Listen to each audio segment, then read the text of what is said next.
Hello and welcome to the Hawk's Nest live stream show. My name is Brandon Kane. I do appreciate you for tuning on in. On what a wonderful week it is going to be.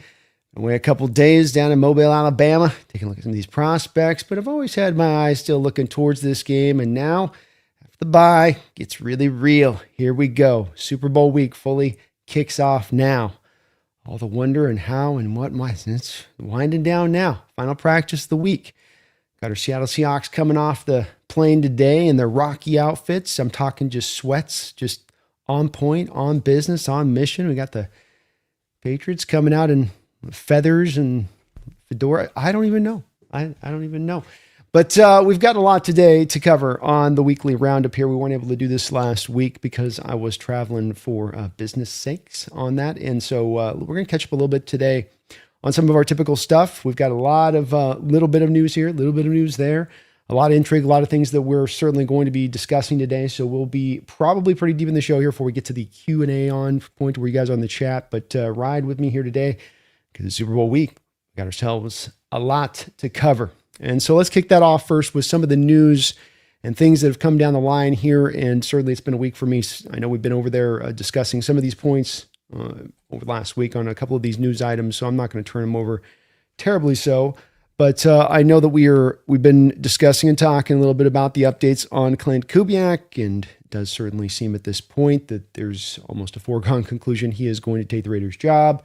Hit it off really well with Tom Brady and did the 2 days back to back there, and got confirmation him and Mark Davis did sit down and meet in Seattle. So there's a lot of smoke billowing out of their windows here in this situation, and maybe at the last moment this could pull off where he just wanted to go through all this process to learn and get better at the interview process for the job he could really want. At the same time, Raiders are reportedly potentially even throwing around $100 million contract, which would be hard for any of us to turn down, no matter what this destination we might be leaving, or great destination we might be leaving. So we'll see what goes on with him on that, but that's kind of the latest as to what we're hearing with him. I imagine they'll try to hold off on the news of this to not create a distraction here as we go into this Super Bowl week for him or the team. You also just worry a little bit about Tom, chasing edges Patriots in their own way. All right. They chase their own kind of edges. You know what I'm talking about. And you got Tom, a former Patriot there. Maybe he's, come sit down dinner with them. He's like, hey, Klint, I was sitting here with you, Mark, just what's, just so, you've been running some great game plans. What are you thinking this next upcoming week? I mean, just let us know. I just kind of want to see what you're, if you're kind of matching up to what I'm, and kind of like, well, I can't really tell you a lot. And then it leaks out a little bit and then gets back to Vrabel, Brady's friend. So hopefully Kubiak was zipping it and was like, I can't talk about that this week, Tom. I can't do that. But it does seem like he's got that one in tow. We also got a little bit of more further information about the Seahawks sales. So we didn't get a chance to talk about this the other day, but this information also did come out recently that the frustration has mounted for years within the NFL, that the Seahawks haven't sold after Paul Allen's death, with the team out of compliance with other ownership rules. I can't speak today. Still a little bit jet lag, folks. The team has been quietly fined $5 million. The sale is expected post Super Bowl. Okay, so yeah.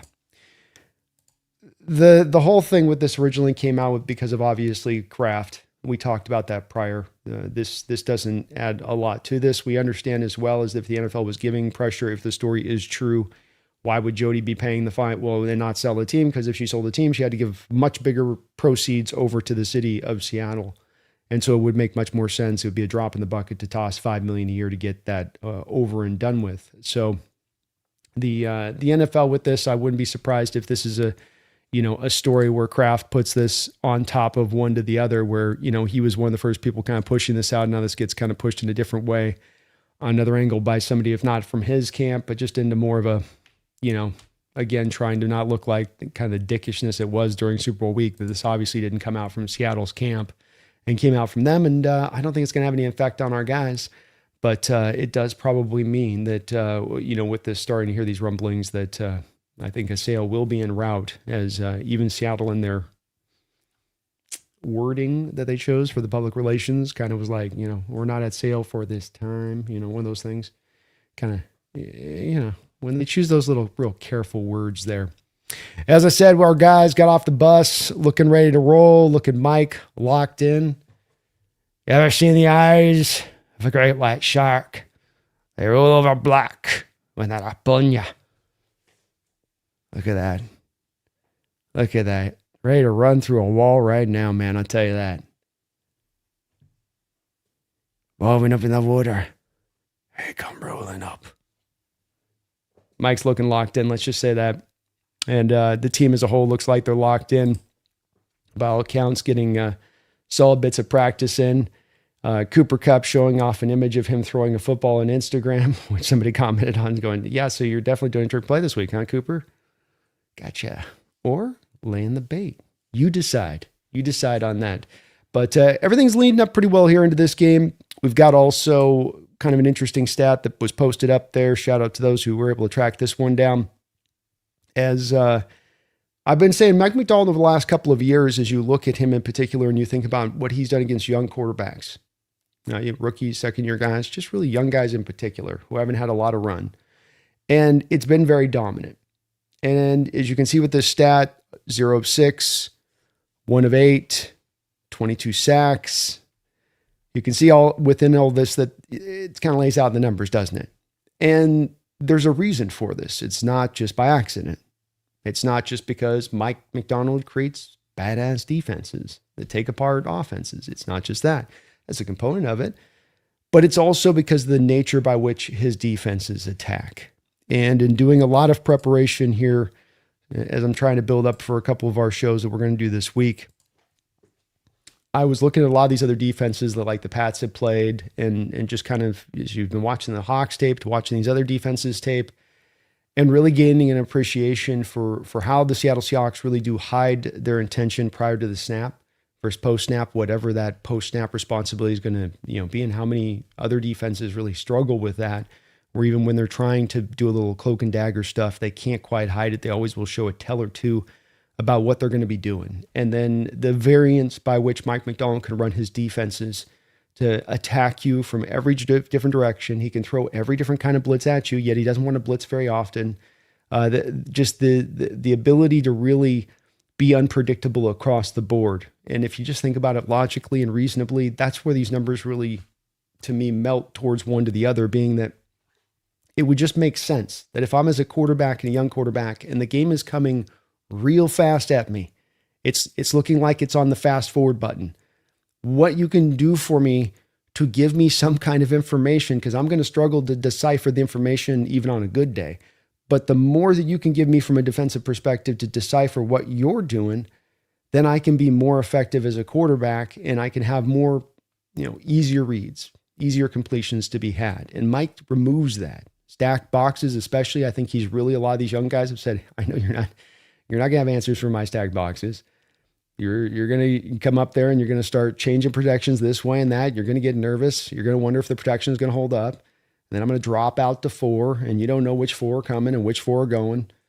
And good luck. I'm going to spend all day being happy to live this way. And I'll still have 2 guys on the high side of the depth. You're going to go crazy because you're going to look at that on the front side and then you're going to go post snap and you're going to look to depth and you're going to be like, he's still got 2 deep. How could there be all these guys up front and all these guys down deep? You got to pull one to the other here, Mike. Come on. You give me some weakness here, aren't you, somewhere? Well, why don't you find it, youngster? So he's a tough coach on these young guys. He's done it over a little bit of time here. Admittedly speaking, when you look at this, it's 0-6 record. But this stat, for instance, doesn't even include what he did to Max Brosmer this year. Brosmer's a 27-year-old kid. And so if you even wanted to go even further into these numbers, I'd offer it's only going to get more to where when you look back to the defenses that have actually been able to have success against him, it is tending to be some of those quarterbacks that are a little bit longer in the game, along with being good players, but more often than not. The way like Stafford's gotten to him when he was with the Ravens and had a great game there. Or Jared Goff, last year against us when they were playing Detroit at home. There's those kind of quarterbacks who've had some time to be able to maybe do a little bit better of in-depth deciphering versus the young guys who they just haven't had the time to learn it. It's not a deficiency of Drake May. It's just that as we're seeing with these young quarterbacks now and the way the NFL's transitioned schematically, it takes you a little bit longer to kind of understand all of these little tiny to be nuances that maybe weren't as much of a requirement if we were 10 years ago and everything was just all more spread all the time, 24/7. couple fun things here that I thought were interesting. And shout out to Reddit, which is just got some hilarious posts on it. But Niner fans forced to watch the Seahawks in the Super Bowl on their home field. I keep coming back to how satisfying this will be if the Seattle Seahawks are able to go get this done in Levi Stadium. And then this one was over on the Niner Reddit today. Look what they did to my boy. Look what they did to my boy. And that is the Levi Stadium with the Seahawks emblem on it. Tell me, you ever seen a prettier sight? Look at that. NFC champions, Hawk logo, Levi Stadium. It's basically there permanently if we win. It should be, if you're a Niner fan, it's there permanently in your mind forever. So loving the fact that we get to play this here as we do now right now. And funny stuff going on out there as well, as the Niner fans are going through it a little bit this year, having to watch us do this. And I would be too. I can't blame them. I cannot blame them at that. One of the things we look at as we come to this game are some of the kind of the early storylines. Just call it slash, things I'm thinking about within this game. We're going to look in a couple days here and get into how I see you can handcuff this Patriots offense. We've done this kind of series a little bit around the 49ers. We've done, of course, 2 weeks ago around the Rams. And likewise, I'm starting to set up a show for Wednesday where we can take a look at this very same thing. But there's the initial stuff that you're just kind of looking out at the gate here as you kind of turn over this team and turn over this matchup and try to think about how this thing's going to play out. And there's so much of a draw inside at this point. I'm sure many of you are fighting it as well, to not feel like this is a game where the Seahawks are going to be able to, run away from it. I know it's a Super Bowl, and I know that these things don't tend to happen in these kind of games, and that there's some equalizer stuff that comes into play, and whatever may happen here. But it does look like, as the more you try to unpack the matchup to me, the more tape I go through with the Patriots, the more I'm just fighting that feeling. And I'm not going to arrive at that as a bottom line here, but I got to admit to you guys that maybe it's just the confidence of this run we've had and as good as we've been. But it just feels like when you look at this matchup every which way but loose, there's just not a lot of pathways for the Patriots to beat the Seahawks. There are pathways, but it just seems like it's going to be real tough and uphill all across the board, just by the way that this is stylistically as much as anything else, in my opinion. And I think when you look at the Patriots, you first got to wrap your head around, where the strength of schedule's been at. And in 2025, New England Patriots faced one of the easiest schedules in the NFL, with a strength of schedule of approximately 429 based on opponents' 2024 records, or a 391 strength of schedule. 391 strength of schedule based on actual 2025 opponent performance, making it one of the easiest roads to the playoffs in recent history. So you walked in with a 429 on the board for your 2000 record for your opponents. You came out of it at 391. And that's it is historically an easy schedule just to get into the show, into the dance. And it's a team that's been really well coached by Mike Vrabel. I was one of the people pounded the drum for him as one of the Seattle Seahawks coaches' potentials here a few years ago before we landed on Mike. He's good. He knows what he's doing. He knows he's certainly maximizing this talent to the utmost, because he didn't arrive there with exactly a ton of playmakers across the board on offense and gangbusters defense. Quite the opposite. More in the state of transitioning / really being needed to be turned over. He's done a remarkable job. I don't want to take away from that. And he's going to devise a hell of a game plan. Josh McDaniels on the offense is going to devise a hell of a game plan. There is no doubting that. But the schedule has been what it is for them to get to here. And then you do look at the playoffs, and you do look at the teams that they were getting an opportunity to play. And you just, again, come back to that thing where I say it gets a little bit tough on this to see what the NFC kind of had on the plate, what you had to kind of go through. And it's not that I think our path was necessarily one that was absolutely positively a gauntlet. Certainly you benefited from not having to, say, take on an Eagles team that could have gotten hot at the right time. It would have been vastly, probably more superiorly talented than the 49er team you got to play at home. That's definitely one. But the Rams, on the other end of that scale, are as tough a game as you've played in the playoffs. To get to this Super Bowl, I would say, that Ram team's probably better than the Packer team that you beat in 14. They're probably better than the 49er team that you beat back in 13. So there's other side to that. And, meanwhile, with this Patriots team, you've got them going in with the Los Angeles Chargers, who are a good team and had a hell of a defense still, but never quite got the ground game going, lost their two main most important tackles this year early on. And you could see in that game that they played where New England was able to dial some stuff up and get to their quarterback, that it was very hard for them to play because they really weren't the like foundational way they needed to have set up for them to have the success that year to give Justin Herbert that time was gone in so many ways. And so it was 16-3. You got through that. Houston, I don't know if you guys watched CJ Stroud in this playoffs, but it feels like his confidence is a little bit shaken. I think the kid still got a bright future, but he was kind of going through it a little bit. That offense was a little bit lost. You don't have their main wide receiver out there in that game. So you're trying to get by with those two rookies that they were rocking from this last draft, taking up a lot of snaps because you had no Tank Dell too. So keep in mind that it's not just the top one wide receiver for them. It was both of their two guys out. And now you're going to two rookies that you're relying in those kind of crazy moments. And then Denver with a backup quarterback and an offense, as I said, coming into this game, and I'm consistent on this. You came into that game with Denver and you just go, I don't know how this quarterback's going to get it done here.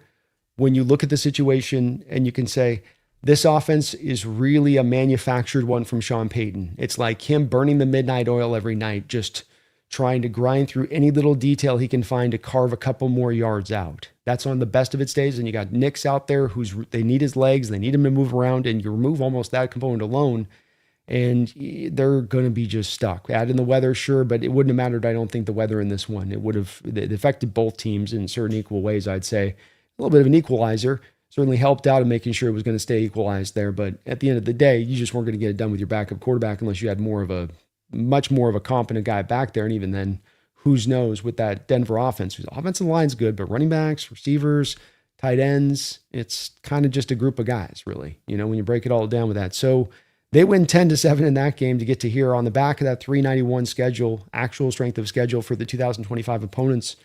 And it is, again, hard on the surface, first looking at that and going, okay, how's this going to go? And so I do think with Mike Vrabel, he's a smart coach. And the first question that comes out of this for me, as I think about that, is a desperate Vrabel equals, I ask you guys this question. I think it's something to turn over. Because if I'm Mike McDonald, I'm thinking about this game, and I'm thinking, Mike knows exactly the score that I just laid out for you guys. He's going to look at all of the same tape I'm looking at, and it's not going to be him homering it up. He's going to be very well aware of what he's kind of coming into this on a David versus Goliath type situation here a little bit. He's also a coach who's really smart, known for being a really smart guy back to his playing days. The kind of guy that would play cat and mouse with Tom Brady at practice, and Tom Brady would scream at him because Tom would say, that guy would never do that in that situation. Vrabel will be playing linebacker and end up in a corner position or something, or middle field safety, and pick Tom off, and Tom would get pissed at him and go, that guy never does that in the game. And Vrabel will be like, I don't care, I'm doing it. And so what does that guy devise with 2 weeks, understanding that he knows, everyone knows coming in this, he's got kind of money to burn, that this is one where people are going to look at this matchup, including Vegas, with the 5 points and ever increasing, and go, okay, they know my pathway is tough here. What can I kind of soup up here? And I don't have as many great answers on this, but I do think about this as it coming into where his mentality will be at coming into this game. Willing to go for more on fourth downs, willing to get into just doing certain things he might not normally do, stepping far outside the bag of what they did normally throughout the season and put up on tape, like getting to the ultimate tendency breaker kind of play calling across the board, taking gargantuan risks, cover zero blitzes, or, as I would point to on one of my next items, being on guard for trick plays, fake punts, and field goals. Because that's one of the things those old school cats like him back to the days will always know, is sometimes you can steal one over there on that side of it, get you in the team with his pants down. And with Vrabel, he understands that this punt return unit, for instance, is going to be very, very heavily engaged on trying to spring one for Shaheed. So he's going to think, all right, I know this is a coverage unit that's going to want to probably slide back and get heavily to their spot to block, because they block the hell out of stuff. And if I know they're dropping back like that, do I got a spot in this game I can pull the fake punt button, 4th and 4, 4th and 5, I can get right back to that uptake man and he can get it up there. Can I hit a crease on that? I think he's going to be looking for it. I think he's going to be knowing guys like big, long Nicky Manwari or Reek Woolen coming off the edge can be they know they can get this close with all that length and all that speed to block and a kick. They're very good at it. Both of them are on that. But both of them might go like bat out of hell too fast. And now they hit you with the trick play over on the side of it. So I do say this is more of a strategy point or whatever you want to call it on this, but if I'm Mike McDonald, if I'm Jay Harbaugh, I am heavily keyed in on what kind of trickeration they might try on special teams to try to kind of fudge the numbers in this game. Because that's one of the places I think you can do it. And we've seen coaches in the past do it in the Super Bowl. You guys think back to New Orleans, Indianapolis. Remember that Super Bowl? Remember at the start of the second half, Mr. Payton out there comes out, kicks it right onside, recovers it in that moment, not giving Indianapolis that offensive possession. These kind of games, possessions tend to get shrunk. So got to be careful in this game for it. Got to be on guard for all of those type of things across the board. Maybe even at times for the potential sacrifice of the kick return game, unless you just believe in your keys on it that much. Because I would almost undoubtedly say, if Vrabel's operating with the kind of desperation I would be in his case, I would be pushing that button pretty hard. Pretty hard. A couple of other items here, and then we'll get to some of our segments in the show here today, and then over to you guys, of course, in the chat. I think this is another spot that is something Mike can anticipate coming in and is a storyline in this game in knowing that this is what you're going to get. And that is anticipate 3-4 reaction to 12, 13, and 21 personnel. So the NFL this year, as we had this ever-changing way thing going on over about a 10-year stretch, where everything started to transition from 2012-13 away from base, and it was going to nickel. 4-man fronts, nickel defense. Whether you were 3-4 or 4-3, 4-man fronts, nickel defense. It was sliding in this fashion here for years. Now the counter over the last couple of years for offenses like Los Angeles Rams, like us, has been, okay, you want to live in nickel 75%, 80% of the time, 85% of the time. Okay, well, what we're going to do is invest then in base offense, 12 personnel, 2 tight ends, 13 personnel, 3 tight ends, 21 personnel, old school I formation looks, 2 wide, 1 tight end, 2 backs. We're going to come back and we're going to condense everything back down, and we're going to take advantage of how you're lighter up front, that you don't go back to that base defense. So now, beauty of the NFL, everything transitioning from one to the other, reacting from one to the other. Defenses go, okay, all right, fine, okay, fine. You want to play boring football? All right, whatever, dude. So what you want to do? Just 3 yards in a cloud of dust. 3 yards, go ahead. All right, we're going base then. We'll match you. We'll match you for it. So now they slide back into the old school 3-4 looks, which that is, of course, as long as you're a 3-4 defense. If you're a 4-3 defense, you're only got the 4-man fronts to call upon, then you'll just stick a linebacker up on the line of scrimmage, and that'll be your de facto 5. But they don't like to usually run it that way unless they're really pressed to do so, or they got a guy like Bruce Irvin out there that can be like a kind of hybridized linebacker edge guy, can really set an edge over there up against tight ends at that size. But because we're talking about 3-4 defenses here, and we're talking about Mike Vrabel's 3-4 defense here, when watching the tape on him, there is a heavy amount of engagement from the Patriots defense in going to 3-4, base 3-4 looks when they get offenses that are going to one of those 3 personnel fronts I'm talking about, 12 personnel, 13, and 21. And the Seahawks run a lot of this. That is a lot of their offense. They don't want to really as much live in 11 personnel, 3 wide receiver looks. It's going to be a little bit more of this. Now, I think that they're going to mix everything across the board at Seattle. I think they're going to throw a lot at this Patriot defense in that way. But their standardized stuff is to go to this, and so they can anticipate from them, the Patriots. And I think that this is just a great advantage because it's one thing when teams can anticipate that the Seahawks are going to be in nickel nearly 24/7 defensively, but that's as much as Seattle then dictating the offense what they're going to do, right? That's not as much of Seattle reacting to a deficiency. It's them trying to be at their strength, essentially putting their best 11 guys up on the football field. This is kind of different. When defenses, by their nature and what we've seen from them, would like to be less in these kind of base defenses, largely because they put their investment in their defenses still from the old school approach of nickel looks, having guys more about rushing the passer than controlling a gap and holding in there in that way. And so it's just that while they have moved in a way here defensively over the last about year and a half or so to react, cover two shell, offenses go heavy because the cover two shell with the nickel looks are kind of the combination. Offenses go heavy. Okay, now we're going to go back to base, but they're still kind of stacking the right personnel in there to make these base looks actually functional.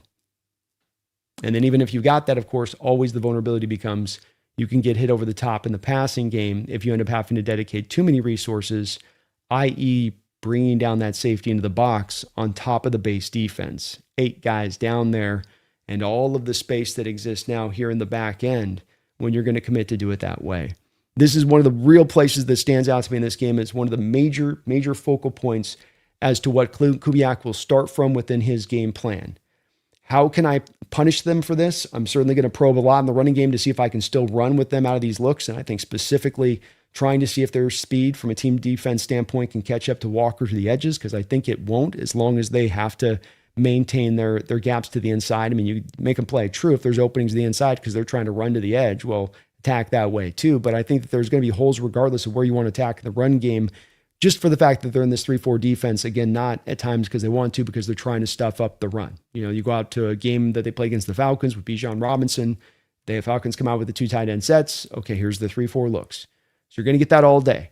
And there's going to be plenty of places to attack. And I think at this point, Kubiak's kind of used to this now, because this has become more of a transition we've seen even as the year's gone along a little bit, where it's a little bit from stack boxes and those blitz fronts that a lot of teams were running at us, and more of kind of like 3-4, and then we keep the rest of our guys up on the back end.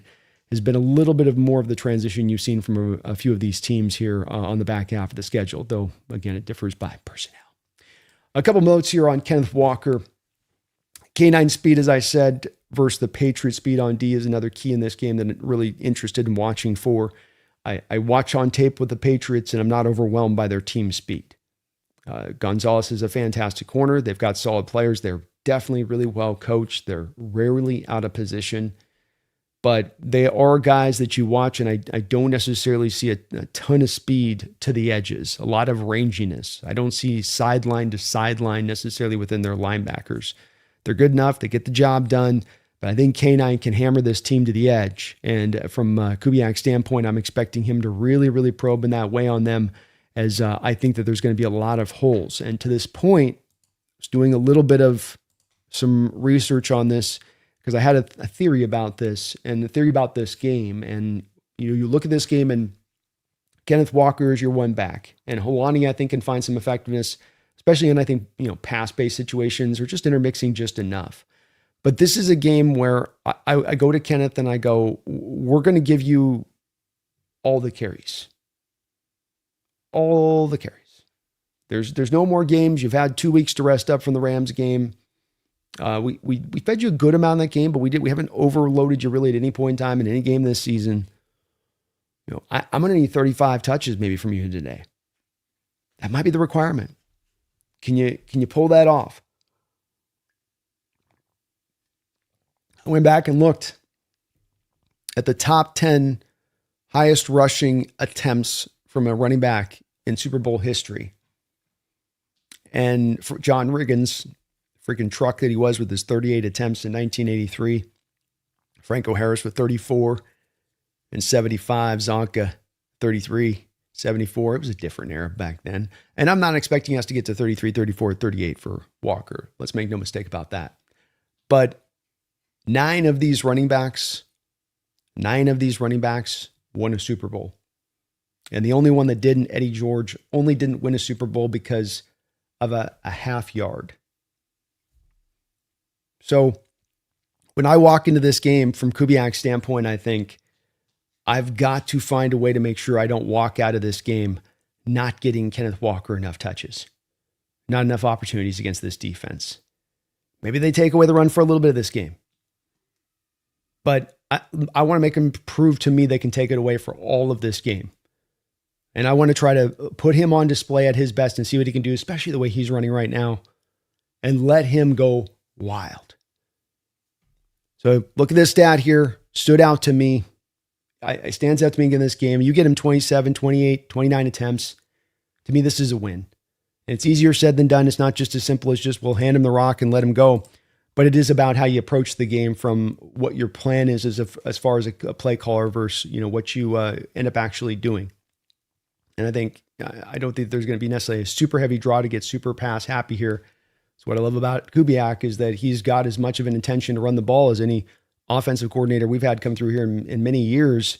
I think from the standpoint is if it's just inherently in him, it's not him doing it begrudgingly. We've had high run teams before in the past, but it's always felt sometimes with those guys where they're just like, all right, Pete, I'll run. Fine.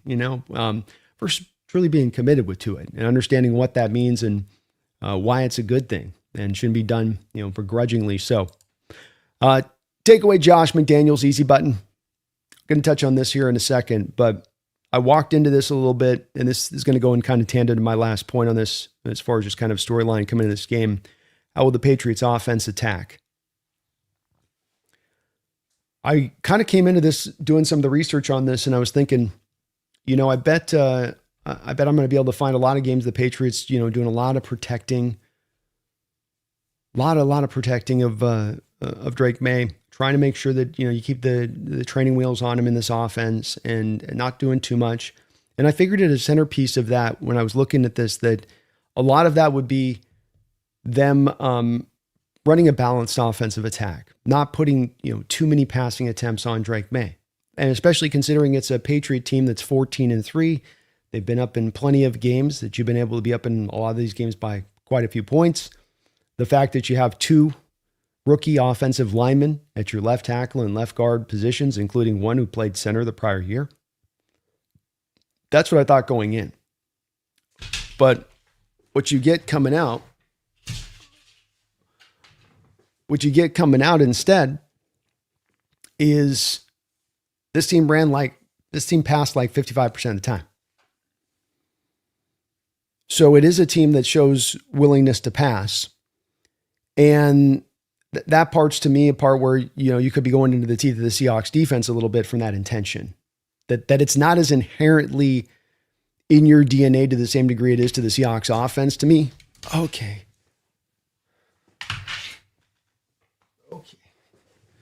It's going crazy here. Holy crap. Okay. Zena's pumped up for the game. She's turned in right now. She's ready. She's like, she's been taping up her paws.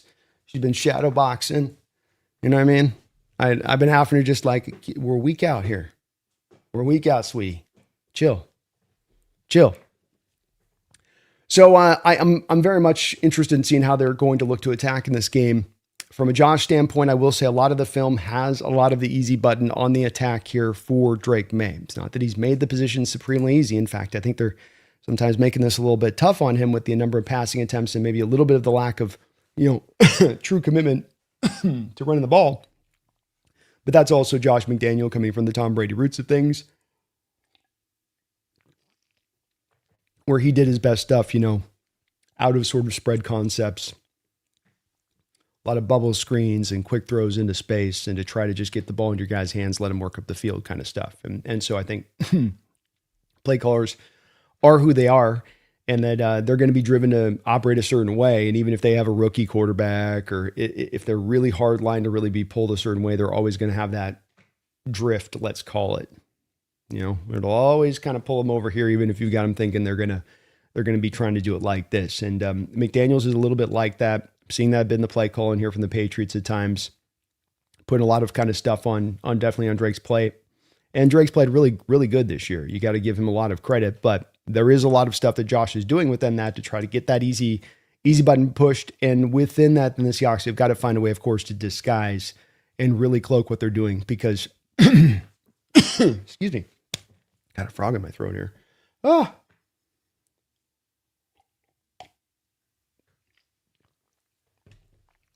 Because I think that's where you're going to make this game really hard on Drake May. And then he's going to have to start to, press, get through multiple reads. Once then you can take away some of the stuff on the front side of his pocket when he wants to step up and scramble away, or not allow him to break the pocket. And this again, where we come to the Seahawks defense is not only a really great defense, it's one as we're going to talk this week about, especially on Wednesday's show, and trying to handcuff this offense. It's a defense that's just stylistically set up to take away an offense that wants to do this, and us defensively goes, hey, we do that great. Please do that. Oh, you don't want to stay committed to the running game? You're just going to let us make you one-dimensional from the rip? Oh, you're going to throw a bubble screen with Nicky Manwari out there? He's going to destroy your front line block and drop your man 2 yards back in space. That's not going to work. I got Witherspoon to the other side of him as backup. That's not going to work. And that's where I wonder what they're going to try to devise from a game plan. They're certainly going to run a little bit for sure. And they like to run up in the middle, and they certainly have the guy in Ramondre Stevenson that can do that type of stuff. But definitely a part that you wonder about in this game of, can you take away some of those simplistic reads that'll exist in this offense, which is really some of it's actually how smart Josh can be at devising stuff. So it's not just simply like, we'll just make an easy throw and read. It's they scheme stuff up well, and you'll get some flood zone concepts mixed in there a little bit, and he'll definitely get guys in motion. McDaniels does a great job with the pre-snap motion of getting guys pushed into place and getting some openings in that way. But one of the things I'll be watching for in this one. All right, let's get to a couple of our segments here. I think I've been blabbing long enough here. And first thing, let's get over here to the, right off the first thing, I want to give a little appreciation to Jackson Smith and Jigba, their biggest hit of the week. The biggest hit of the week. Sorry about the mic there. And this might be an odd one for you because you might be going, well, I don't get it. Why would Jackson Smith be the biggest hit of the week this week, Brandon? And the reason, the question's a good one. And the reason is because of the fact that Jackson actually was the guy that took the biggest hit of the week this week. Beautiful throw here, obviously, on Jackson. And I want you guys to just take notice for a second here, okay? Watch the hit that he takes, of course, right on his shoulder here. Love Sam with the Brett Favre fade away. I know I got it. It's almost like if he did the Steph Curry turnaround after he shoots the three and just looks off to the crowd. Cool moment there. Great catch by Jackson Smith and Jigba. But this isn't necessarily the part of this I'm going to show you. It's the appreciation of how hard of a hit he just took. Because you might look at that and go, okay, yeah, it looked a little bit hard, but he's got pads, man. The pads take all of that, Brandon. Don't hype him up, Brandon. Like, all right, like the pads really absorb all that. Like, dude, like, I get it. These guys are tough, bro. Like, all right, I get it. Okay. Take a look at this. Look at that thing on his shoulder there. Nice little gash with a bruise going all the way down to the bottom of his shoulder. Shows you some of the toughness there.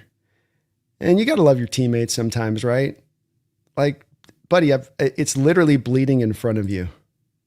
Hey, good catch, bro. Like, oh, man, my arm's hurting. God, oh, damn. Yeah, it was a good catch. Yeah. Bro. Hey, man, it was a good catch. Boom. Ah. Buddy, chill. Just tap you on the head next time, man. Maybe don't butt tap the bleeding gash. Can you do that for me? Can you do that for me, guy didn't suit up? Can we do that for me, Mr. Inactive? Maybe, please. Good catch. Just drink something. The pain will go away if you just drink something. So tough, man. Our Jackson Smith and Jigba, no doubt about that. And those hits do hurt and they do cause damage. Got to appreciate with these guys. A part of that we don't talk enough about this game is that these are the toughest athletes in all of sports. You don't get guys, there is no faking it through. There is no, he plays the wide receiver position, so he doesn't have to do, no, you're gonna have to be tough. You're gonna have to take the pain. You're gonna have to play through pain. You're gonna have to play through major injury. You're gonna pay through injury that should have healed long ago, but just won't quite heal. And gashes on your arm bleeding. JSN saying, F it. It's for the Super Bowl. Cut off my arm. Just what I love about this team. All right, let's keep it rolling here. Keep it rolling here, and let's take a look at our underrated hero of the week.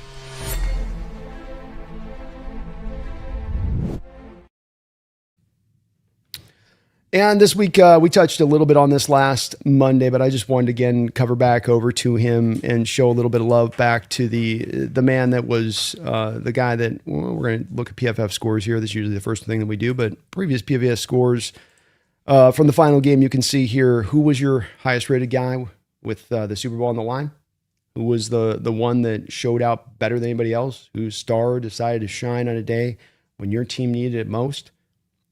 Nick E. Man. Yes, sir. 89.5 grade.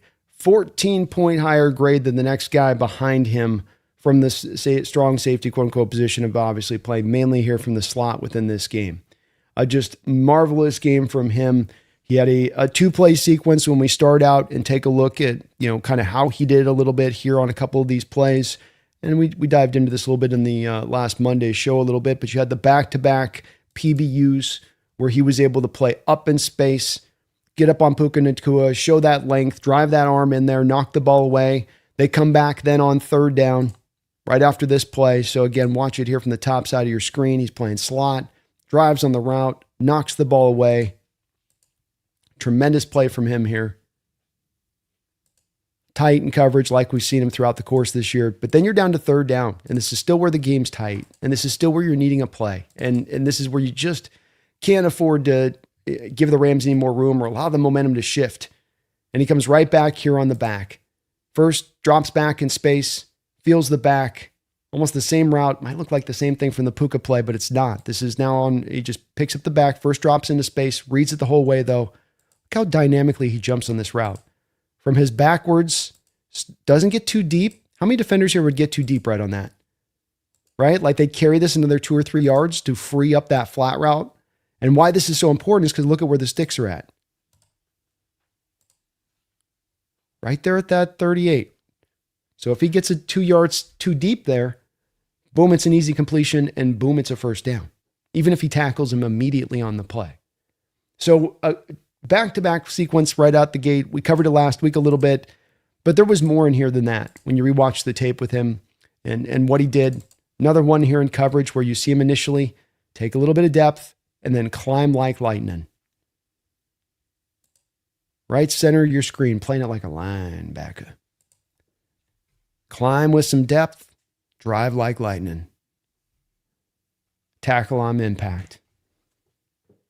Why is this kid a star in the making? Because he can do a variety of things at once, because he's a complete player, because he's a Swiss Army knife, because he's a sure tackler, because he got ball skills, because players don't come built like this, like ever. All of the above. Take away first that back, rally back up. Had another PBU in this game on Devontae Adams. 3 PBUs on the game. But then great run fits too. He becomes the force defender here. So you look to the right side of your screen. Let me move me out of the way.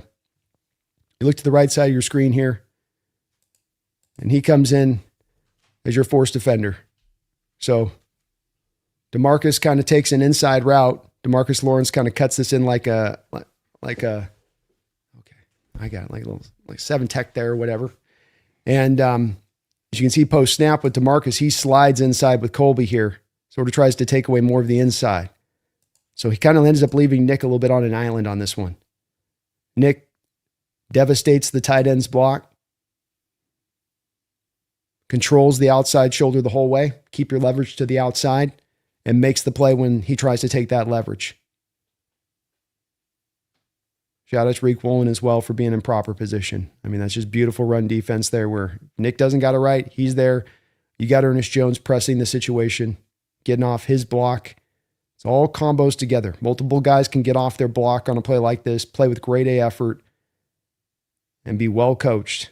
Woolen's keeping that outside shoulder to gather up on him. This isn't Woolen not in on the tackle. This is him not getting essentially in Imamwari's way and being ready to rally up on him after that. But just the complete game from this kid over and over that we've seen through him this year, where he could feel like a basketball player filling up a stat sheet.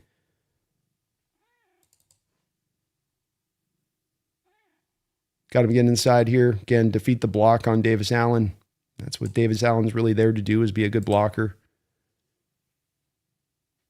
Completely slides off of it like a linebacker and makes the tackle. I mean, that's a slot. That's a safety doing that.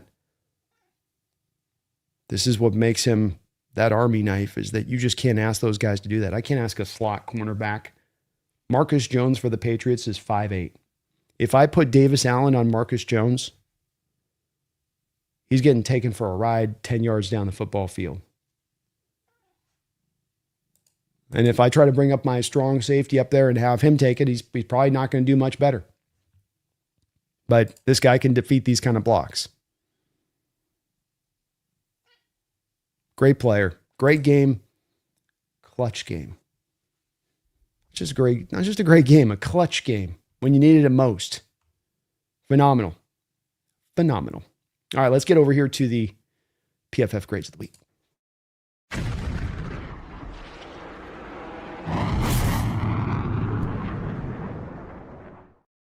And we'll start off here with the offense. And as you can see here, Jackson Smith-Njigba led the way for you. No surprise on that one, as he had a great game. Charles Cross out there at probably less than 100%. Put in a great A work on his side of it. Both him and Abraham Lucas. Look at how steadily graded they are in this game. How they've been in that same position. If we've done these grades week in and week out here through the back half of the schedule, and when Cross has been out there and playing, you're seeing him in kind of these similar places now, where they're just, everything's getting more solidified with your two pillars on the outside on this offensive line. Jake Bobo, 80.7, well graded all the way down the line, except they didn't love his run blocking, but not bad at 59.6. Still, of course, that's on the back of 13 total plays in this game, so a little bit of a sample size there. Kenneth Walker, well graded. Zabel doing well. No surprises, I think, on any of these grades versus what we saw from this game. Bradford played. He was a player on the offensive line. Didn't know it was possible to get a 3.1 pass blocking grade, but that's, guess it is. Guess it is on that one. Barner wasn't the most well graded, though he got the run blocking done well, and wasn't really highly targeted as a pass catcher in this one either. I didn't feel like they were going other places when they were looking to throw. Saubert in there 53. Akers in there for one snap, couple one snaps in there. Defensively speaking, I point us, I can go. Nicky Manwari was your number one guy. Julian Love also turning in a really nice performance. Tyrese Knight had to come in and fill in for Drake Thomas. And as Tyrese Knight has done at any point in time this year, my man had like 300 snaps this year. So more than just a little bit of time out there here and there, he actually was well graded and played well. And I thought he filled in well out there for Drake Thomas. You saw a soundbite of Ernest Jones confirming as much just after the game when he dabbed him up, which was cool to see. Leonard Williams coming in with a nice grade. DeMarcus Lawrence as well. The vets coming in when you need him most, coming big when you need him most, which was cool. Drake Thomas did struggle a little bit before the injury, according to them. Reek Woolen as well. A couple completions there in this game. He gave up. Uchenna Nwosu didn't do a ton scoring the grade on this. Neither did Derek Hall or Boye Mafe. Going to need at least one or two of those guys to step up big this Super Bowl. Can't have this kind of, I don't think, grade here in this one, though. Little bit of a different matchup coming up with these guys and what they're going to face. Josh Jobe also not necessarily well graded in this game. So make of that what you will. Special teams wise, you got Tyrese Knight leading the way on special teams for you. Highest graded player there. Like I said, he just does continue to do, for a guy that you asked to kind of sit on the bench and take a step back this year from having a really solid rookie year, one of the better rookie years we've seen for an outside linebacker here. He's really taken it and still ran with this opportunity the utmost, and big props to him for doing so. And a big part of the mighty special teams unit that you tried out there, as is an O'Connell and Saubert. Gray Zabel showing up there in the special teams unit. Dixon punted fantastic 5 punts inside the 20-yard line, and he averaged 45 yards a punt. That is really good. Very, very cool to see. I did mention Jackson Smith-Njigba with his high grade stat this week came out that was kind of cool, that really showed off, how diverse of a route package you get from Jackson. He's far from a one-trick, two-trick, three-trick kind of pony. He's a full meal deal receiver, as I like to call it. And you can see this on his route production this season.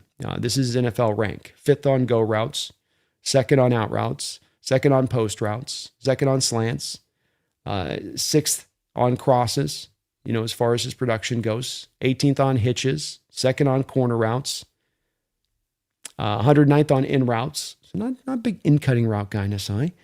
73 screen, tied for 29th. Angle routes, 41. That was tied for 29th. Wheel routes, 12th or 26. That's tied for 12th.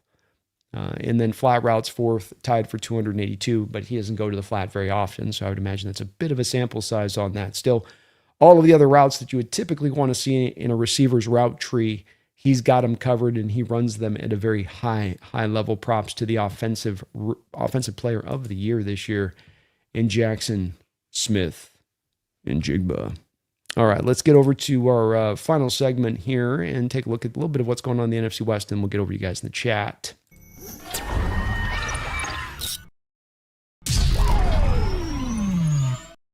News. It would seem that our guy has finally got himself a job. Mike LaFleur, the Rams offensive coordinator, is going to, it would be appearing, to become the next head coach of the Arizona Cardinals. So they're going to hire Mike LaFleur. It would seem that Kubiak is on his way to the Raiders, just by what the tea leaves are kind of telling us.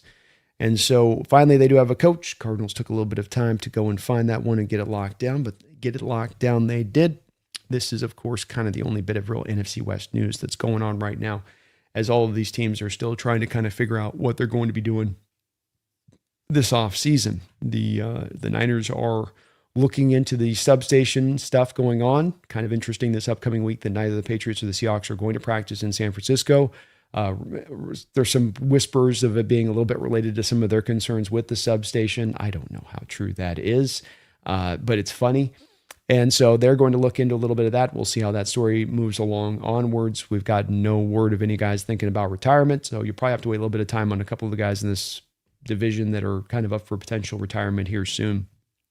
But as well with Stafford, kind of interesting, a day before the game with the Seahawks, he was talking about how he was definitely coming back, or there was, not he didn't say it, but there was reports that were being posted out that he was definitely going to be coming back this next upcoming season for the Rams. No doubt about it. Absolutely, positively. And then after the game, he was asked about it, and he's kind of like, you can't just ask me after a game like this. So kind of going to see how it's going to go there with Los Angeles offseason, a situation to monitor and see how it goes. Maybe his contract comes into play a part in that situation, as those have been kind of intense negotiations in recent history, but something to monitor and watch. So not a lot else kind of going on with the other two teams other than the coaching hire on that one, but always got to keep an eye on the enemy and see what's going on. I want to give a quick shout out, if I may be so bold, to the sponsor of the show, and that's going to be Sleeper. You guys have been awesome for utilizing Sleeper this year. I really thank you for that. Use my code today. That's going to be NEST, N-E-S-T, NEST, and they will get you 100% matched up to $100 of your first deposit. But, hey, there's more. Free $20, no deposit needed. Just put in a login together, no deposit needed, create a login, they put 20 in your account, put up to 100 in there, they'll match up to $100. That's $120 from me to you through the Sleeper app, the best sports app running in the game today. Why, Brandon? Because they've got so many options, so many ways you can kind of build your ticket the right way you want to build it. As you can see here this upcoming week, I've been able to take advantage of their boost program that they got in place. 20% boost on this one for a 9.33 margin.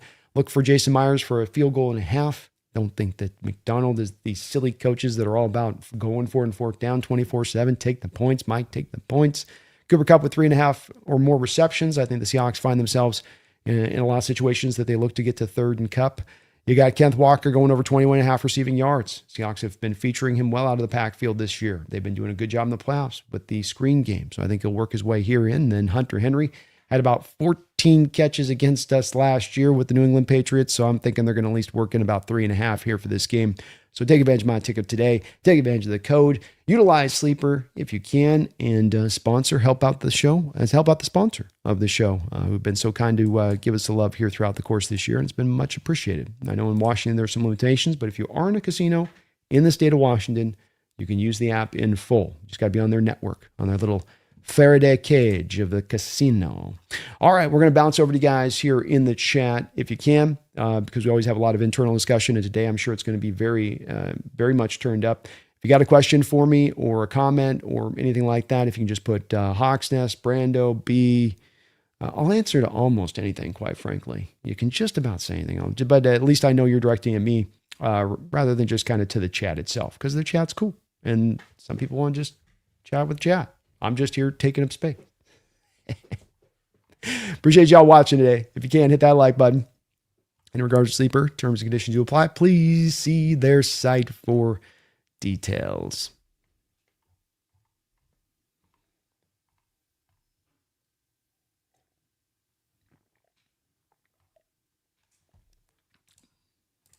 True to the blue. Thank you for the $2 donation. This is so surreal. It's crazy how we got here. Storybook is something that I've often referenced, and I wouldn't try to throw that out lightly. I just keep coming back to it as well with a week of thinking about this season and how it's come out, like a shooting star. And, you certainly could see a pathway for this to occur with the amount of talent you had built and with a smart coach.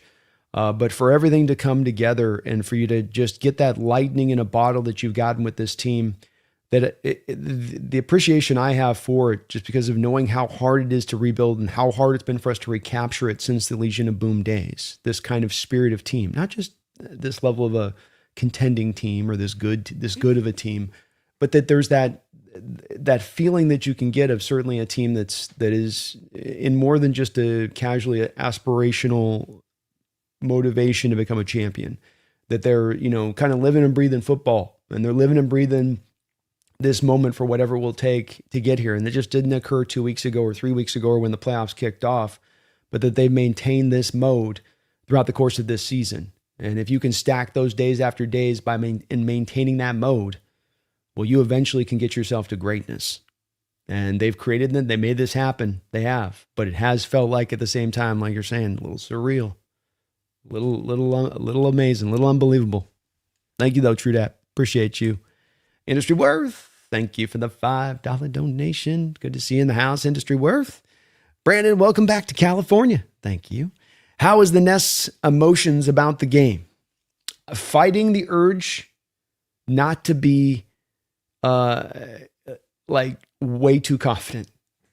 I can only imagine Mike trying to keep the brakes tapped on these guys, because I just feel like the matchup is not well suited for the Patriots. This team is playing phenomenal football. They're so bought in and they're so locked in. It's like this place where if you're ever doing something in life and you're suddenly like, it could be just a hobby, it could be you fishing, it could be doing a sport, but you get into the zone, as they call it. And it's kind of like, you're not thinking, but you are thinking too. You're not just playing like, zombie, but you're thinking, if anything, just loose and free, but you're in this sort of just complete locked in zone. And it's like, if you think about it, you're out of it, but you just get in that state where you're like, whoa, I'm like Neo in the Matrix or something here. I'm like, I can dodge bullets for the moment, And it's hard to me, maybe get it for a game or whatever, but to be able to just kind of stay in that stretch of the mind as they have, it just makes me feel so confident for this game that this is going to be very much into the Seahawks' favor. And I keep coming back to, well, it's got to probably come down to one score. Well, it's got to probably, and I just keep going,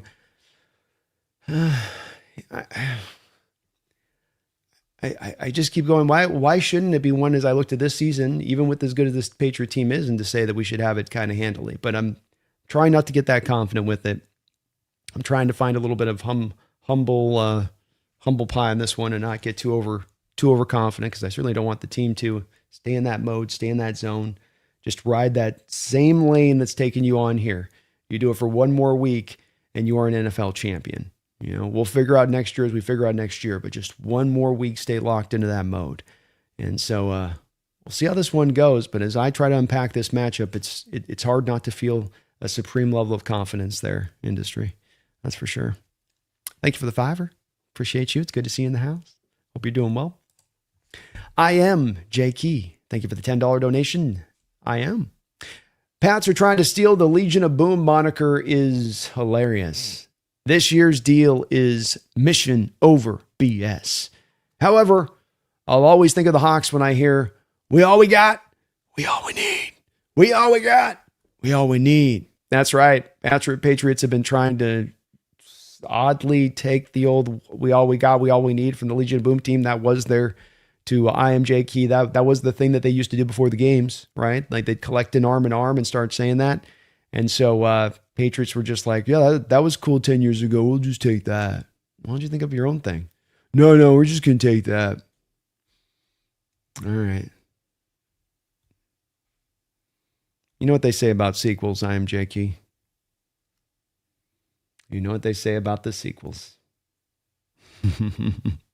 We all we got, we all we need. That's ours.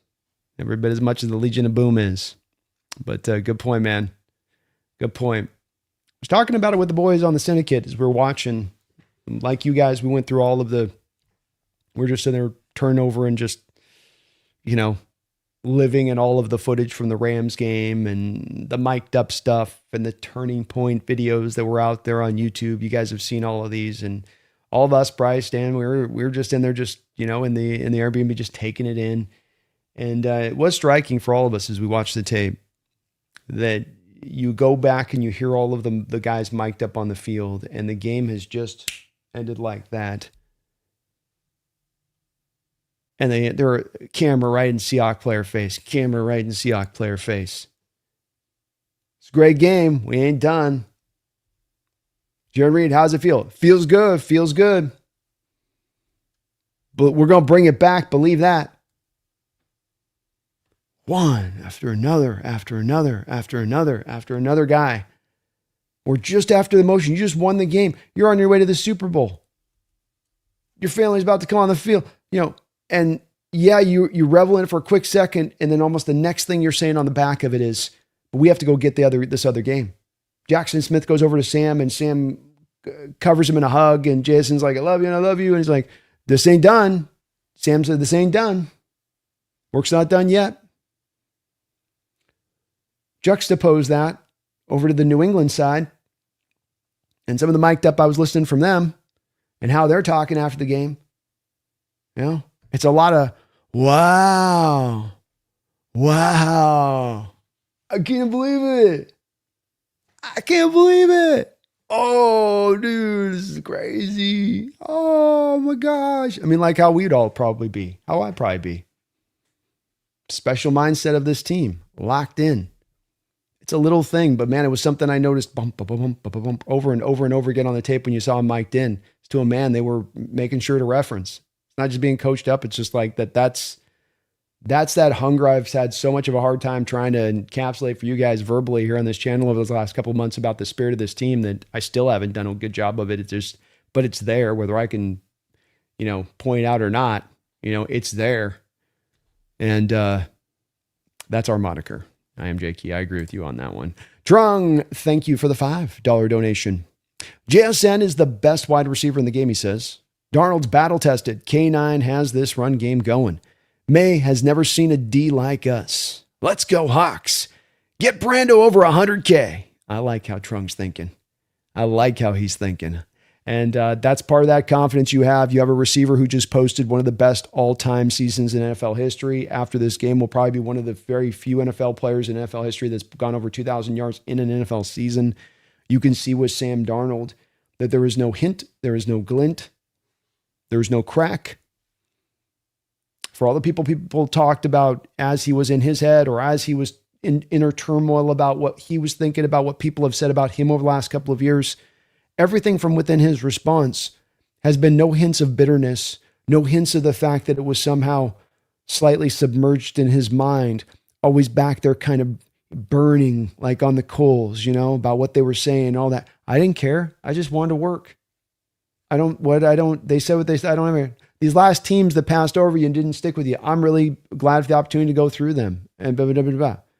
And the quarterback there could have said, yeah, every one of them, threw me away, and that just lit my fire brighter. Sam's internally wired in a way where I don't think that, based on what you hear about the way people talk about him, that's how he operates. And he's consistent on this stuff and the way he speaks about this, and that this is what makes leaders. This is what makes great players. This is what makes men in the moment when things are tough and times are tight and you're a little nervous. This is what separates them from another. People can get all psychological as they want on the guy, but that's actually what when you really want to try to get inside of him, what he shows. And K9, as I said on the top with this, use him. If the running game ain't going, use him out of the backfield in space. Get him attacking onto this Patriots team. Let me see that they can stop him in the rushing game. I watched this Falcons game. I've gone through just a couple of Patriots games. I still got a lot more research to do tonight. But they're not leaning on the run game to Bijan there. It's like they wanted to throw with Penix and start tossing the ball over the football field. I just think I keep coming back to and watching that game. I'm like, well, I guess the Falcons just didn't trust their ability to counter the 3-4. It's kind of like they went, well, you 3-4'd us, so now we have to throw. Clint's not going to do that. It's going to go, okay, you're in 3-4.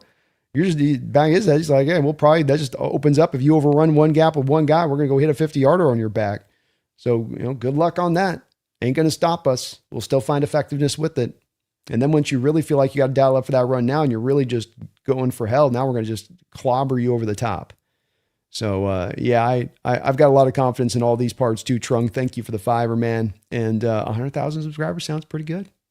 I could certainly go for that. But a big shout out to all of those folks that have subbed up, and folks like yourself, Trung, I'm JQ Industry Word True Dad, who've donated here over this past 6 years doing this channel. But most especially this year, y'all have been very, very kind as ever. And I love our community here. We got the best. Misfit, hopefully we can retain Benton, and we'll see how that situation is going to go.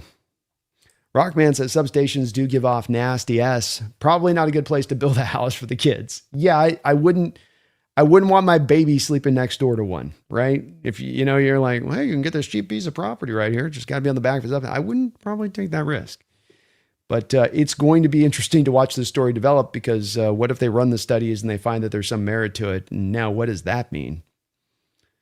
What now? You can't move the freaking state. You got to move the substation. Who's paying for that? And then do the players get pissy? So they're like, we told you that was real. You didn't listen to us. I ripped my Achilles. He blew his ACL. O'Drag says, does Klint Kubiak take AD for defensive coordinator? I wonder. It's possible. I would say that we don't know yet really with Mike McDonald what his approach would be with having a defensive coordinator taken from him for a lateral move kind of like that, but he gets to call the plays. We've seen with Shanahan, for instance, he gets asked about Klint Kubiak, who's not really the play caller. Shanahan is, but there's times where, like Shanahan said, there's times he does call plays. And I think with McDonald, he's had a similar relationship with Dirty, where there is times where I think he's letting him kind of have some influence on this a little bit. But I would estimate that if Klint Kubiak is going to be taking some of this offensive staff on the front side of it, that he's not going to be as disrespectful as to also start plucking from the defensive staff on top of it, because he's already putting the Hawks in a little bit of a bind with that, would be my guess. McVay signed a new contract today. Ooh, interesting. Brady's still effing with this.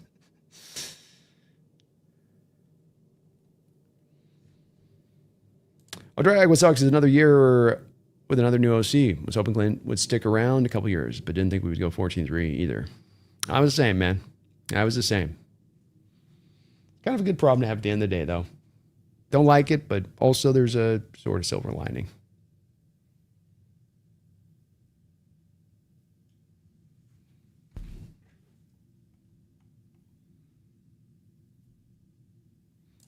How about John Stanford, the Mariners owner, buying the Seahawks after the Super Bowl?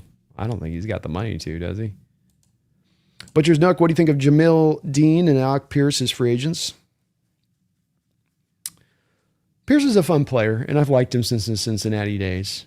He's a good route runner, good catcher, contact, contested catcher, solid. He's not your Drake London type, but he can give you some flash in that area. He's got enough deep speed to be a threat, and he's been a big catch guy down the field with like average yard per catch and all that. It's always pretty high for him, despite the fact that the quarterback play has not always been super consistent there since he's arrived. So he could be a fun guy that you're able to kind of see some more further upside to his game and to go grab. He's going to make, I think, a lot of money, though, Butcher's Nook. I think somebody's going to do some of the same kind of math I just did, and still relatively young player, and say, well, we'll throw $20 million at that guy. for where his production has been.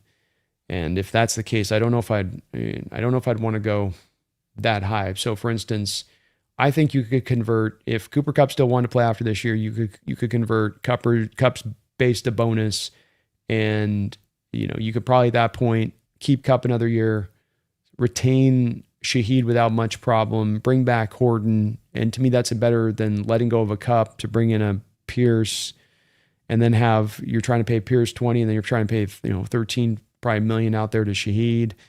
While you're already paying then JSN, who's going to get a contract this offseason at like 42 or something. We'll see where he's going to land at. It starts to get pretty pricey for a team that wants to run the ball at that point, I guess, is what I'm saying. I don't hate that on conception, but that's where it'd get a little tough. Jamil Dean, a little bit more of probably a zone guy in how I would think of him. I don't know if I want as much his big body running around and man coverage stuff like we'd ask him to do at times. He's also going to be tremendously expensive. And so both of those guys are kind of what I look at as sort of, rather than you being able to buy low on somebody with some real value, you're sort of paying top market price for both those two guys. And that would have me hesitant. I'd want to be looking for other places where maybe we could find a little bit of value. Again, especially considering somewhere where we stand on those fronts as it is right now. But they're good. They're good players. Seahawks edits. Brandon, do you think there's a chance Arthur Smith leaves Ohio State to come to the Seahawks? I do. Yes.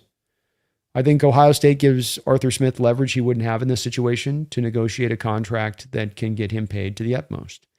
And Seattle's in a position to get a little desperate here, which means that's only going to jack up the rate a little bit more. If Arthur was in Ohio State, I don't think that the same situation would be at play. So we saw with Ryan Grubb that he was signed on to be an offensive coordinator with the Alabama Crimson Tide. Roll Tide. But then Seattle was able to pull him away. So I would expect the same here. He is my leading kind of candidate guy on that one, I would say.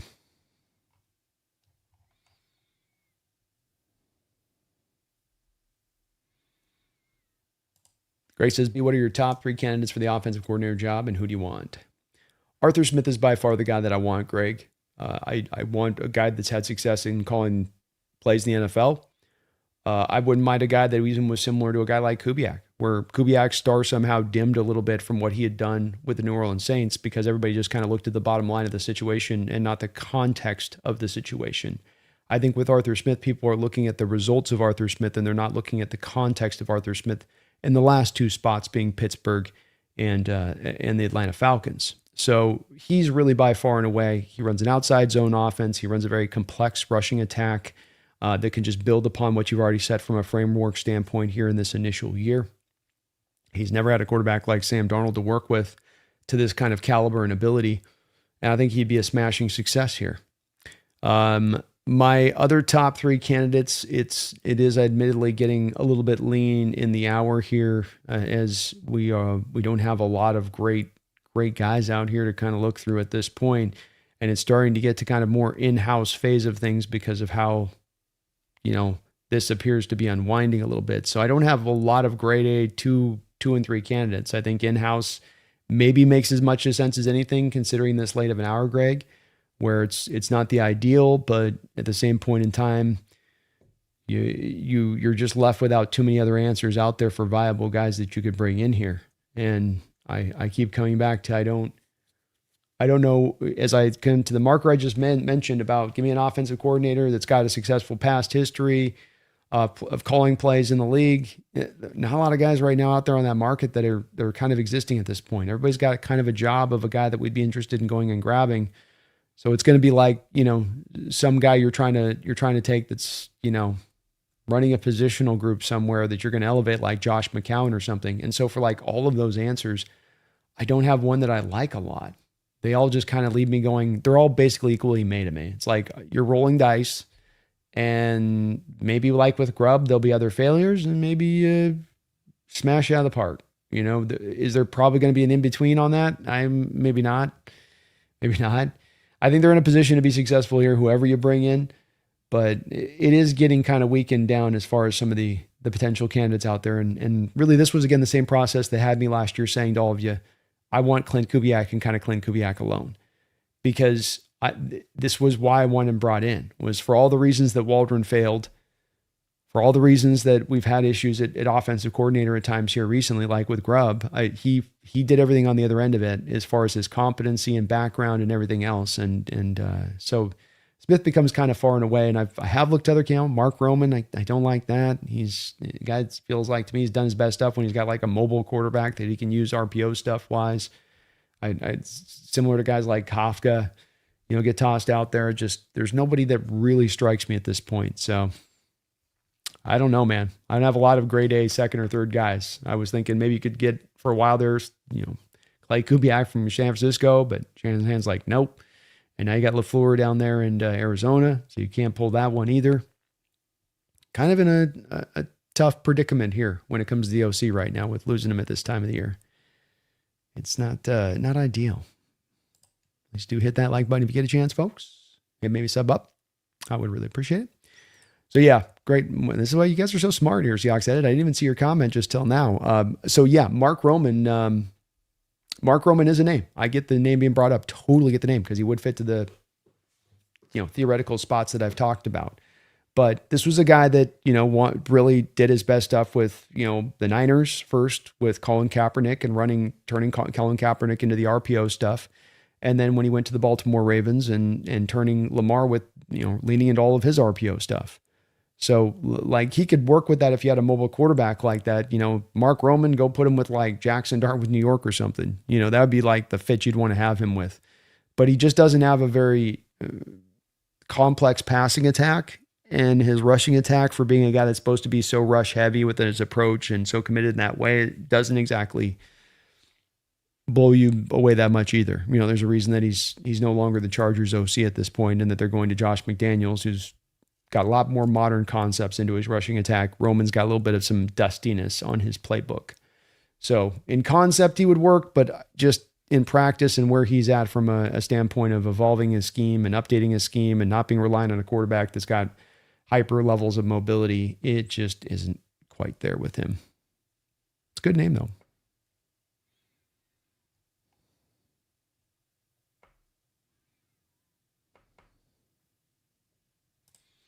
Daxis, a name. Are we worried about an owner transition when we have Schneider as president of football ops? He's been doing so great. I can't think that any new owner who comes in here is looking to do anything different for a very long period of time. And I think that I would estimate that, what's probably happened here, it's my theory, is that Seattle has been kind of for soft, quote unquote, maybe sale for a bit. They've been waiting for that time period to pass where they don't have to put profit back to the city. That's for sure. But I think it's also been that, you got to come blow me away with an offer. And I just keep coming back to thinking that somebody's looked at this run and they're looking at having the coach you've got and the general manager you've got, and that kind of John's part of the attractive package of buying the team, just like Mike is, just like this young team is. You've potentially got a team that you're able to go buy that just won a Super Bowl championship. I mean, that is the dream for a professional owner to be able to inherit something like that. How many of these guys have to inherit freaking smoking crap stacks of just piles of dung, bad front office, no kind of history of winning, not a lot of talent, no culture. You get to come in and you got this thing flying along. Why would you want to upend that? So I don't think it should be an issue. Not coming off this season.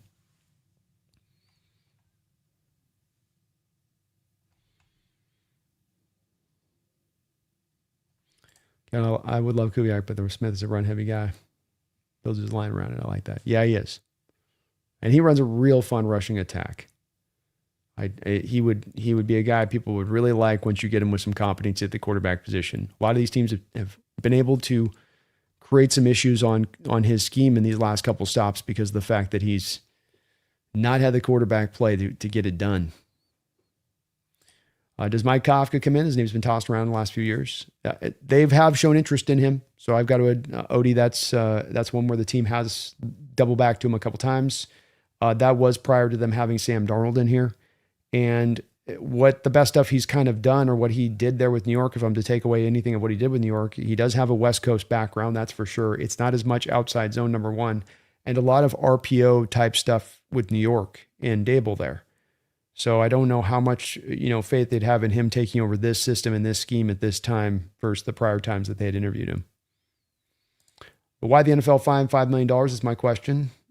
Because the trust mandates that Allen should sell, and the NFL can probably come back to Seattle and say that this devalues the NFL in a whole, having a team in sort of a soft state of sell.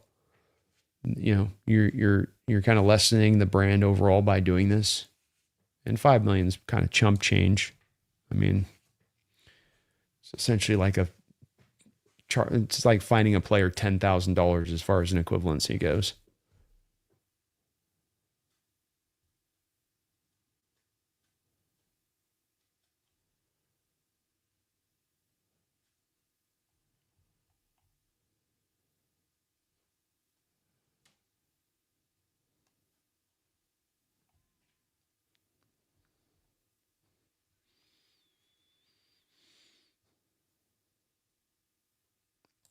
Daniel says, Brando, I could 10,000 my money on Kalshi if I bet Puka wins Offensive Player of the Year. Betting on a Seahawk getting snubbed in an award seems like a good bet to make. Maybe, I don't know, man. Jason kind of started to get enough of a runaway on that one, it just seems like. Well, Greasy B, what do you think about the Patriots using the Warriors come out and play? Don't they realize that was done by the losing gang?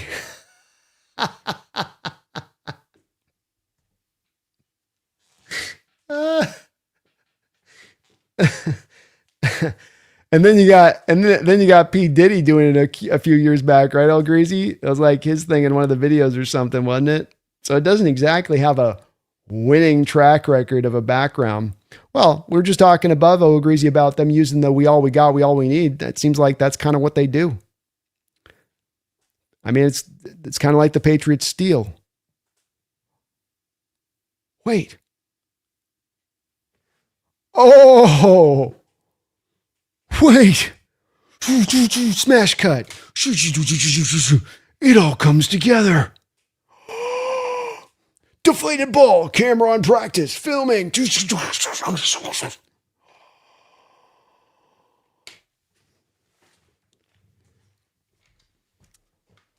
I guess I'll agree with you. It kind of fits the motif, is what I'm saying. Definitely kind of fits the motif.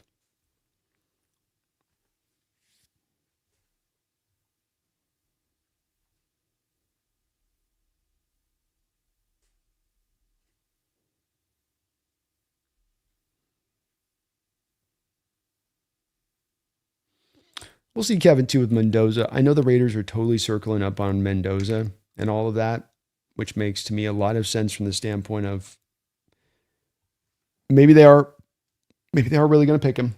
But if you were going to trade the pick of Mendoza, and what we know about teams in the past when they have traded the first pick in the draft, is that you don't telegraph the fact you're going to do it. And you want to make everybody think that that thing is the most valuable thing to you in the world.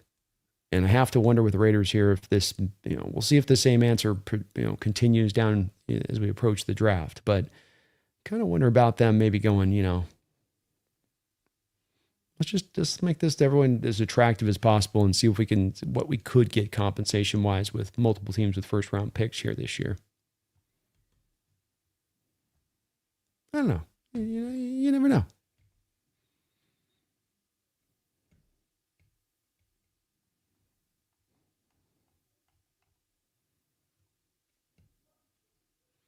Minxie, hey, hun, are you nervous about this game? And do you think we can beat the Patriots? And could you predict the score? I'm not super at this point yet nervous. It will grow, I'm sure, with the week, and it's been the bye week and having a little bit of time to feel good about the season. I'm sure as we get close to the game, I'm going to be mighty nervous. Yeah, I'll give you a early prediction here so far. And I would say that I feel like you get 2 field goals and 3 tutties. What I would predict on this one. So I'm going to go 27.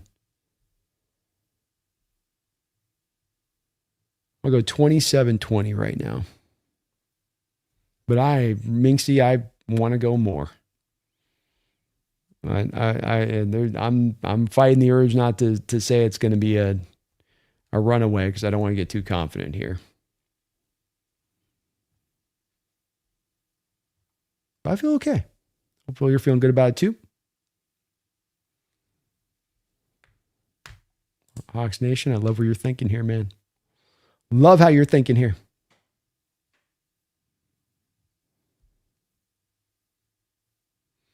Manny says the stats showed the last game the Patriots used 11 personnel, 39%, and 12 personnel and 21 combined together around 20%. They didn't use any 13 personnel. Rest plays they used other formations. Interesting data. Definitely you got the different coaching staff from the last time we played them. Different approach. Odie says Myles Garrett wants to compete for champion again unless he wants to renegotiate. You have to give money back this year if he really does want to move. Which honestly, from his standpoint, not the worst idea in the world. I'll give some money back. Basically just like, let's rip up the contract. I'll give you back enough bonus to make you guys satiated. Trade me to a team, blah, blah, blah. And I'll just sign a new deal with the team you trade me to. So I don't have to actually lose any money. There's a creative way to get it done.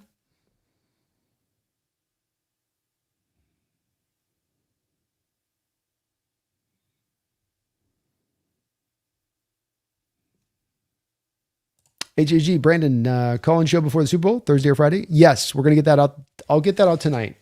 So I'll try to get that all set up this evening, and we'll get that all good to go. I've been waiting a little bit just because I've got a couple of requests and shows we're trying to get kind of lined up here for the early part of the week. But Thursday night, if you are a member of the channel, I will get that out tonight. I'll post it a couple times this week so you can see it pop up on your feed. But you want to keep an eye on your community post if you're a member of the channel, as we will be doing a call-in show this week.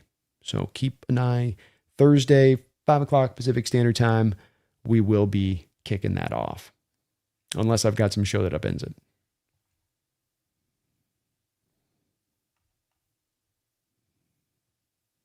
Ooh, Manny says, guys, you see the report the Seahawks met with Malik Muhammad. I like him. And he looked good at the Senior Bowl to me. Looked good in practice. Don't think he played in the game, but he fit to what I had seen from him on tape. Good corner, hot corner. Can do a variety of different things. Very athletic. Got some juice. Makes a lot of sense to me in the second round.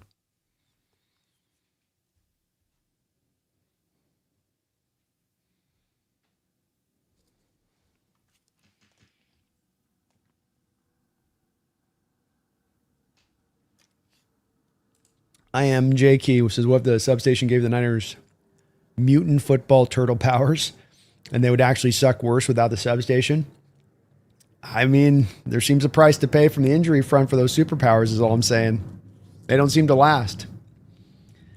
They just don't seem to last, Anything's possible, I suppose. Maybe that's like a science experiment where the owner's like, let's just see if we get like the radioactive effects, like like X-Men mutants or something. Kakai says, I'm thinking Brandon Sissy as our first round pick. He's very possible. I've got him right at the very start of the second round, so take him at pick 32. Wouldn't be the worst. Wouldn't be the worst pick. Minxie, hey, Hawks Nest, are you nervous? I ain't nervous in the least. 27-20. We got this. We got this, Minxie. Rockman says, how many of you guys did a mock draft? And if so, what do you think is the priority at 32? Is it time for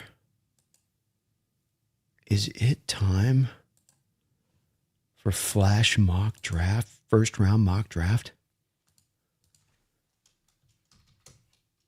Is it time for flash?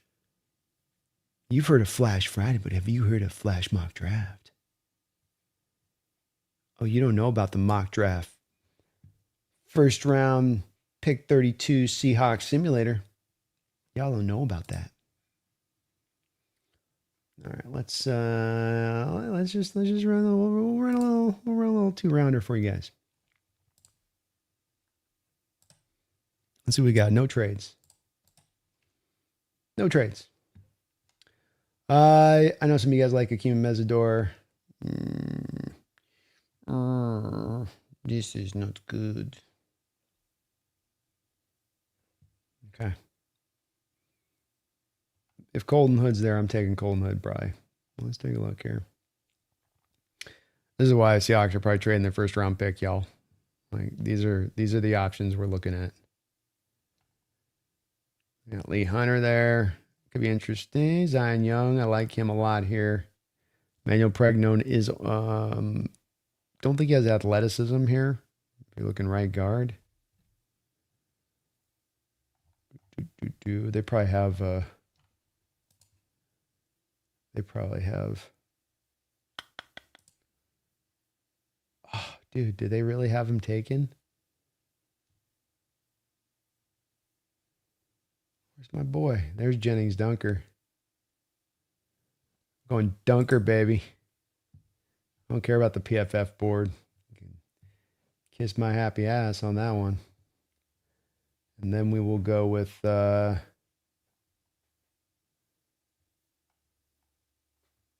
I got so many Huskies right now saying, give me Jonah. Come on, guys. We can't go running back here. Can we?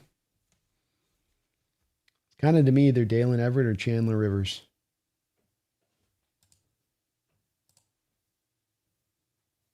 Muhammad will be there in the third round. According to them, I don't think so in real life. Jonah would be fun, wouldn't he? Go for some sweet Jonah Coleman inside rushing. You don't have... Kind of depends on what happens with Walker a little bit too, huh? Well, there's a pull there, but I like Dalen Everett and we need corner. And that's higher on my board, so... I got Dalen Everett higher than Chandler Rivers myself. Like his size in this defense. All right, come back in the third round.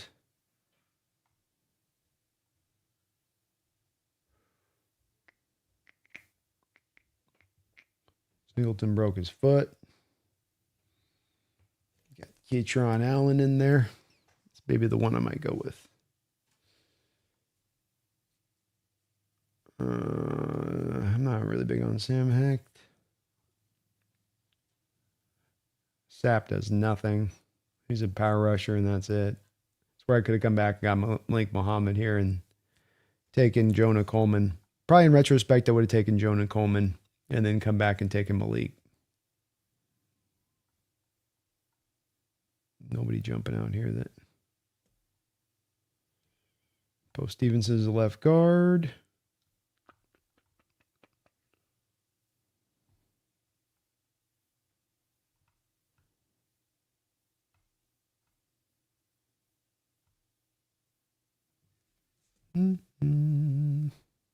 Bud Clark's kind of fun.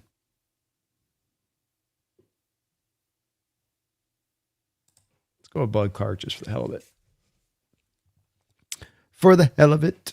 There you go. Jennings Dunker in the first round. Come back. Dalen Everett in the second. And Bud Clark in the third. Get our safety because you're probably losing Kobe Bryant this offseason. You're probably losing a couple corners this offseason.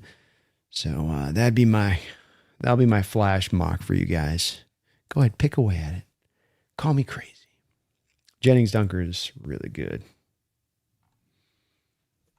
Really good.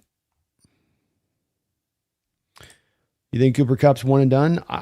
This is where that whole you win a Super Bowl thing can affect stuff like this in a major way for these players. You know, when you get to this age, DeMarcus Lawrence, Cooper Kupp, maybe even DeMarcus Lawrence or Leonard Williams. You know, these guys come to this kind of game. Do they win a Super Bowl and go, that's the good way to go out? And I'm good at that point. Does Kupp still have the love inherently for the game to keep doing it? That's going to be the hard thing to say. So there's a pathway to where, yeah, I think that all three of those guys, you could come out of this game and win and come to find that you've got to replace all three. But I could see all three of them also deciding, let's run it back again and have the opportunity to do something that's very hard to do in NFL history, which is, you know, repeat back to back and create a special play there. So kind of hard to say on this one, Odie, for sure on that one, but definitely on the table.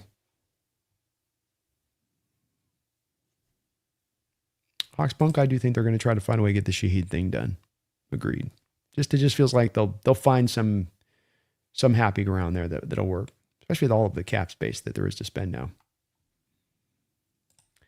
Daniel Bailey, Brando, do you think we would be able to keep Arthur Smith for a while since he failed as a head coach before?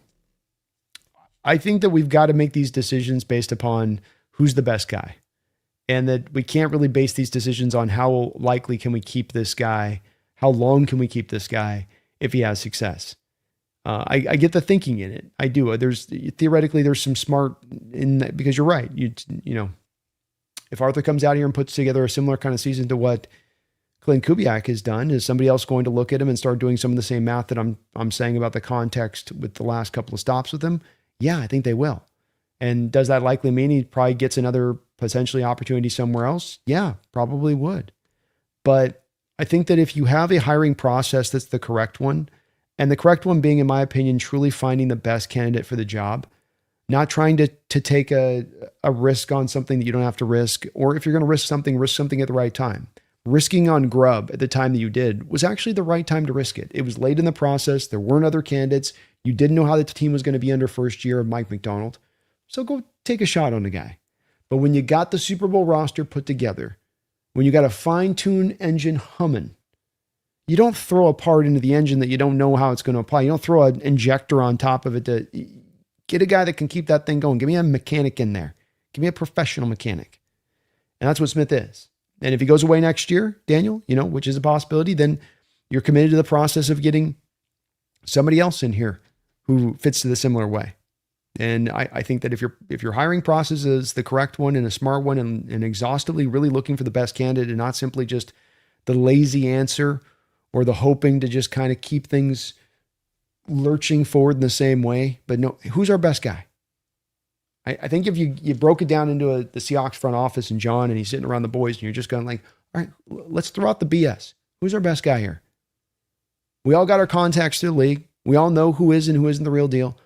Who's the best guy available to us right now for a team that's going to be a Super Bowl contending team next year as it's set up? Not just on paper, not just in theory, not just if everything breaks right in your favor.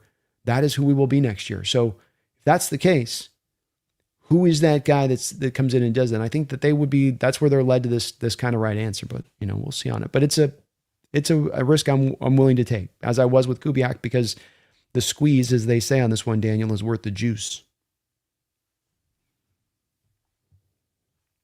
What about Shieldhouse? Just hasn't called plays before. It's the great unknown at that point. For a very young guy that hasn't done that, it makes me nervous. Just a little bit. We'll see if Arroyo is going to be out there and playing. Odie Drang? Possible. Yeah, I know you meant Nate Shieldhouse. I think he probably ends up going to the OC now, Kakai, doesn't he? Like he becomes the pure OC there with the Rams as LaFleur goes to the Cardinals. It's probably the way that one goes. Kevin O'Connell, can Harbaugh do it? I have been so impressed with his ascension from last place special teams to first place that I feel like he could figure that S out. It's again, do you want to have a guy? I love that you put it that way because that's a perfect way of putting it, Kevin. Do you want a coordinator out there who's figuring it out, or do you want a guy that's figured it out? And to me, I there's got to be a move to be made where we can't just be turning up inside out our pockets, going, well, there's nobody out there that's figured it out on the open market. There's somebody they could find, but that's why I want to be more in that range because he's never called plays. You're having a guy that maybe a very smart-minded guy, but that's a lot to throw, or you're trying to do it by committee, or I just don't think that's necessarily the right approach on it.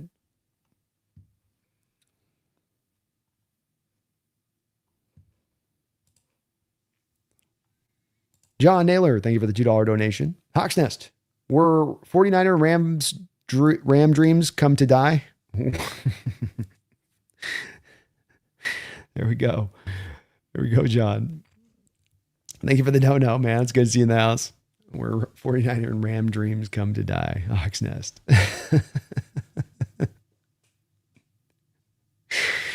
And I'll put you in a hat and I'll make you write a poem.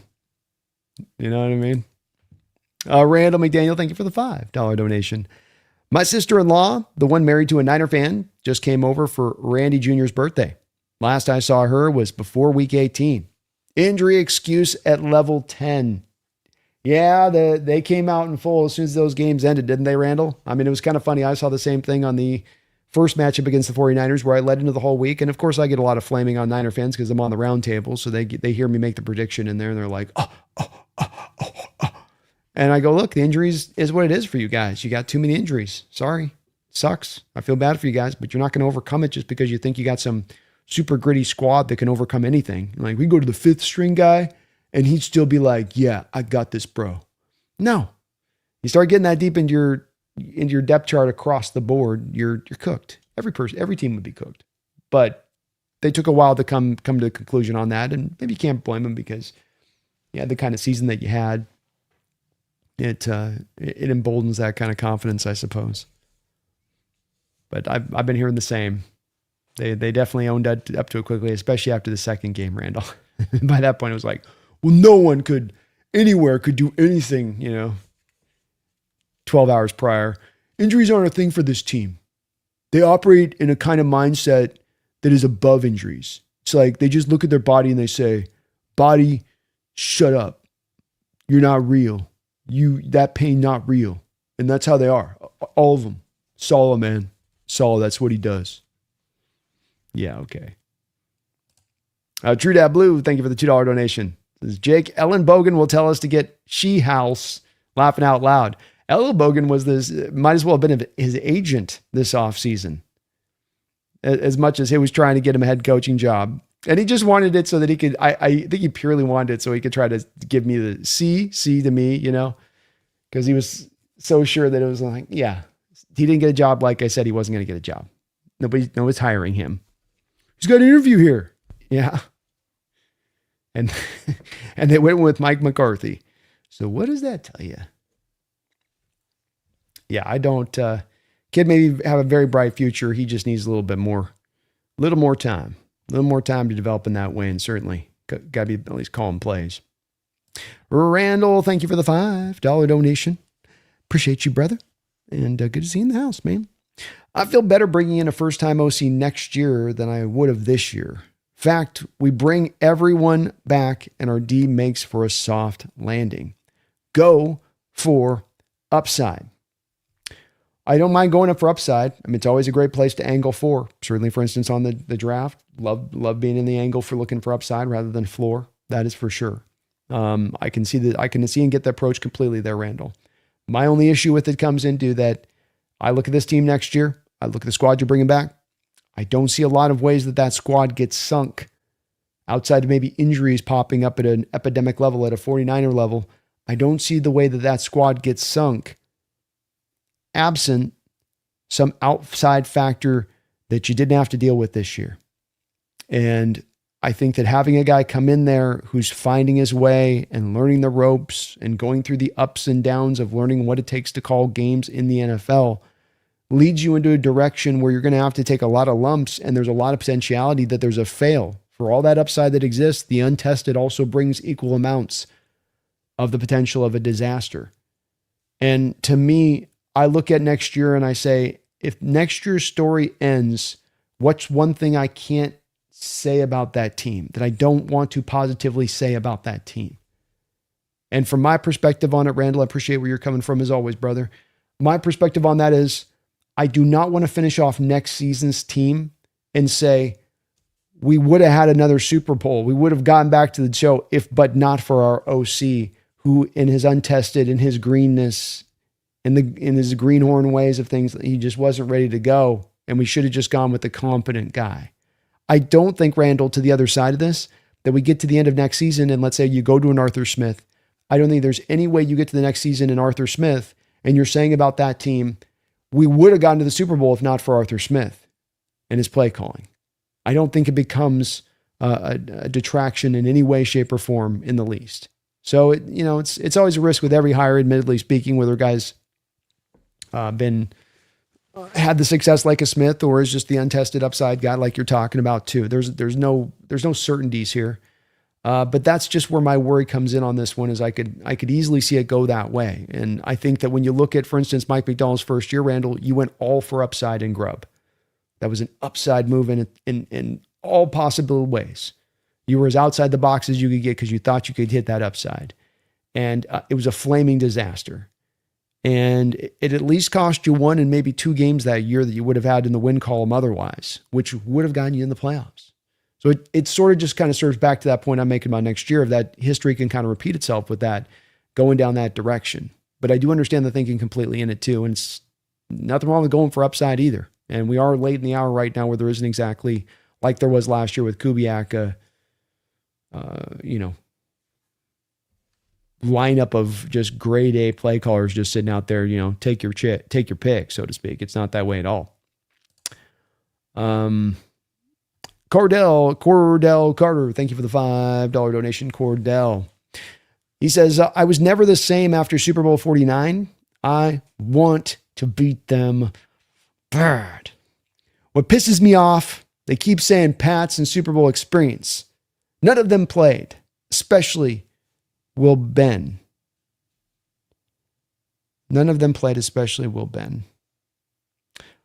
Yeah, I think, Cordell, you're saying that, this Pats team, they're trying to say has the experience there, but it's not. It's a different staff. And of course, none of the players, but maybe I think one or something on their roster have been to a Super Bowl before, so much less played in.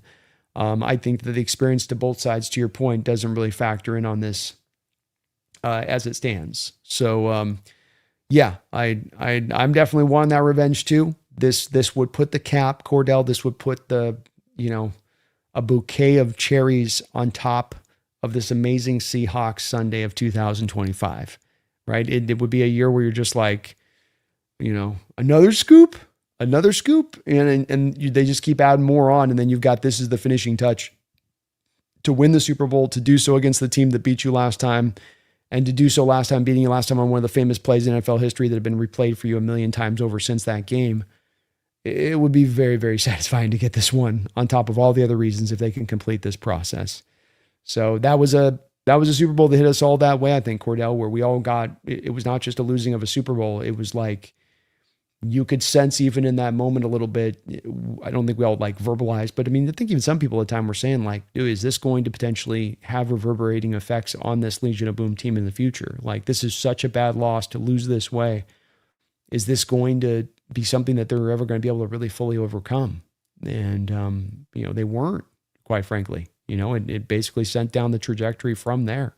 So it makes this a game because of that even more so that you want, if that can be the case with a Super Bowl. You already wanted more than anything else, but even just that one extra little yeah. And we have that. So well said on your part. I do feel the same way, man. Let's get our vengeance this Sunday. Vengeance. Trent Puckett, thank you for the $2 donation. Says, hey B, Curry, OSU, late round Buckeyes that you like. So I gotta, and definitely I was trying to play a little bit of a catch-up game here this last week, bouncing around there at Senior Bowl and trying to kind of pick up what I could with what was going on.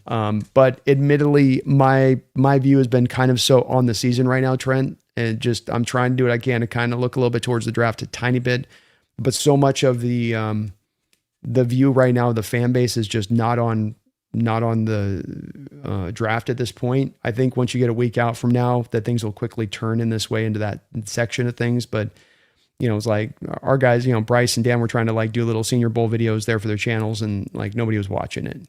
Hawk fans are completely tuned in right now, and understandably so. I get it. So I'm not knocking it, but Hawk fans are completely right now checked in on just what's going on with the team, what's going on with the Super Bowl. And so it's just kind of I'm putting that stuff a little bit on the back burner at this point until we get through the season, just because we just don't have, the interest isn't quite there for that right now enough in full versus the other stuff that's kind of going on. But I do have Curry on my notes. Haven't had a chance to look at him, man. I was just kind of busy this last weekend, just trying to bounce through all these guys I was watching on the field and catch back up on some of these guys and add to some of the notes I already had on certain guys.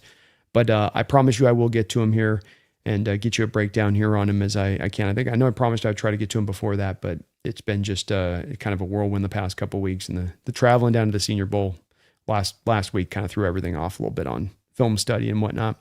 It was kind of a little hectic on that, but I promise I will get to those Buckeyes. I don't think I've got any late round Buckeyes right now, because I obviously have a first round grade on Arvell Reese. I've got a second round grade on Sonny Styles. You could talk me into even making him a first rounder. Carnell Tate's a top 12 pick, in my opinion. Max Clare I have in the fourth round right now, receiving H-back tight end. So he's one guy that would be a day 3 guy to me. I don't think he gives you anything as a blocker. Don't think he'd be a Seahawk target in this draft either. But good pass catcher. Caden McDonald. I've got him in the second round. Movable force there in the Penn State defense. So he's kind of high up there. My guy, I mean, they're just kind of all, except for Claire right now. I'll be getting deeper into it, obviously. And there was one Ohio State guy at the Senior Bowl.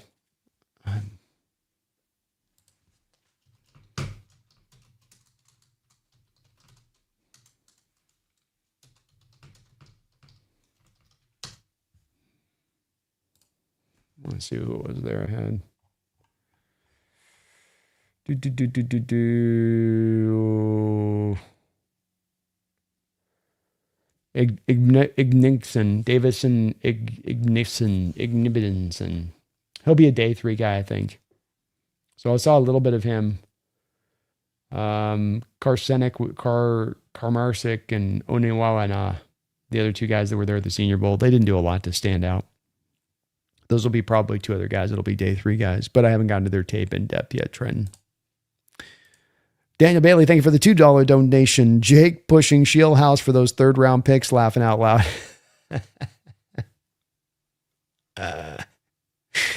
Oh, Jake. Hey, you know, he knows he needs some difference making talent over there, I guess. Man, he was selling that like a snake oil salesman, you know? Like, Jake, is he a miracle coach? Does he cure all? Really? Just a little dab will do you? Okay. Jake's hilarious. Wu-Tang, thank you for the $5 donation. I want a made man coaching while we're in our window. Smith would be a hit, especially if we keep Shaheed and get some depth on the line. Agreed. I don't see him failing here. Kind of like back to your point, my point a little bit back to Randall on this, with this is just, I don't see a failure here to him. Untested? Yeah. Young guy? Yeah. Guys never called plays before? Yeah. There's a pathway to failing there that's pretty clear. Pathway to upside too. Pathway to maybe in greater success than Kubiak too. Absolutely that. But with Smith, you have a guy that you don't have the question. You don't have to bring him in with the questions. And this guy, if you go back and look at the seasons that he produced with Ryan Tannehill with the Tennessee Titans, and not exactly an offense that was stacked across the board, where Corey Davis was his number 2 wide receiver, Jonnu Smith was his number 1 tight end, and Tannehill was his quarterback. You know, he got by far the best version of Tannehill out of him. And, you know, I think people are kind of the recency bias of where he's been at recently with Pittsburgh and where he's been at here with Atlanta. But we come back to that old adage I often say in these moments. What offensive coordinator, what offensive-minded head coach would have worked on that Atlanta Falcons squad with Desmond Ridder and Marcus Mariota as a quarterback? And ask the same question if you want to apply it to his recent stops with Pittsburgh. He got more out of Russell Wilson than the New York Giants did. He got more out of Justin Fields than the New York Jets did this year with making him their starter. The answer comes back to there would be nobody in either of those 2 spots. And if you take an offensive-minded head coach or an offensive coordinator and you give them a quarterback that is less than average, no matter whether they're rushing-based or not in their approach, if teams know you got a crappy-ass quarterback, they're going to take your run game away, force your crappy quarterback to throw, and you aren't getting anywhere fast.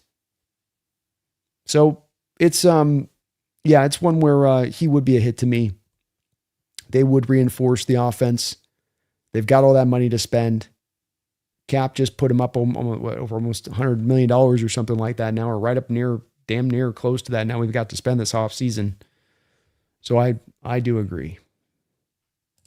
John, thank you for the $2 donation. It says, Brando, poem or hat? Choice is yours.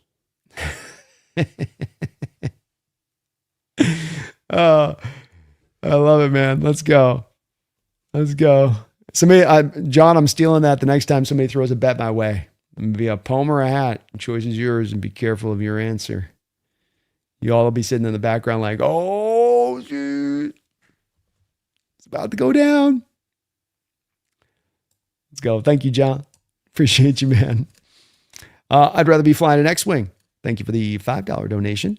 Hey, Brandon. I agree with Dan Viennes. Arthur Smith makes the most sense and is who Mike McDonald wanted initially. But ultimately, I trust whoever Mike McDonald and John Schneider pick. I can't add a lot on top of what you just had to say. I agree with it in full. You can obviously hear me making my case and banging the table pretty hard here for Arthur Smith. I think that you bring up a good final point to this, which is that when we were wondering a little bit about the hiring process for both John Schneider and Mike McDonald a year ago, that we've gotten to learn about both of them, and that both of these guys are going to ultimately be, I think, possessed to get things right on this, and that whether they arrive at the initial thing that's correct or not, they're going to find the right place, and that they've got a great process. And I am stealing from them again, as we do at times, process over results. And that if your process is a good one, you're probably going to be led to the right results. And if your process is a broken one, i.e. like all we do is hire in-house, well, that's not a great process, right? But if you have a really good exhaustive process that has you looking across the landscape, you got no guarantees, but you got much better chance of success. And to your point, ultimately emboldens a lot of confidence in the organization become that. How can it not, coming off this Super Bowl run as we are right now? Yeah, makes a lot of sense, man. Glad to hear Dan's on point. Dan's with it as well. I am Jay Key. Thank you for another $10 donation. Very proud of you, Jay Key. He says, I think us fans can take the I'm confident in our team taking the dub stance because of the current character of the Seahawks. They aren't taking it lightly. They're still on a mission. M-O-B.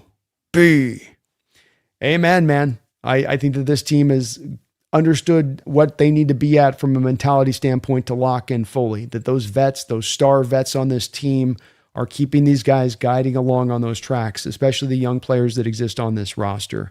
And they've built this confidence in me and watching them with this consistent performance throughout this year and showing up every single week and bringing the right energy and bringing the right mindset and being prepared to play. And you just come back, as I've so often through these playoffs, and saying it's not merely just that you had a team that won 14 games for the first time in franchise history. It's not merely the fact that they played in the toughest division in football in probably 20 years. It's not merely the fact that they had to go through the toughest pathway to the Super Bowl between the two conferences. It's not merely that they had to win the toughest division in football in 20 years twice freaking over. It's that they're playing their best football right now. They're not playing a pretty good version of themselves, which is where the Rams were recently. That team we play, the Rams, that's not 100% their best version of themselves this year. Maybe it's 93%. Maybe it's 94%. Not quite the best version. We are the 105% best version of ourselves right now in how we've been rolling along. And we slowly built up to that place. We didn't just kind of jam the button up and then shot up there. They've been slowly building that up, as I've said, like a building, and putting brick by brick by brick down. And eventually you got the building built. And that's what they've got. And year by year, this fluctuates. It's not a guarantee that this thing lasts 2-3 years in it, but right now in this year with this roster, with these players, with this sense of urgency, they've calibrated it and they've locked it in true. And it does, like you say, Jake, it does build a lot of confidence that I wouldn't otherwise have coming into this game. It makes you feel like, look, I feel like we're the better team and we're ready to take advantage of this, and they're not going to get too big for their head, not too big for the britches, that they're going to understand that this mindset's kept us here all the way through, and that why wouldn't we trust all the much more in it now? Why bail on it now just because it's the Super Bowl? A lot of ways, if you're going to lose yourself out of that mindset, you would have seen games here or there where they just kind of, we didn't show up for Tennessee today. We just couldn't get up for Jacksonville. Pittsburgh's a tough spot on the road. Didn't really happen from them, did it? They've been locked in, and they're playing their best ball right now, across the board. So I agree with you, man. I agree. And I feel confident that this is at least a 7-point win at this point. And I keep watching the tape, looking at the New England tape. I mean, that's part two is I'm watching the 22 now on New England. And I'm trying to look at it with this sort of steady eyes of like, okay, don't get too confident here. Don't get too, I'm seeing Drake May staring guys down, lack of going through reads, the easy button offense that McDaniels is trying to create around him, the RPO nature of the offense and what they're trying to create of him, how they try to keep their running game so often out of shotgun and how that then minimizes your run game at times. I can go through an endless list of stuff that's just like, I don't see how we've got an answer for that. We've got an answer for this. We've got an answer for that. They're not going to be able to take advantage of this. They can't do that. We're not going to let them do this. Yeah, it's hard not come with that answer of like, we are just a better team. And this Patriot team got there and they earned it. And they're a good team. Not take away from that. But the pathway, context of the pathway to get you to the show is also a part of the measure of these two teams. And there's a distinct difference between the pathway of these two teams and what it took to get here. Alan, thank you for 20 months, almost 2 years as a Hawks Nest member. Says, headed to the Super Bowl 60. Let's have it go, Seahawks. Hey, congratulations. Great to hear. We're going to have a lot of Hawks in the house. Got a lot of our content creators going, which is cool to see too. Love it. Absolutely love it. And you're going to have a phenomenal experience out there, Alan. I'm guessing we're going to kind of take the stadium over. Patriots travel well too, but I feel like that knowing, hey, well, the ticket's only going to be that much to go south. I mean, it's really just about the stadium ticket at that point. So have fun down there, man. And thank you for all your support. John Naylor, thank you for the $2 donation. Says, Brando, poem or hat? I'll take both, sir, says Jesse. Oh, he got so much hell from the Ram fans for the poem and the hat. He got so much hell. It was. He's a good sport though. He was a good sport about it. That's no fun. That's no fun. No fun at all on his part. But very funny. Very, very funny. Thank you, John. Appreciate you for your support, bro. Very much.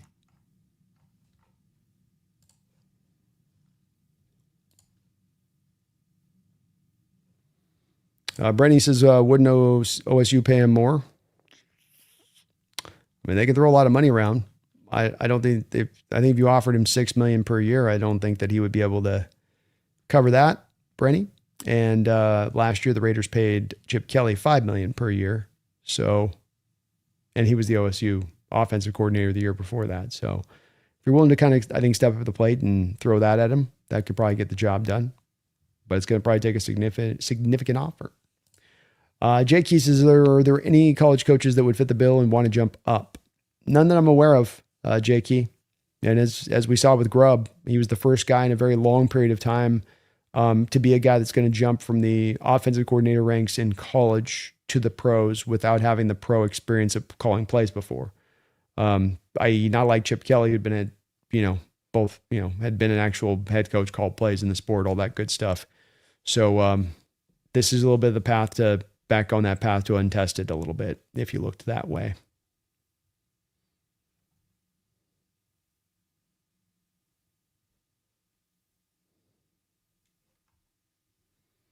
Love my chat, Odie.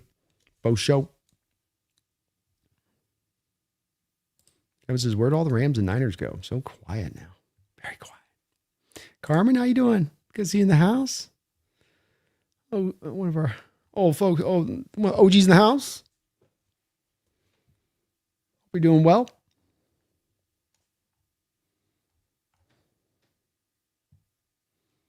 Giants hired Kingsbury as an OC. Interesting. It makes sense. It's kind of they're going to try to do the thing where they lean into Jackson Dart's legs and all that, despite the fact that the kid plays about as recklessly as you can at the quarterback position. They're still ultimately like, well, we got to try to max him out. So let's just figure it out with him running that stuff. We'll see how it goes. But he can run this. He can run that offense. It's very similar to the style of what he was doing out there in college. Seahawks edits. What is your thoughts on Adam Stenovich? Does he run the same offensive scheme as Klint?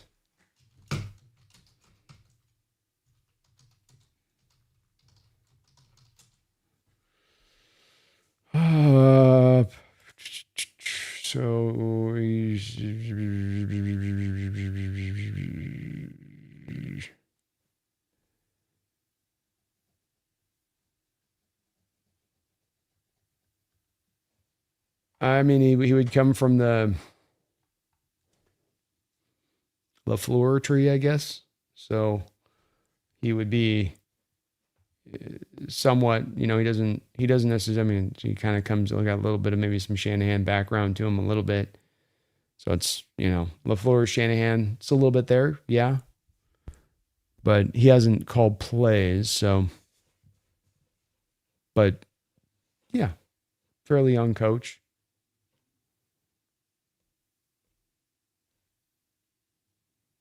Offensive line background a little bit.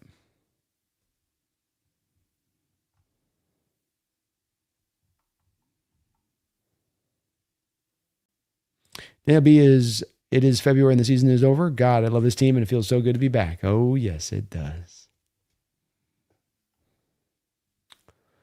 Space. Anyone in the Senior Bowl impress you, Brandon? Yeah, there was some guys out there that were looking good to me. Rodriguez looks bigger in person. I got to go down the field and I interviewed Jody Allen for Roundtable Sports, which was cool. Get a little say what's up with him. Looking for my notes here. So Colton Hood looked good.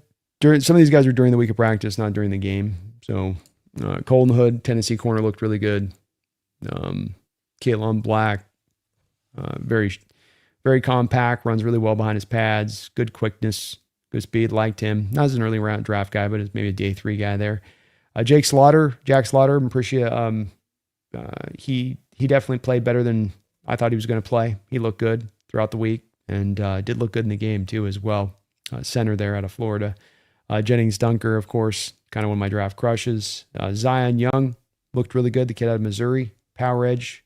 Zion Young, Danny Dennis Sutton, and Derek Moore would be 3 edges if you're a Seattle Seahawks fan that I would say lock in on a little bit because they fit to a little bit of the Mike McDonald model and have some of that physical beastiness to him coming off the edge that he's going to like. Keytron Allen, Penn State kid, like him a lot. His running mate broke his foot during the week of practice, unfortunately. Malachi Fields was really good there. The Notre Dame wide receivers were pretty disappointing in my opinion. Bud Clark, safety, was a real one safety that stood out. Taffy was kind of, he was all right. Lee Hunter, Texas Tech, Romello Height, both those 2 guys. The Bailey kid wasn't there, but Hunter and Height were, and they looked really good. Hunter was pretty beastly, really handling guys physically. Caleb Banks looks like Chris Jones, but plays a little high and kind of the flashes go in and out on him a little bit. But boy, you can't deny the physics. He's going to make himself a first-round pick just kind of off the length and size and the look of him almost a little bit there. Jacoby Lane, USC kid, was getting good separation with the route running. And Vincent Anthony Jr. out of Duke had a strip sack in the game. And, he flashed with some quickness at times.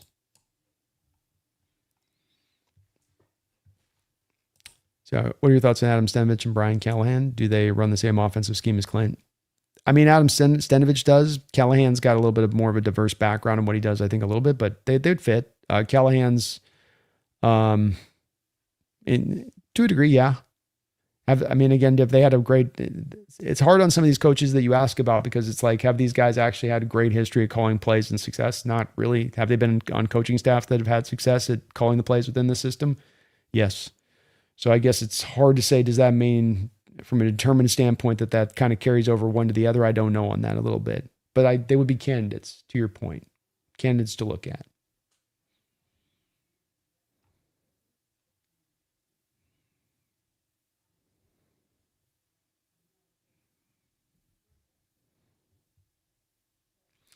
Juan says, I hope that my Seattle Seahawks win it in San Francisco, Santa Clara to San Francisco plays home when the Seattle Seahawks win. I hope they win. Me too, man.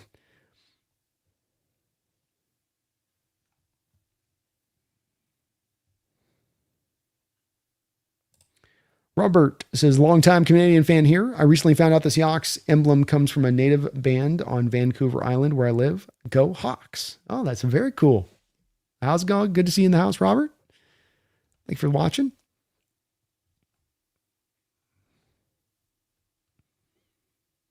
Daniel says, this game feels like the 49ers game. I feel confident but nervous, and we saw how that game turned out, laughing out loud. Yeah, I think the nerves will come up as the week goes along for me, Daniel, for sure. You've had kind of the week off there for me, so it's kind of like a reset button. But I can't deny that the confidence is there because I would be feeling more nervous right now if not for it. And if we're playing a Patrick Mahomes Kansas City Chiefs or this was a Tom Brady New England Patriots, I think that there'd be a bit of a different outlook coming into this game for me, for sure. But look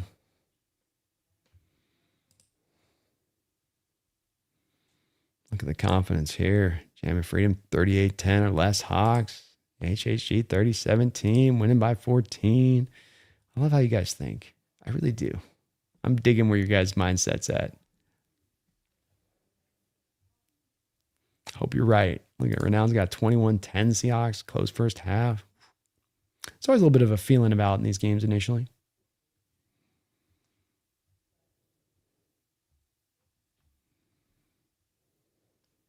Let's get it, Renown.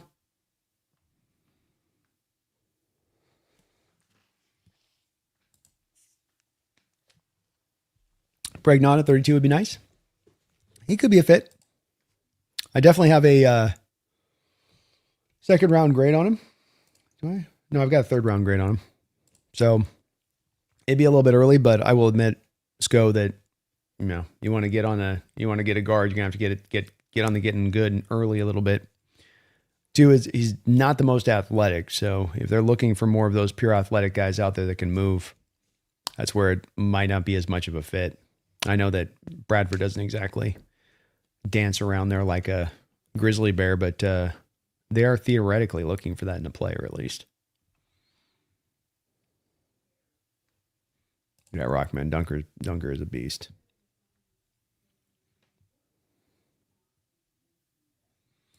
Hawks Nation, Hawks Nest, does this mean for the 2026 football season for the Seahawks will be getting tons of prime games? Yeah, you'll be maxing out at, what is it, the 5, I think? You'll be getting all of them. Super Bowl winning squad always is. Especially for your team for next year, Nation, that's going to be returning so many starters, and they'll look like a good game to post out.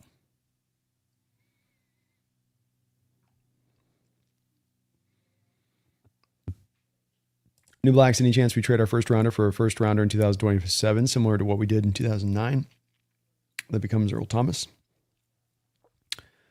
Well, you never know when it can happen. New Blacks, in the respect of there are teams in recent years here that have traded and done these kind of similar deals. The New Orleans Saints with Trevor Penning, and you've got last year, of course, we've Cleveland stacking a couple of first round picks for this year, and what the Rams did, moving out of the first round for them, and to do it that way. So, there have been trades like this in recent years beyond just what's happened with that Earl Thomas one back in the day. It's possible. You do have to wonder a little bit of, when you get to 32, you're pretty deep into a draft that's pretty weak at that point. Is there a player that really has a team in the second round hot to trot on them that they have to go get there at the top of that spot, that they'll give you that second round pick and first round pick for? And normally that would need to be a quarterback to drive that kind of interest. And there probably will not be that quarterback there at that spot that will drive that type of interest, unless some team is just getting completely warmed up on a guy like Ty Simpson or Garrett Nussmeier, which anything can happen, but I would say it's probably unlikely. If this draft was stronger, New Blacks, I'd have a little more confidence in that being a potential, I guess. And it is on the table, but just predictably wise. Seahawks edit. Brando, I would have taken Katron Allen instead of Bud Clark. Both are good, though. I could go that way, too, man. You could have talked me. If we were in the draft room and you were pounding the table for Katron, I love me some Katron. So he's my second. He's right now, I'll show you this Seahawks edit. You can see this right here, man. Katron Allen's my second highest rated running back in the draft. So if you wanted to go that route with me, I'd be all over it. You would have easily talked me in. Easily.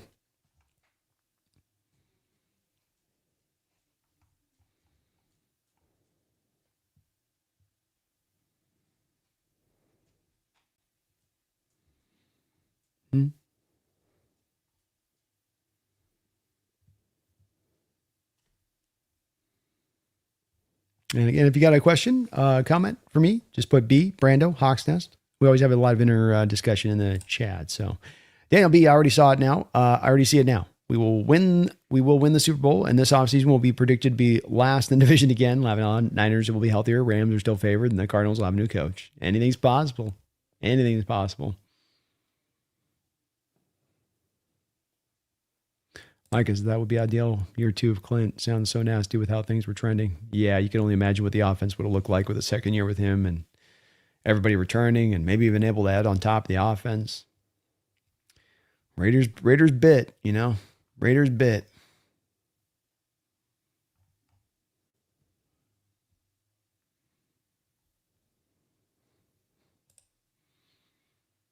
Let's go, Dalton. Let's go. Brian Callahan. The thing I like about Brian Callahan is he brings his dad with him, and his dad's one of those guys that's a first-rate offensive line coach. So I like that part of it. He was an offensive coordinator for 19 to 23, but look at the offense he kind of ran there with the Bengals a little bit when he was there. It's kind of shotgun heavy, a lot of spread concepts, a lot of passing, not as much of the commitment to running the ball. There's success there. There is. You put Burrow in a lot of danger at times behind that offensive line with the play calling. So he's a possibility. I like what his dad potentially could bring as a great offensive line coach, and you're probably going to lose that with likely Benton. I think no guarantee on this, but probably likely to go with Kubiak out the door on that one, probably. Markman says, we don't need another effing grub. I'm laughing out loud. We need another proven play caller. Amen. Brian, I will accept the OC job, and I will work for peanuts. Just give me a strong supporting cast. I need it. Justin Allen on my right, Pete's on my left. I'll be good to go.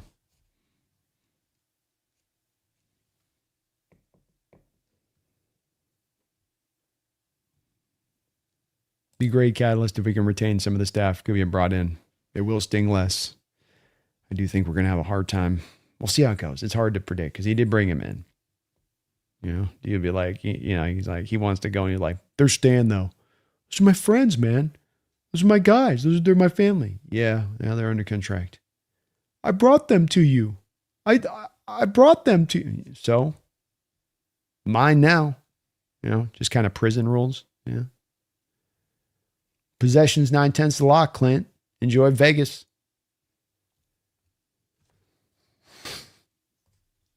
Snyder just getting cold-blooded. My coaches now. Hey, look at me. Look at me, Klint. Look at me. They're my coaches now.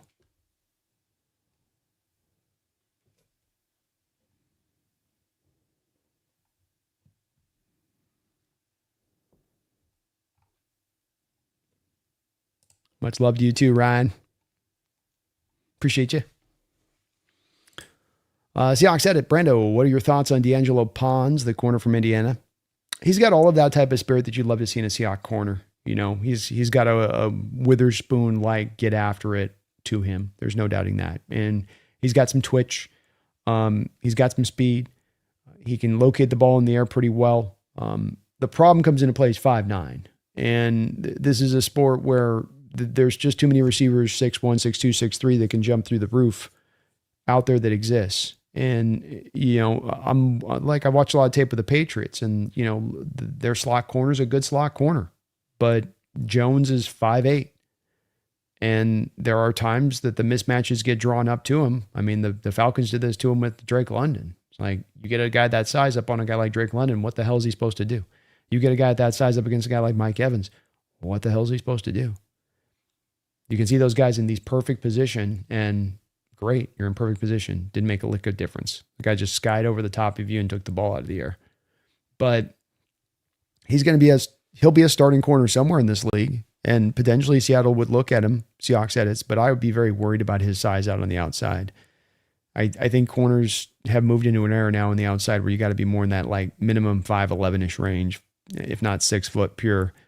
Otherwise, you're just going to get attacked and picked on at times. You really, and even back in the old days, if we go back 10, 15 years ago on this, where there were corners that were maybe more aligned to being at 5'9", 5'8", like those guys had to jump through the roof and have some like next level ball skills to kind of get by. But he's a good player. Love how he goes after it. Super hyper competitive. Plays a lot of energy and juice. Yeah, Coke and Arthur Smith, probably the best option at this point. Probably the best one. Is Drew Lock still the number 2 next year? I would say so. Yep. You're going to keep all 3 of your quarterbacks next year, and that will include Milroe unless somebody blows us away with some offer this year. So yeah, Drew comes back next year as the backup, and Seahawks quarterback room is set at least for one more year. When will the new OC be hired? Well, Kubiak's got to wait to be hired on his end first year flight, and you have to wait to the end of the season for that to occur. So I would estimate that if he gets taken on Monday by the Raiders, and it's announced that Kubes is going to the Raiders on Monday, that before the end of the week we probably have a new OC announced. I'm sure Seattle's prepared for this one, and they've been spending the time getting the groundwork right on this.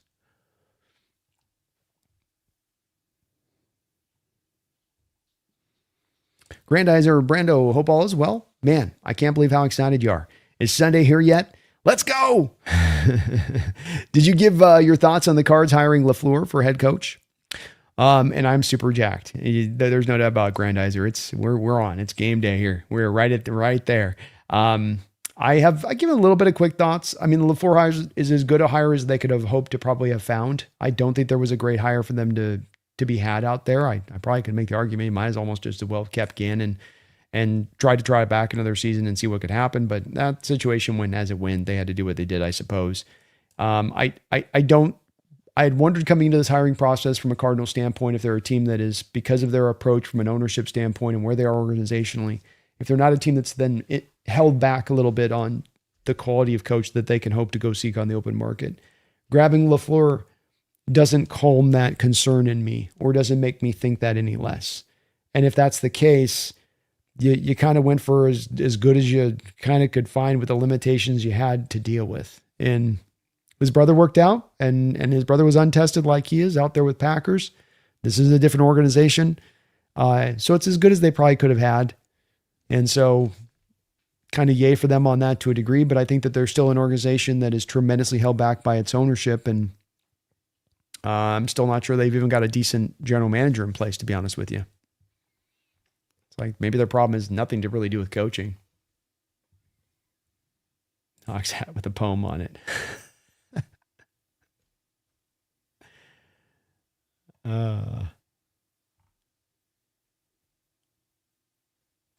Who's the first person who needs to be resigned? Shaheed, Walker, or Woolen? Walker would be the most important to me. You can figure the receiver position out around what you need to do. I want to keep Shaheed too, and he'd be very close. It'd be 1-1A, but that'd be my pecking order. Hey.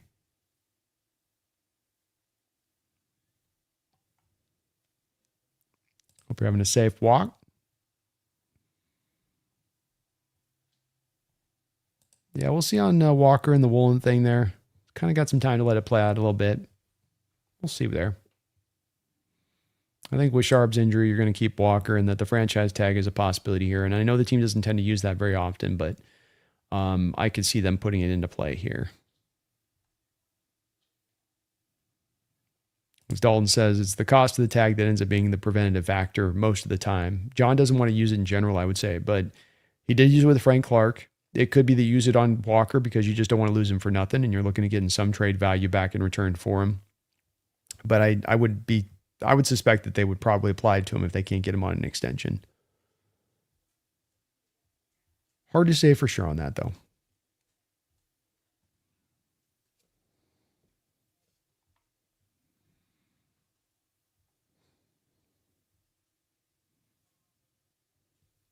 Jay Key says, what are your all's fantasy teams' names? I'm always Flea Socks. I'm Big Dixon Energy. That's the name of my fantasy team. Perennially in 4th place. Tim, how you doing? Don't step on the... Don't.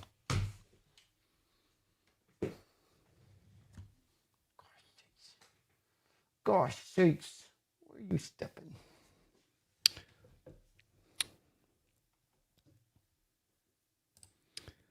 I took 7 p.m. MBM, so I got to go off before I start getting out of control. Sounds good, man. Take care, bro. Appreciate you. Randall McDaniel with a $20 don't know. Let's go, Randall. Randall says, I kept receipts on my sister-in-law. Was so confident we couldn't beat the Niners because of Sam. Sam Darnold. Really? Asked her what their house was like after Shaheed housed the kickoff. Then made her watch it on my phone. It has been wonderfully satisfying for us. You were one of the original backers, one of the original on the Sam train in this offseason. Credit and kudos to you, Randall, for being on that way on the front side of this. And as you engage with your sister, you know, this has been, you got a taste of a little bit of what I've been able to have over on the roundtable throughout this year, where every week I not only get to celebrate a Seahawks victory, you know, I get to come in there and do a victory lap in regards to having the take of not only the support for this team, but the support for Sam Darnold. Because everybody, every week of the season kept telling us that this thing was going to turn, that soon you'll see this soon. Real Sam's about to come down. This week will be the week. Okay. Maybe not this week when you play opponent. Okay. When this really happens. Okay. When he's in the fourth quarter. Okay. When he's playing against a good team. Okay. When he's in the playoffs when he's in the playoffs, but he's in a game where he's got to have a drive in the playoffs, right? Goalpost just makes it so satisfying where they got no more wiggle room, Randall, where they're up against with their back against the wall in the corner, and you got no more wiggling left. No more moving any goalposts. You just have to accept. You just have to accept that Sam's good. This team's great. And we're about to raise a Lombardi trophy in Levi Stadium. Or as I dub it now, after this Sunday and permanently, I'll no longer refer to it as Levi. Levi can come and sue me if they don't like it. It will be forever referenced as Hawks House. Hawks House, Randall. Thank you for the $20 donation, bro. Appreciate you. And props to Randall for being one of the original on Team Sam in the Hawk fan base. Even a little bit before yours truly on this one. I had to go back and watch tape. Randall was locked in, man. He was locked in and ready. He was with it. Colton Hood is on my draft board. Colton's great. He is going to go in the first round, and I think he's going to probably be the first corner taken off the board in the draft. He had a really nice Senior Bowl in the first day or two, and then he was done, which usually tells me that the work got put in. He did the job he needed to do, and probably going to be top 20, if not the first corner, one of the top 3 corners, and probably in the first round. Axel says, go Seahawks from Argentina. Hey, go Hawks from Argentina out there. How you doing, Axel? Allen, Julian Neal from Arkansas, another cornerback on board. He had a good, solid week for the most part. One day was a little bit rough out there, but he was good. Ooh, Travis Etienne's a free agent. I'd struggle with him. I've never been able to quite get on board Team Etienne. Do I think Boye Mafe will be resigned? No, I think they let him walk. They've got to get more out of their edge group. Armage Daniels, offensive guard, AMM's pretty good. I'm also on my board. He's a good player. Where do I got him at? 4th round for me, Allen. So just at the start of day 3 where I got him sit at, but it'd be interesting. Into day 3. We'd have to probably trade back a little bit, but if you're taking him at the end of the 3rd round, basically that's where we're picking. That'll be basically 4th round. Kind of, if you guys think about it now too, by the way, that Shaheed picks basically become like, instead of being a 4th and 5th rounder, it's really like a 5th and 6th rounder. If you think about it from a certain angle. Joseph says, how do you feel about our depth at nose tackle? It was a big concern last offseason.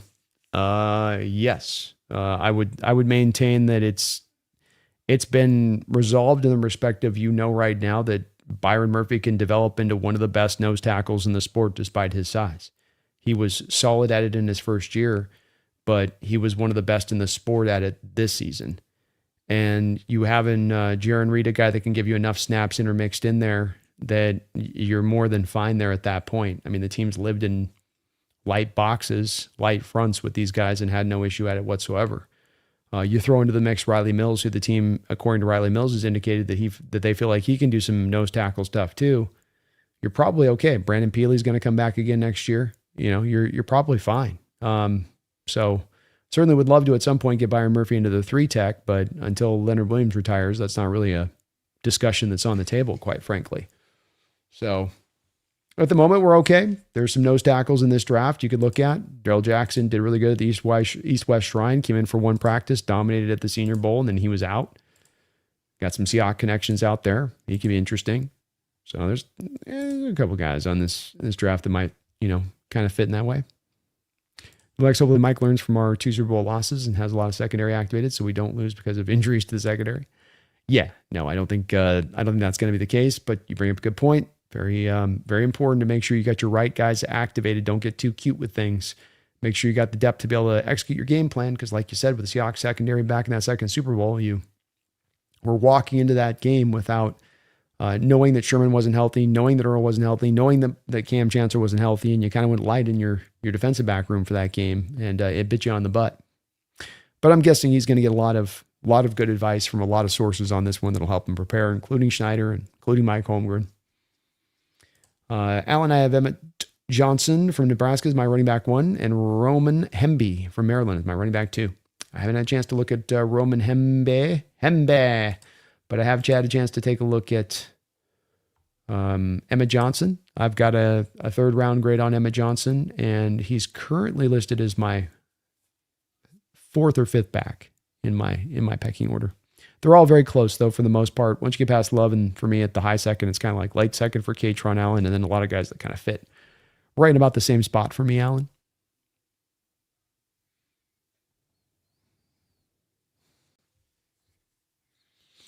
I'll take it. I'll take on the job. This way this engine's cooking, I just take on this thing's going full speed as it is. Just got to keep the gas on the pedal.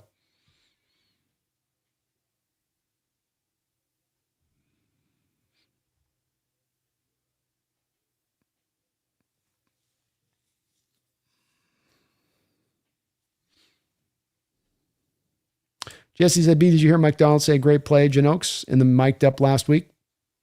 Yeah. I think when you got these offensive coordinators, I think that they're, we'd probably be very surprised by what we'd hear in the headset. And that there's a lot of, especially as you go on the game and you're outside of the initial game plan and the initial scripted plays, that there's a lot of inner discussion going on in how you're getting to plays. That it's not just merely always just an offensive coordinator just going, X, right, double left, watching the play, but he's getting that, feedback where Janoka would be like, hey, we're seeing this on the upside here in the booth, back down to Klint. You should attack this up over here. This is sitting wide open. Go to this. And then Klint's like, all right, let's go to it. It's definitely a team that sort of puts the calls together in that way, I think. Nice job by Joko. Quarterback go for the Hawks. We tell you, we don't need another small cornerback. Spoon's physicality makes up for it, but having long, fast guys is kind of necessary. Yeah. And Spoon does at least have that 5'11" thing I'm talking about. I know it's only a 2-inch difference here, but it's not just the 2-inch difference in height. It's also what you tend to get with as far as limitations in length on guys that are 5'9", especially when you try to ask them to play on the outside. And there's not a lot of guys in the sport with less than 32-inch arms that are going to work on the outside. And if Pons is just going to the inside as a slot at the next level, which may be the case with him, that is his fallback plan. Not as much really a fit for Seattle, I wouldn't think. We'll be looking for more of an outside guy.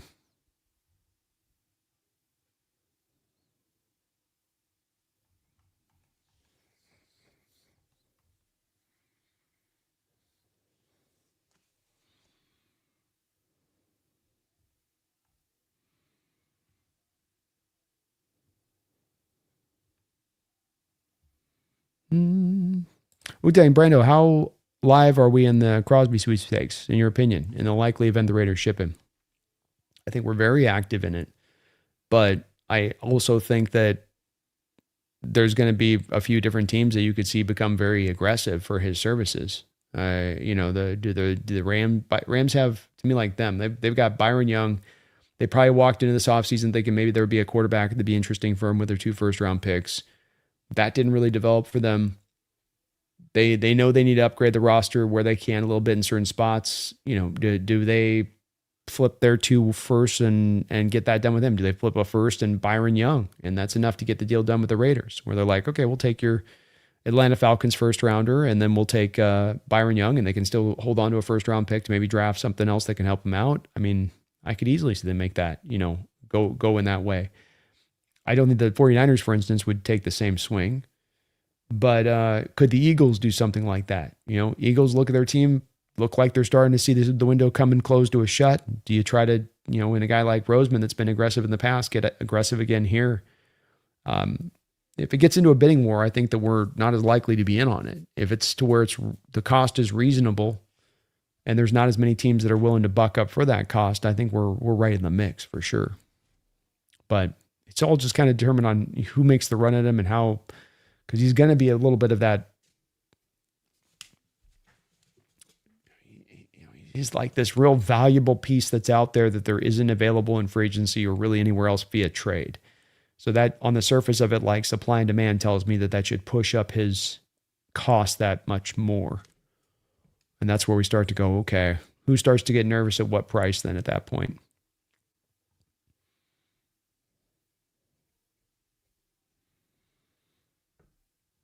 Okay, I don't see this being a shootout.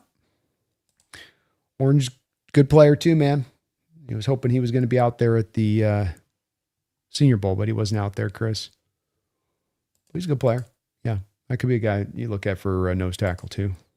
I got him and Darrell Jackson Jr. basically back-to-back in the 4th round.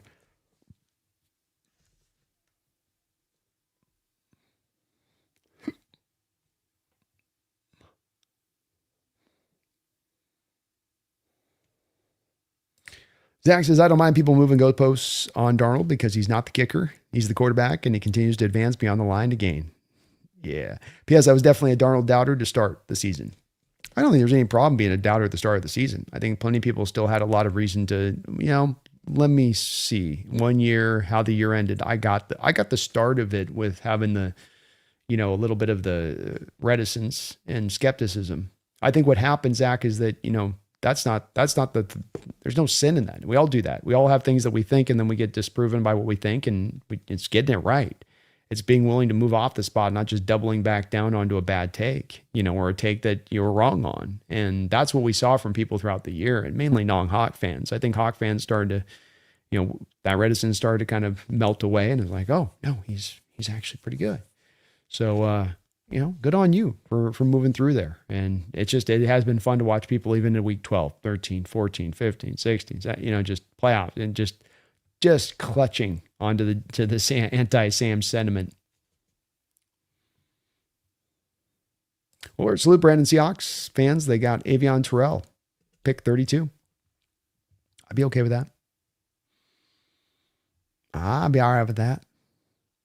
King Bomber, let's win this. Brando, so hyped. Let's go, King. Yes, sir.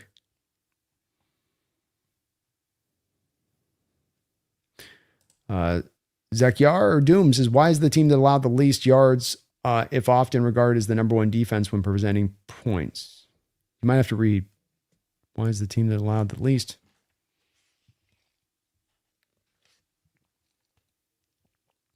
I think it's mainly been points that's the determiner on that. It's where it's like, you just kind of try to take it all into account if you can for me. Where you go points, you go yards, you look at DVOA. Roundtable's up and running tomorrow. Yes, sir. Yes, sir. Yes, sir. 6 o'clock Pacific Standard Time. Please do sub up to that channel. It's a separate one from here. Get on there and chop it up with the boys.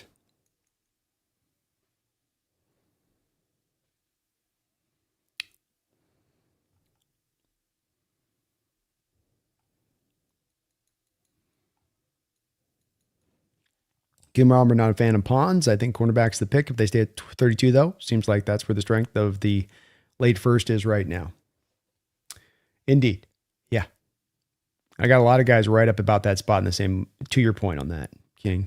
And Pons, good player, just, yeah. 5'9's hard. It's just tough. There's a time you can make it work, but I don't know if as much now. B. Schneid, B. Have you had a chance to take a look at Chandler Rivers, new cornerback? Seems like he has good zone instincts in C4. Maybe a bit undersized. He's got a little bit more than Pons, so he's 5'10". I have had a chance to look at him.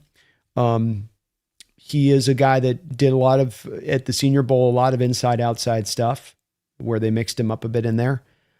I do lean into kind of thinking that he's probably going to see his landing zone be slot corner at the next level, but might have some juice or just enough there to give you some snaps intermixed in there on the outside.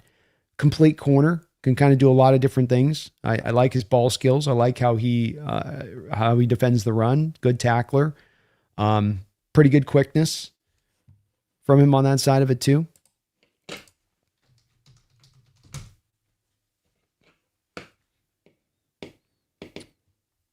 Very, very infrequently targeted. Very, very, very infrequently targeted.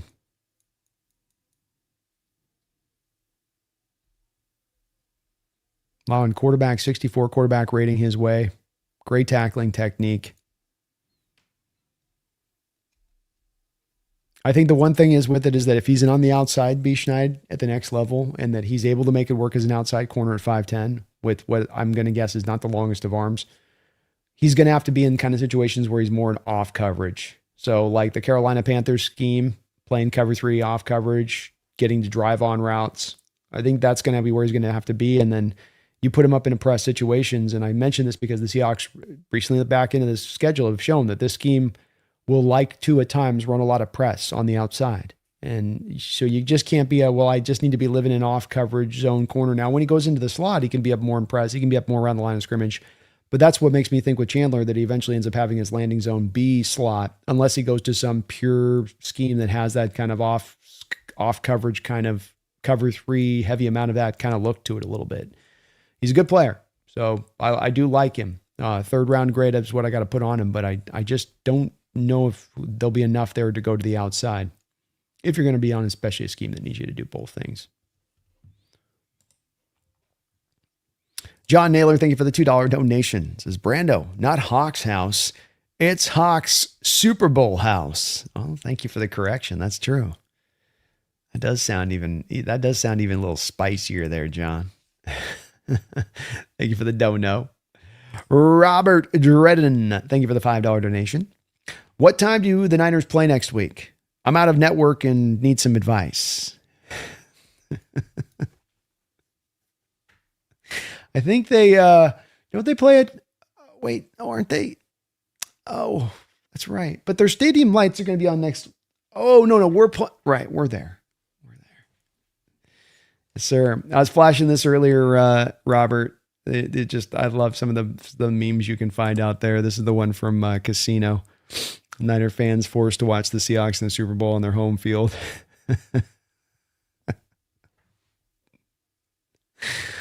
And this one with Al Pacino screaming in Godfather 3 is because the Seahawks having their colors painted on the Levi Stadium. Oh, this has been a wonderful year. It's been so much fun, Robert. Thank you for the donation, man. Randall McDaniel, thank you for the $5 donation. He says, tell me about Justin Outen. When brought in, what was his connection with the Hawks? 2-time OC, but never called plays for the Titans or Broncos. Seems to fit with the team. I got to admit, I don't have a lot of a track record with an Otten. I kind of often say this with it. It's like, I don't get as much into the depth of coaches as far as guys like who haven't called plays, who are kind of this guy who's on the staff, and then he's this, but in this and name only. And what I'm kind of saying is it really gets hard when you're kind of this much just the part of a staff to try to take you and pull you out of that and say, here's where I can see your effect and what you did and how you drove this thing and what your contribution was to the greater whole. When I have a guy that's called plays, I can see what he's doing and know, the buck stops with him, and whatever I'm seeing on the field, he's got to sign off for, whether it was his idea on that play or not. He gives it the okay. So with a guy like that, to your point on this, that's not really called plays or called plays for a couple games in this one spot, I can't really tell you much ahead of heads or tails, on that. It'd be like the same thing with Pete's in this way. And I'm not trying to be evasive on it with you, Randall. It's just as much of, I don't have the data. If I don't have the data, I can't make a call on it, and especially you get this down the line where it's like assistant head coach, passing game coordinator, assistant run game caller, get these like various titles, and these coaching staffs are huge. I think it's just kind of hard to kind of differentiate one to the other. And quite honestly, to me, the bottom line comes on to this. If you're going with Auden or you're going with Pete's, the team may feel like these guys are super smart and that they're really capable and that, they're going to let it rip down the line. But as well with that, you're just hiring in-house. You're not necessarily going and getting the brightest candidate. You're kind of, hoping that the in-house candidate can be the brightest candidate. And I think there's a difference between those two, quite frankly. And, I would also feel like some of this would have been then driven by the fact that it's a late hour that your OC's leaving and putting you in a predicament of not very many good options. But maybe he works. I just don't have too much information on him. I'm sorry, man. I get into players pretty deep, but I don't get into coaches usually at that kind of depth when they're just kind of in those kind of little, sub roles a little bit, for lack of a better term, Randall, on that. Thank you though, man. Appreciate the support. Sorry, wish I had a better answer. I just don't have much on some of these guys, Alvis X Mox B. Caleb Banks was at the Senior Bowl, right? I'm a big fan of him. If he falls to 32, barring a trade for Crosby, I'd take it for sure. Caleb Banks was at the Senior Bowl. Caleb Banks is not going to last to 32. I have a second round grade on Caleb Banks, but it's a high second round grade. And the way he's built and when he gives you the flashes of winning, it's too good that some team's not going to think that they're going to see a Chris Jones there, basically alpha. They're going to see like a Chris Jones kind of body and movement ability for that size and that length. And they're probably going to fall in love there again, especially because this is a draft that's a little bit weaker. So not as many necessarily high-end viable candidates out there that are just chopping up the boards there at that spot. So he's good. I like him. I don't know if he does last to 32 with the Hawks jump on him, maybe. He is more 3-tech than I think you'd have him as a nose tackle. And you are currently at the moment right now, almost essentially 4 deep at 3-tech. But hey, maybe it's the 3-tech and 1-tech are just going to become, defensive tackle. Maybe that's where the game's kind of going with it too. Certainly that's how Seattle's kind of built it here a little bit.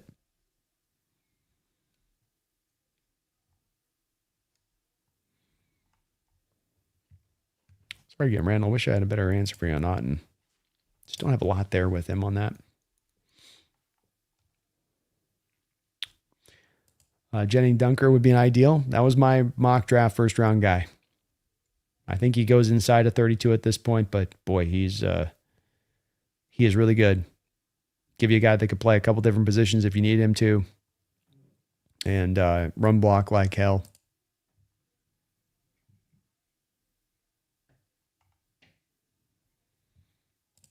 Kai Emmanuel Pregnon, right guard.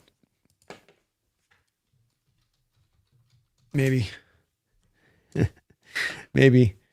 He's basically Damian Lewis, if you want to think about Manuel Pregnon. He's 6'5", 318, 4-year starter with 3 different programs. Really heavy hands on a 3-tech. Does the power transition over to right guard as much? Maybe. Maybe. Just not a great mover in space. And this current system we have in place, Kukai, is one that requires the offensive lineman to move in space. And I know that they put a guy like Bradford out there that doesn't always look consistently well moving in space. Sometimes he can look really good. So it's kind of more hit or miss with him more than it's like inherently he can't move. But they're looking at right now in the system guys that can be able to get to the second level, can pull back across the formation post snap. Pregnon's not really a guy that I think should be asked or wants to do that a lot. It's more a guy that you want to get into a gap-based system and let him get after it, or maybe a high pass rate system and let him get after it. Left guard might also be where he's best suited in that way, where you see some of the power with just having just enough agility and just enough of an ability to kind of move in space for 3-techs, but then he's got upper level power for 3-techs, but then not enough power there for the 1-techs, and they can kind of get after him in that way a bit. But he's a good player, and He's got a little bit of that solid floor of what you would have had with a Damon Lewis. Can Bomber agree on Ponds? I like his game, but his measurables are tough. Spoon's like 5'11", 6 foot, and struggles against big and fast receivers. 5'9" isn't cutting it, especially first round pick. Yeah, agreed. I would not. Can't take him in the first round. No. Yeah, Marcus Jones is 5'8". And boy, you can go after that. There's just cuts. Watch him. It's just like they can't do nothing about it.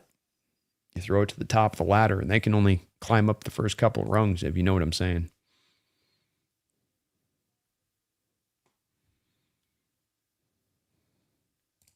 Justin Allen called 2 games in Denver when Hackett fired. Yeah. Called a couple games there when you had the old Russell situation there in Denver.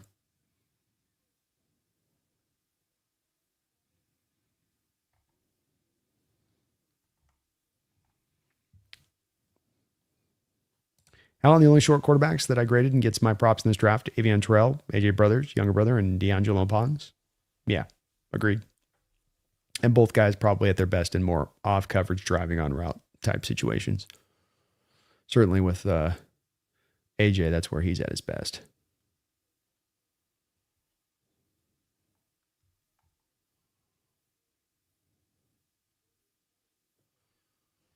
Falcons might draft Avion. Falcons don't have a first round pick, Alan. They're not getting him. He's probably going in the first.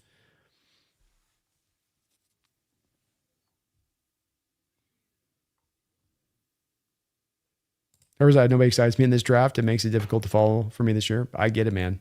The reputation of the draft aligns. It's been a little tough. There's certain position groups in this draft, especially where it's like, whoa.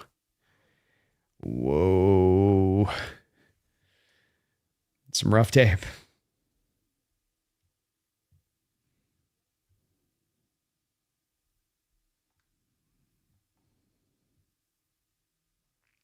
We did an interviewing or Stram. Yes, we did, Brenny. That's correct. He just got added to his staff, though. Did I see Ham for Sam hat? I did not. I've seen it referenced now a few times, so let me look it up here. Ham for Sam.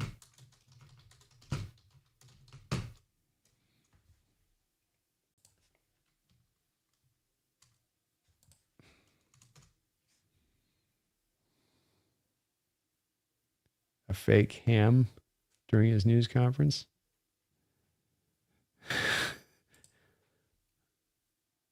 Oh.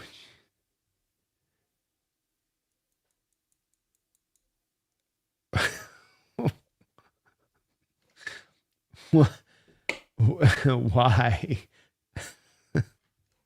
They must be a sponsor. Yeah, I would take Dunker over Pregnone. I have almost a first round grade on Dunker. I've got a third round grade on Pregnone. Agreed. And yeah, Lions OC's Drew Pensing is correct. You are correct, sir.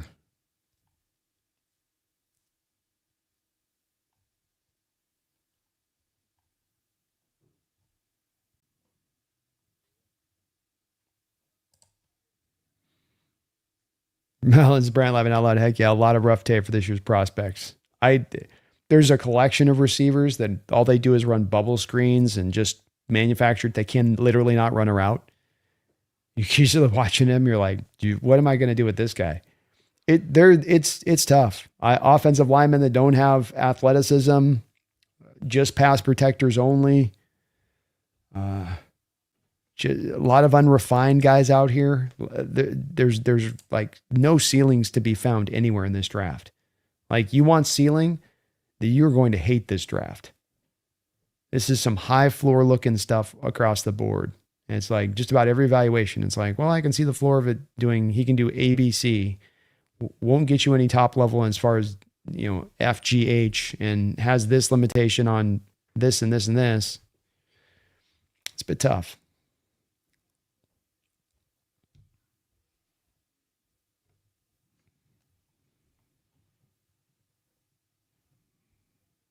A little bit tough on that side of it.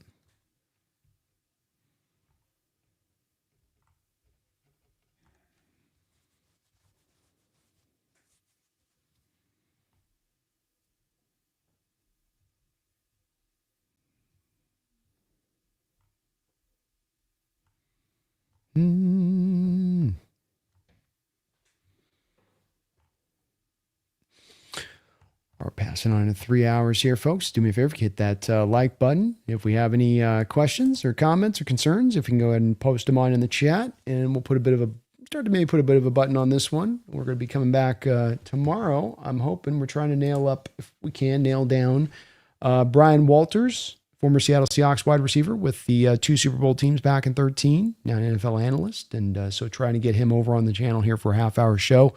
Got a couple potential radio spots I'll be doing tomorrow. So I'll let you guys know about that too as well. But we got hopefully what will be a jam-packed schedule for you guys here this week. We're going to be looking at how to take down this Patriot offense, how to take down the Patriot defense, just sort of the path to winning. We got the B&B show on Wednesday. We'll be doing the Seahawks Syndicate here on Thursday. We've got a call-in show for you guys that are members of the channel on Thursday night. So be on the lookout for that. Tomorrow, of course, we're going to be getting the NFC West roundtable cooked out to you guys, and we might get another show as well. And so just be on the lookout. Be on the lookout. If you got any last questions tonight, please do put Brando, Hawks Nest B. If you got a question I might have missed above, happy to answer any and all. Appreciate all of you guys for hanging with me here today, and for all of your guys' grade A support here throughout the year, rolling with me, guys. You guys have. It's been so much of a fun season being able to experience this with you guys, and going through all of this process with you, and just this wonderful season. And you guys have been so supportive and kind and awesome as ever. The folks donated in the house tonight, Randall multiple times over, John Naylor, Robert, Randall dropping the $20, Allen. Just you guys have been amazing. X-Wing, really appreciate you. Wu-Tang, Daniel, thank you guys for all you guys do for the channel. It's really, really much appreciated, and it's been here for years and doing it. You guys are the best. King Bomber says, good chance all the Rams prospects are off the board by the time they pick at 13. Well, to your point, as you can see here with my big board, and this just speaks to a little bit of the weakness of some of this draft. So I've got 8 first-round grades on defense, and I've got 6 first-round grades on offense. So 13, 14, depending on where the Rams are with their outlook on this draft with these very same kind of players, easy enough for a couple of these guys to have maybe more second-round grades from Ram perspective or not be a fit to their defense. It's definitely going to put them in a position here where they may have to look to either trade up or try to move back a little bit and just accumulate some more draft stock for very similar prospects. Because once you get to the difference between 14, King, and 36 as far as upside, the difference between 14 and 40 in this draft as far as upside, probably not going to be a tremendous difference. And the risk will probably be just about the same.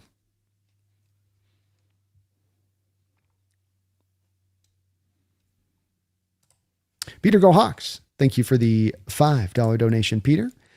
Did Drake May take a shot at Sam at opening night? When asked about the Seattle D, he said, there's a reason they're here. That offends me. Blowout. Love it, man. Let's go. I didn't see that he had said that. There's a reason they're here. Well, you got to get motivated one way or another here as these players, take some offense if it's got to wind you up a little bit. I would have said he was more probably just trying to give the flowers to the Seahawks defense and not piss them off. But he's going to be in for a long day at the office, I think. I was showing this stat, Peter, earlier on in the show, and you guys tell me that this is not just a wonderful stat. This one right here. And that one being that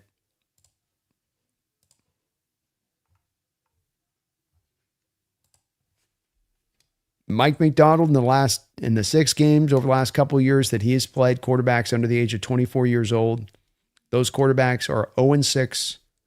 They have 1 touchdown passing, 8 interceptions, and they've taken 22 sacks. So Mike McDonald has had these guys bagged up. I was saying earlier on this doesn't include a guy like Max Brosmer this year, by the way, who's like 26, 27 years old. So you've taken apart these young quarterbacks from McDonald's perspective, his defense has. And I think that he's in for a very long day, be Drake May. I think he's going to have a very hard day with finding the simple, the easy reads in this defense. And he's going to find himself second-guessing himself a lot post-snap off what he's seen himself pre-snap. So he's probably just trying to tap dance around that defense, Peter. You don't want that. You don't want the dark side motivated even more. He ain't looking at Sam because he's scared to death of this defense.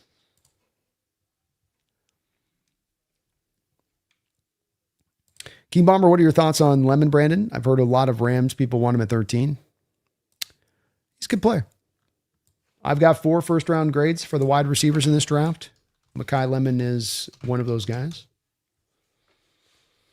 I do think he's got some can't-miss elements to him, 5'11", 195, so it's not going to do it with size, but just he's an elite athlete with really, really good burst. He's got to be a 4.4-ish guy.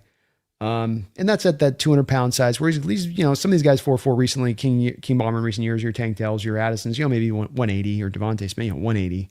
This guy, I think, does run around that, you know, sort of 200 mark. He's well built, you know, 195. Good route runner with sharp cuts, change of direction, loses guys in a blink when he hits the next gear. So a lot of traditional traits that you'd love in wide receivers that he kind of brings to the table. Good hands in all situations, tough contact catches, contested catches.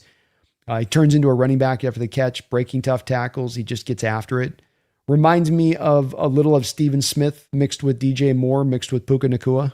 If you want to kind of combo them all together, he's kind of got a little bit of that all mixed together there from my side of it. But I can see why Ram fans would be gravitating to him, because they see some of Puka in his game. Just love how he quickly turns into a runner after the catch. He's got spin moves, jukes, unusual explosive jump out of a tackle. So he can like have a guy wrapped around his legs and he could just kind of like hit the boost button and jump out of it. King.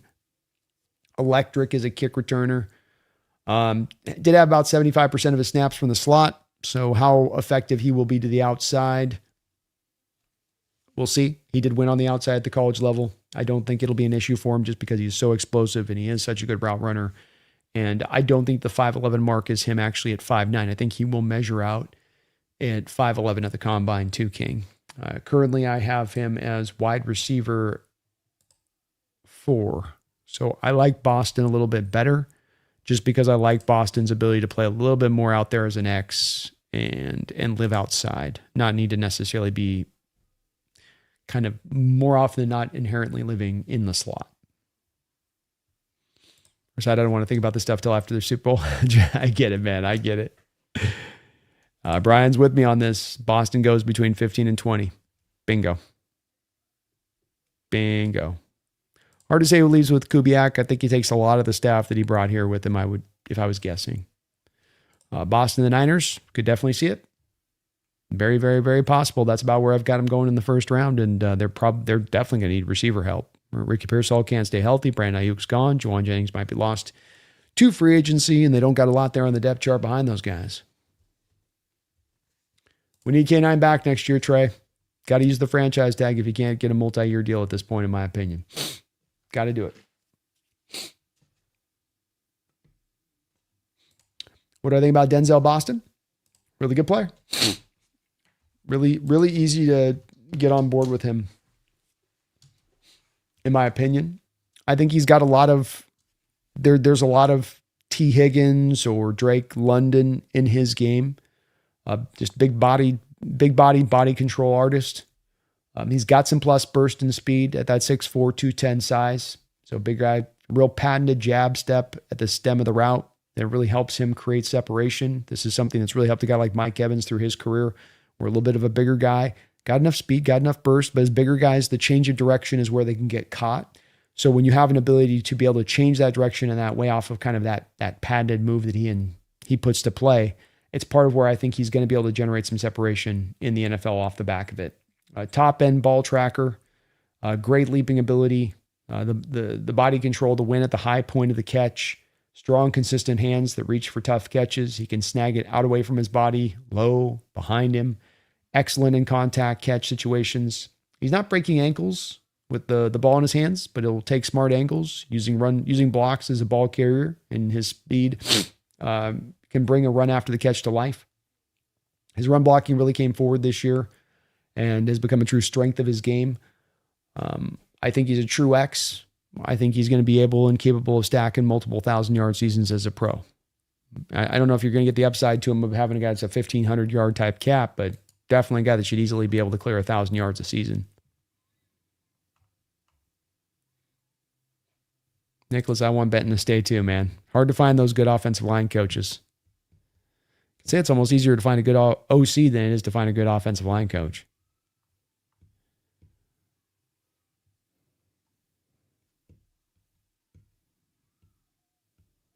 King says hopefully Lemon goes before 13. Puka, Adams, and Lemon would be very difficult to stop. Indeed. Adams might be only a one-year thing there.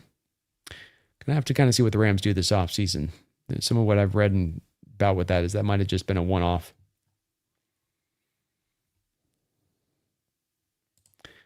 And he says, I saw Jake saying he wants Evans as a wide receiver 3. That'd be very difficult wide receiver core to guard. Mike Evans? Bucks aren't trading Mike Evans. He's dreaming if he thinks they're going to get him that. Mike Evans will be a Buck for life, probably.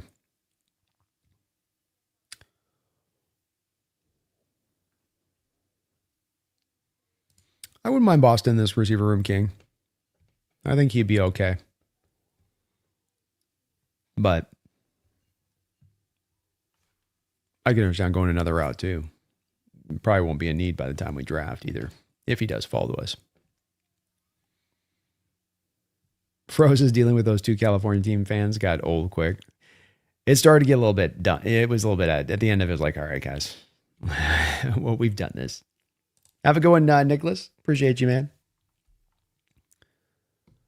King Bomber, any favorite interior offensive linemen, specifically right guard? Ione, Pregno, and Dunker are the names I've seen so far. Dunker's the guy that I like best. I don't know that there's not going to be a team that thinks that there's enough there for him to work out there at right tackle. I think he gives you a lot of versatility. I mean, hell, the guy could eventually even maybe transition into center for gosh sakes. He's my favorite interior offensive lineman in the draft. Bo Stevens, pretty good there at left guard. Slaughter had a really good week at center from Florida. He's not the most athletic guy. I don't think he'd be the biggest fit for the Hawks. Armaj Reed out of Texas A&M at right guard is a guy to maybe take a look at a little bit. His tape was okay. Didn't blow my socks off, but I mean that's why I've got a fourth round grade on him. And he's kind of more of your traditional right guard type, and he's more of a road grader. But it's kind of also part of why King this draft's a little bit of weak is the interior offensive line's just not good. The center position's really not good in this draft. Just a little bit weak, unfortunately. So happy we're going to the Super Bowl. We're having to worry about off-season crap this time of year. Me too, man. It's an unusual feeling, isn't it? Samuel B, are college players becoming less ready, specifically quarterbacks?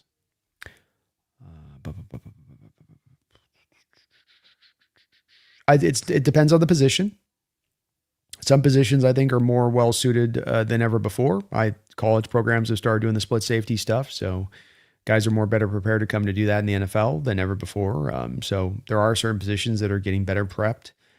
You do touch on the one that I think that significantly is worse prepped or is bad prepped for the sport as we've seen in many recent years, maybe NFL history, or at least recent modern NFL history.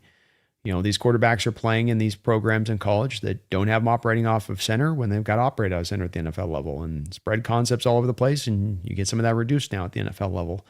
So these guys are having to come in and learn a lot of their trade after they've already gone through sometimes 3-4 years of the college process, because these guys aren't even necessarily coming out super baby young anymore. And so, yeah, it has become a problem. This is why some of these guys that have had their second, third stops are finding success and being given the opportunities in the NFL now, because teams know that they can't just look to the rookies. They can't just look to the youngsters, because there's less meat to be able to gotten from those guys when they're still babies. So, yeah, that's probably the worst of the bunch, Samuel. But, running back, wide receiver, safety position, I think these positions can kind of hit the ground running, and that there's, they're being prepared plenty fine at the college level to come and, make their mark.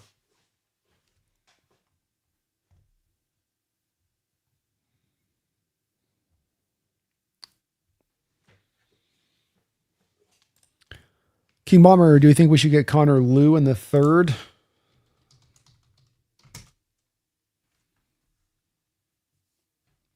I didn't go through a lot of his tape. He tore his ACL this year in October, so it becomes kind of like one of those things you're just sort of gambling on one of those. There's always like one or two of these guys, lineman wise in the draft every year that are, somebody will take them in probably the, fifth round or whatever and fourth round and call it a day. I don't think you'd want to go third for a guy coming off a torn ACL. But I haven't looked at a lot of his taking. Yeah, the NIL has definitely thrown off the development train at college football, Austin. And college football still hasn't found much of an answer for it.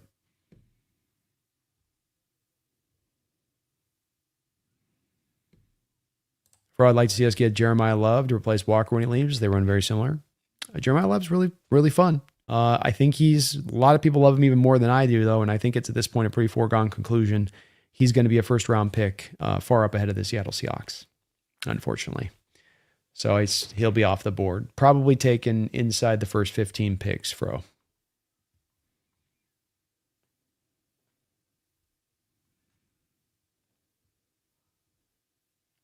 Dunes, is it me or feeling that the Senior Bowl and coaching interviews should wait until after the Super Bowl? Maybe not others, but it's distraction to me. I just want to talk about the big game, man. I get it, man. No, I agree. I wish that stuff was a little bit afterwards on the process of it. Kind of weird that they have it during the week of the Super Bowl like that. Like why they couldn't wait on it. There's plenty of time between now and the draft, but that's the NFL for you. They never let any week go to waste. Never. Hopefully Kenny McIntosh is going to be a healthy space. These guys coming off the ACL, you're never quite sure on it, but he's had a long time, a little bit of extra time, so to speak. Hopefully so. Yeah, Hawks should have to move up to get Love and quite a bit.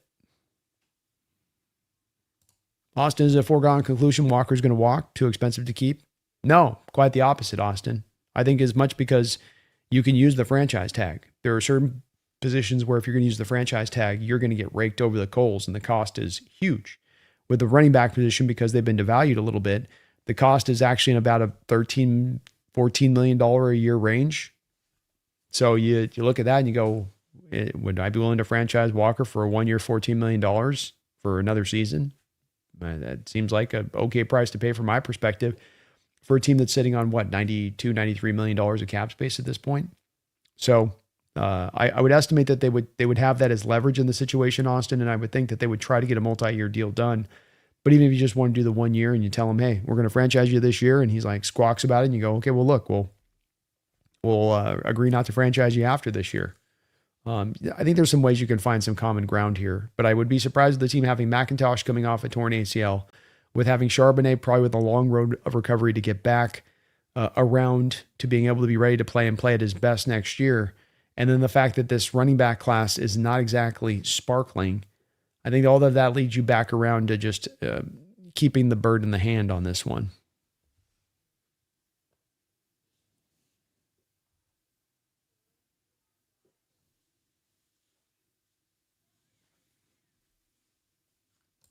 Herbicide Demon with a ring in his first year. What's his chances for defensive rookie of the year? There's not been a lot in NFL history of guys that kind of play in this position that he plays being able to get that, right? The defensive rookie of the, I see what you're saying. Yeah, pretty good. The guy that I made at the start of the season that I predicted would be the defensive rookie of the year was Carson Schweisinger. And Carson Schweisinger is probably going to be defensive rookie of the year as to my prediction point, and not because Eamon isn't a better player or hasn't had a better season. Herbicide, I think they'll probably knock on Eamon for missing 4 games first, but then second because Schweisinger plays that position at middle linebacker where he can eat a million tackles up, and it looks good on a stat sheet. And whereas a lot of Eamon he's got a good stat sheet too, but it's a stat sheet that's varied. It isn't like got one stat that just jumps out at you. So he's going to be probably second place, but Schweisinger probably wins it just ahead of him. Doesn't mean he shouldn't as well. Do we sign Spoon and JSN this year? 100%, Odie. 100%. I'm 99.9, 100%.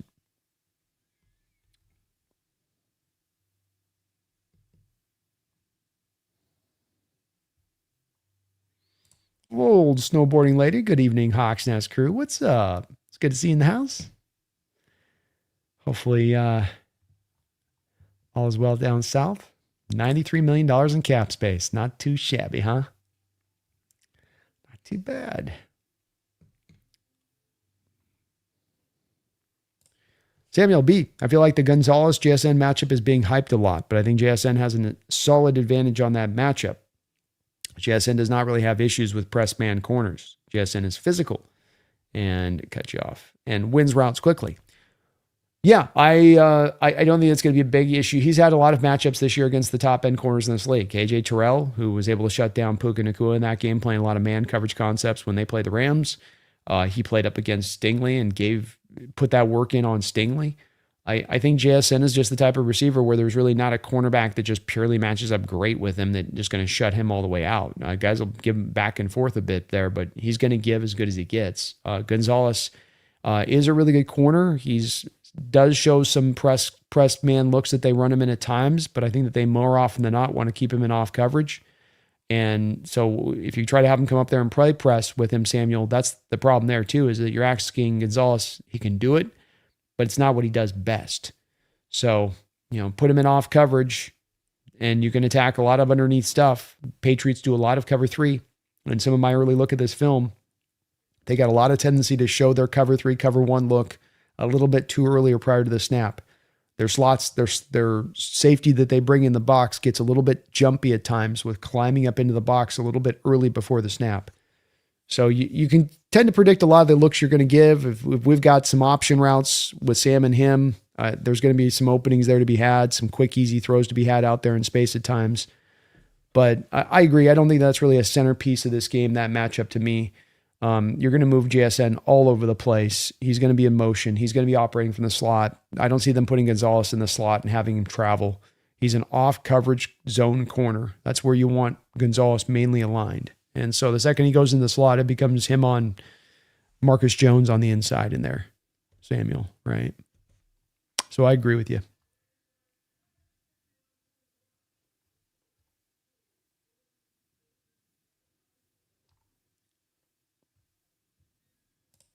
Austin, I watched Gonzalez when he was here at Oregon. I've seen what he's done this season, and he's by no means a lockdown corner. JSM can 100% win with that. Yeah, 100%. He's a good corner, but he is getting a little bit of that like Darrelle Revis hype that the Patriots trying to throw on him, and he's not that guy. You're not. Where's my button? Where's my stupid button? You're not that guy, pal. Trust me. You're not that guy. You're not that guy. He's good. He's good. What do I think the chances are for JSN, the Super Bowl MVP? Very good, because we know he's going to get his, don't we? We know that you're going to see him get his targets, get his touches, and because they've used him so creatively throughout the course of this year and moving him all around the place, it's very hard to double him and just take him out of the game, especially completely. You might be able to get a couple quarters of it, but 4 quarters, very tough to do. So we've seen he can put up grade A production in a half that most guys take a whole game to put up, like in a heartbeat. So very good chance. Walker would be my favorite right now going into it, but I see JSN doing it too.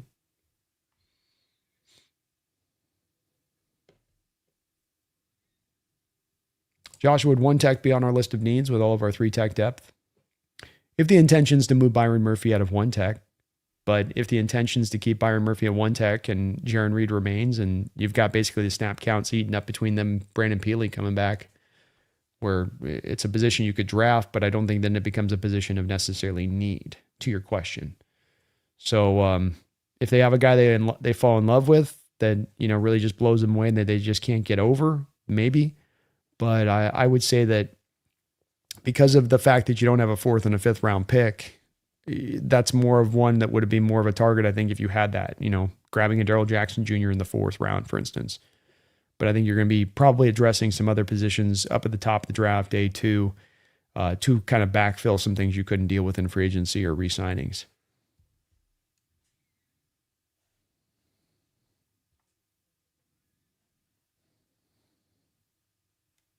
Kevin, they asked Mike first question at a presser if he would throw the ball at the 1 yard line. God, it'll never go away, will it? Never. Why you mad, bro? Brando, how do you feel about Malik Muhammad? There were some rumors of our scouts having a meeting with him. Yeah, he's good. First off, I would say that you can see here on my draft board, if you look at where we're at with cornerback here, I got a lot of guys that are all really similarly graded there, where there's a good chunk in there. And I'm probably going to add a couple other names into this spot, at least second round, definitely into the third round. I'm still getting into these guys. You can see I got Malik Muhammad just behind CeCe and Dalen Everett. So I've got him in the second round.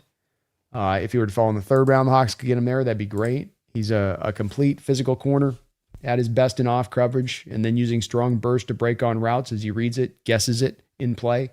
Good speed and athleticism, but I'm not sure either is a monstrous strength, solid in that department.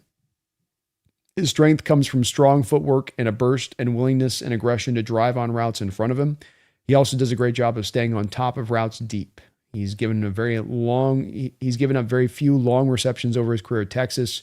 Strong run defender. He'll come up and lay the wood, fight to get off blocks, and a fairly sure tackler. He gets overly grabby when he guesses wrong on the route, and he does like to guess. Also an issue when he lines up in press coverage, too much grab and hold. He's got strong change of direction abilities, and it really helps him when the receivers try to get into their secondary routes on a play. He's very hard to shake in these moments. I'm not sure there's a high ceiling to him, but a solid all-around floor as a starting outside corner. So I like Malik. I think he would be well-suited. I can see why he'd be a Seahawks corner, 6 foot, 190 pounds, good size, good weight. Though he does struggle a little bit at times in watching the tape with the press man stuff. He's got such good change of direction. He is so explosive, quick, fast.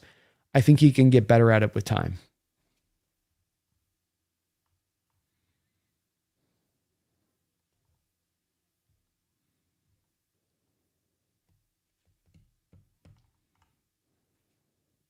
Sidri, thanks for answering the questions, man. Feels good to be 12. Thank you, man. Appreciate you watching.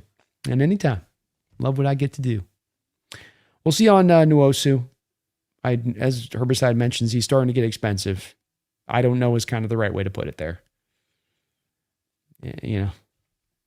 Would like to have seen a little bit of a better finish here from Nwosu and hoping he has a good Super Bowl.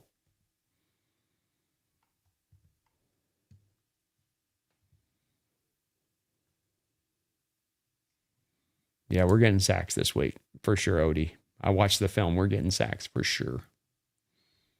And you got just another part where you have enough. We'll be covering, of course, with the offensive show that we do here in a couple days. But you got the Patriots just another hard spot. They're between a rock and a hard spot because you got Morgan Moses out there who's been playing since Noah walked the earth. Then you got Campbell on the left-hand side at left tackle who's got short arms and is a rookie. So, he's got issues at times with the stunt game. He's got issues with you running some different, simulated pressures up in front of him. He's going to struggle with the strong, long guys. And then you got Morgan Moses, who's going to struggle with the twitchier, bendier dip guys. So you could just load up this game where you put DeMarcus Lawrence and Derek Hall over on Campbell's side, and then Boye Mafe and Uchenna over on Morgan Moses' side, and you can completely just basically have each tackle at a disadvantage throughout this whole course of the game by the matchup they're dealing with. It's going to be rough. That's not even getting to the interior, Odie, right? With Wilson, the rookie starting at left guard for them, who's really a center.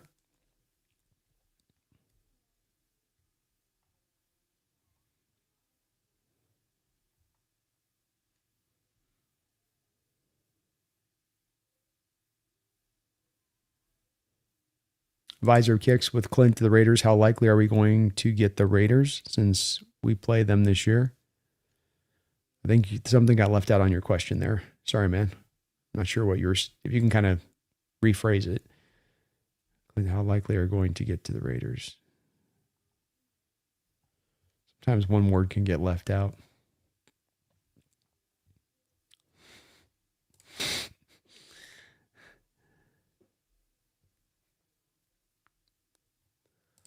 Was there any update with the Drake May injury rumors? It's getting kind of salacious with the Drake May stuff, isn't it?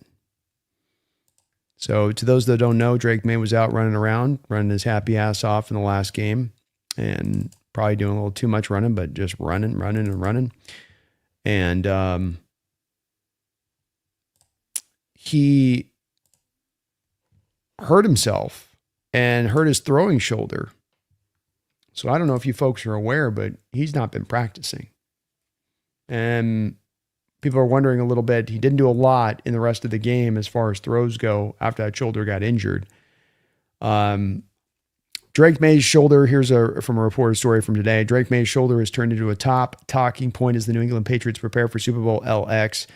The Patriots cited an illness and right shoulder injury when May missed practice on Friday. They projected him as questionable for Sunday's game against the Seattle Seahawks on Friday's report.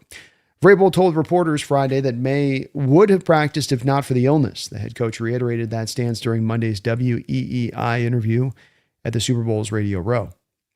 I think I tried to say this as clearly as I could last week. If he were to practice, he would have been limited on Friday. He was not able to practice because of the illness. So again, we'll work through these things through the week just like everybody else does, but we're confident that the preparation that's required for each position on our football team will be there by the end of the week and everybody will be there available. So Vrabel previously downplayed in concern on May's shoulder, but again, as much as he might try to downplay what's going on with the shoulder, the guy's not been practicing, and it's kind of important that you practice and prepare against this kind of defense, doesn't it? So, is there something maybe to that there? Maybe. Joshua Dobbs is their backup quarterback. If Drake May was at 80%, if his shoulder was that jacked up, what would you rather do? Drake May at 80% or Josh Dobbs at 100% against this defense? Just some food for thought. And kind of an interesting situation to monitor there. Oh, I met Max Crosby. Oh, okay there, Visor. I don't think that it would affect us getting Crosby, other than I believe that Klint, because I just think it'd be silly not to, would have as a mandate at the front of this of getting hired with the Raiders of not just pay me a lot of money, but you've got to give me the time to institute this properly. And that means that we need to turn this thing over. And it's not about getting this going today. Trading Max Crosby from a Raider perspective really comes down to, are we trying to win today? Or are we trying to realize that we need to reset this thing? And I think it would take an utter fool at this point not to look at the Raiders situation and say that it needs to be reset. And that this is the one bit of capital we have that we can increase this foundation off the back of. So I would guess that whether it's us or someone else, they're going to trade Max Crosby. That's why you held him out in the final game of the year, despite the fact he wanted to play. He is going to get moved. Now, as to whether or not we're likely or not to get to him, I don't think the Kubiak thing doesn't affect it, and us potentially playing them, I don't think it affects it. It's just going to come down to probably a bidding war and who puts the most up for him. Definitely nice having Tyrese Knight if Drake May can't go. He's played really solidly this year when you put him out there at the times he's had to go. And I'm pretty sure Drake's going to find a way.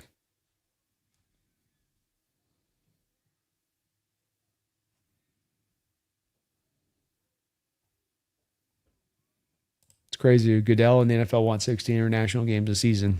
They're hungry, man. They're always looking at how can we make this thing bigger and better and better and more and more and more. Jeff, did Brandon ever do his follow-up pod with Jake? We weren't ever really going to do a follow-up pod.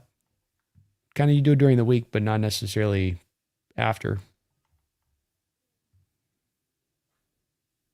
I heard it could be dead arm syndrome. It was definitely an awkward landing on the shoulder when it happened to him in the game, and you never quite know on those, And the fact he hasn't practiced to me is telling, because with a rookie like this, you'd want him on the field every second you possibly could have him out there working through what you would think would be a pretty intricate game plan.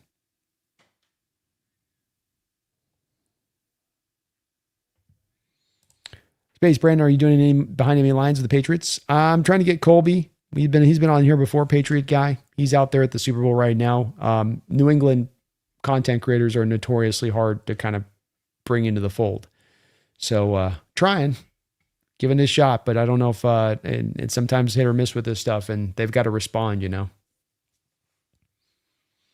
Dan says, B, if you had to predict 5 Seahawks getting a sack in the Super Bowl, who would you pick in descending order? Oh. DeMarcus Lawrence, Tank, Leonard Williams.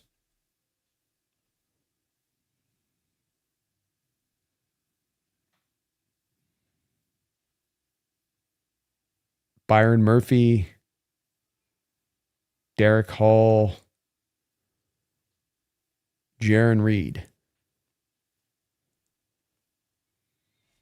And the vets are going to bring out all their vet moves, Daniel. You know, you're going to bring out all the deep stuff you got in your bag this week. Brian says, if Dobbs got to go, we're going to cruise. I definitely think they'll play May one way or the other, but it's not a great sign. That shoulder. Guy, if we play the Broncos, then I'm pretty sure people would say, oh, easy win for Seattle. They might have. Definitely we would have been favored in that one, I think, too. Carl Nerney, thank you for the $5 donation. Carl, good to see you in the house, brother. I want your opinion on this team. Could Geno have done what Sam has done? I don't, and wish we could sign Tyler to the practice squad. I think many people feel like you do on this, that it'd be great to get Tyler in here so you could give him, you know, the reward for being here for so many years and not get to a championship. So I've heard that sentiment from a lot of different folks, Carl, in feeling that way. As far as on Sam and Geno, no, I don't think that Geno would have been able to perform like Sam has performed this year. And I think that there's some intestinal fortitude that Sam has that sometimes Geno doesn't always display. I think there's some leadership components that Geno doesn't display to the degree that Sam does.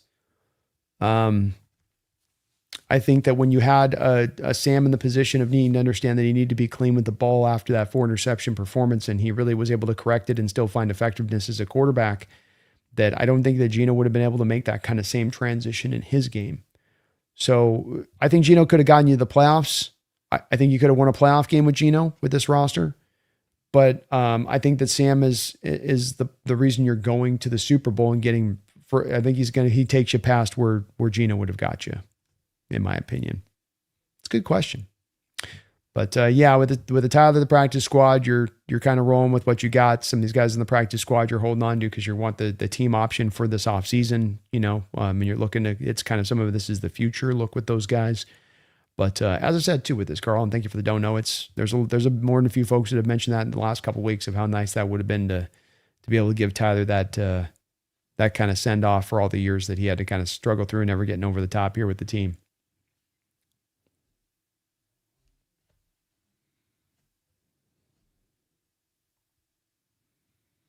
Visor are willing to get Myles Garrett. I don't mind.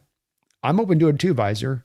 And I've been saying the way that Myles can do this, and quite frankly, from Myles' standpoint, I don't know why you wouldn't do this, where you come back to Cleveland and you go, okay, I signed the contract last year.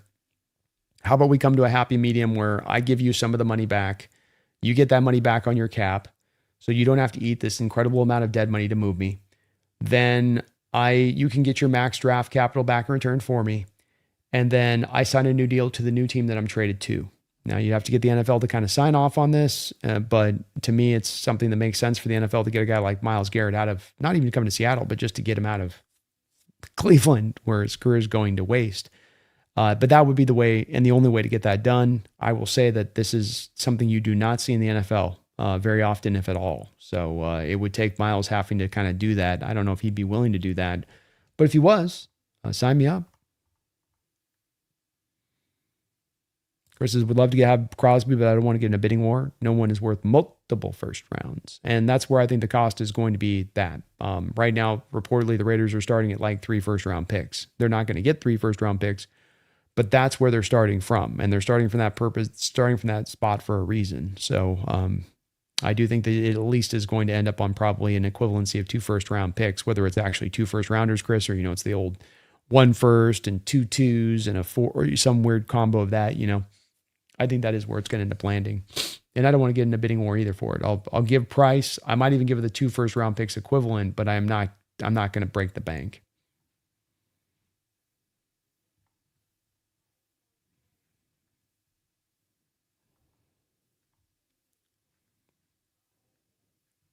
Dark Horse Dixon somehow gets a sack. Josen, Brandon, can you see a scenario where Imanwari takes over this game and wins the Super Bowl MVP? Oh, 100%. I mean, you live in nickel, so he's out there 24/7 in the game, which gives you that opportunity to max those snaps out as far as snap count goes. So he goes and gets a couple pass breakups. He gets a couple tackles for loss. Maybe he senses a blitzer and gets a sack, or maybe he's able to pick an interception off, and you're looking at a guy with like 6 tackles and 3 pass breakups or 4 pass breakups, an interception, 2 TFLs. Yeah, that's enough for you to get the MVP at that point, for sure. It is sometimes kind of hard how this gets chosen with the MVP of the game, and what drives what and who gets it or not. But hey, even in the Seahawks defensive Super Bowl, right? Malcolm Smith that got the Super Bowl MVP in ours? So if Malcolm Smith can get it done, why not Eamon Wari?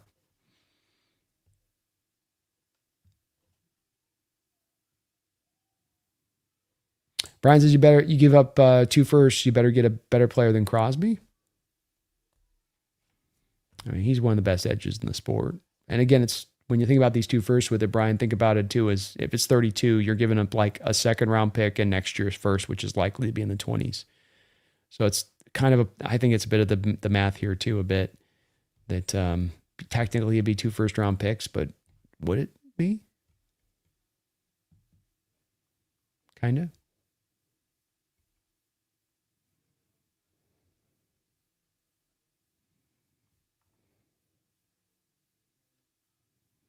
Or besides, I could see Gino going to the Vikings. Think it could work.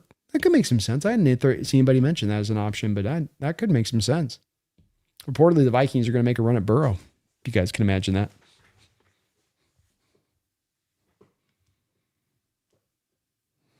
We said Marshawn. He deserves it. Daniel B. Since Tyler missed both Super Bowl windows, I think we should name a bridge here in Seattle after him, since he was the bridge between those windows that made fandom more bearable. That's fair.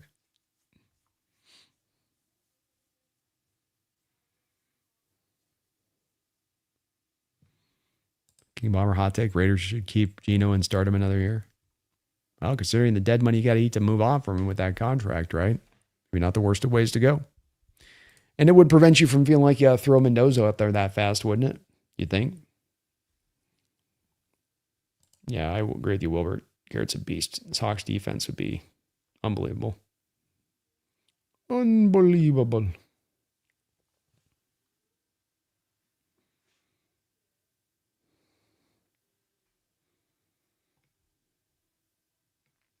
Peter Go Hawks, thank you for the $2 donation. Appreciate you for that, Peter. Your top 3 picks for possible Hawk MVP. Nick, Spoon, K9. That's who you got. I would go, K9 would be my number 1. I'll go JSN number 2.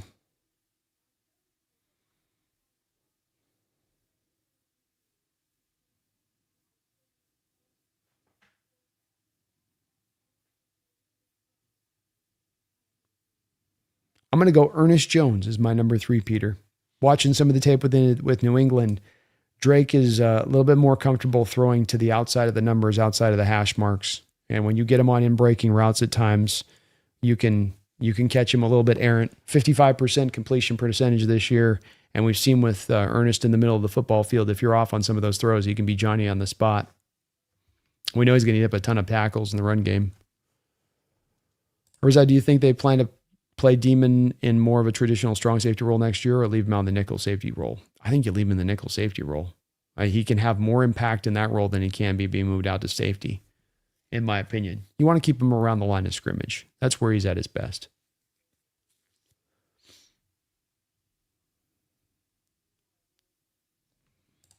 Odie says if Crosby brought the same production he's had 2 firsts, I'd be down assuming we're going back to back. Me too. Agreed.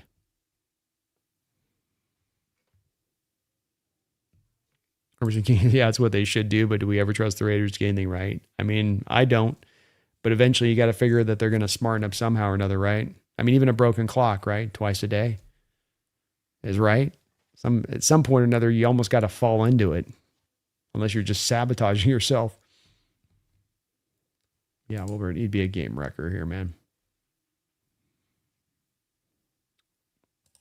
King Bomber Crosby is about to be 29. Parsons went for 2 firsts at 26. Hard to stomach giving up anything more than that first for Crosby. Yeah, there's a very big difference, King. Very, very, very, very, very important difference between the two of these deals. And so If you're having to pay Crosby a new contract extension, I'm 100% with you. There's no way you can come close to giving the 2 first-round picks. It's like first and a third or something, maybe. But what's happened here is that Crosby just signed a contract extension last offseason. So he's got 4 years remaining left on his contract. And so what's more likely to happen in this situation is that whoever trades for Crosby gets to have him for contract for the next couple of years pretty cheap. Very cheap, actually. Raiders eat about $4 million of bonus money, $5 million of bonus money this offseason. So that's not too incredibly amount for them. So what you're essentially getting is with Parsons, with Khalil Mack, those guys got the draft capital they got and did not get more, partly because you had to put them on a record-breaking contract immediately after trading for them. You're not going to have to do the same thing with Crosby. So the cost will go up more because of that factor, in my opinion.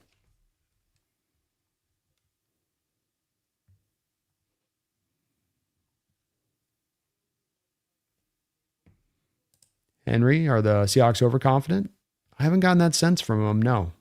I think their confidence is one of just kind of strong, silent, confident type more than it is about, loud, boisterous, talky kind of confidence.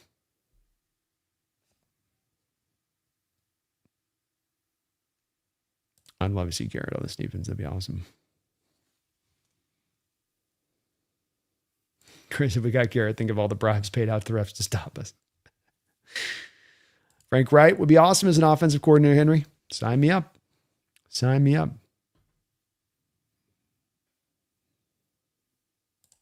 What are you watching McDonald talking to the mic? I need you out there relaying it. Love watching it. Yes, sir. Femi, thank you for the $2 donation. He says, you see they asked Diggs the same sister phrase? No, I didn't. Is that where he was on Minnesota and they were asking all the Viking players who on the team you wouldn't let date your sister, and they all said Stephon Diggs to a man, which was hilarious. Thank you, Phoebe. Brian B, if the Hawks were to sign Linderbaum as on free agency, would you move Sundell into right guard, comp, or leave him as a backup center? Probably be a backup center, Brian. I don't think he has quite the sand in his pants to rock over there at the right guard position. I think he'd get kind of run over a lot over there. So I don't know. It's also too, though, it's like would maybe be marginal overall upgrade from Bradford, and you can use his athleticism a lot at that point, maybe to there. But that's where I would be worried about with him.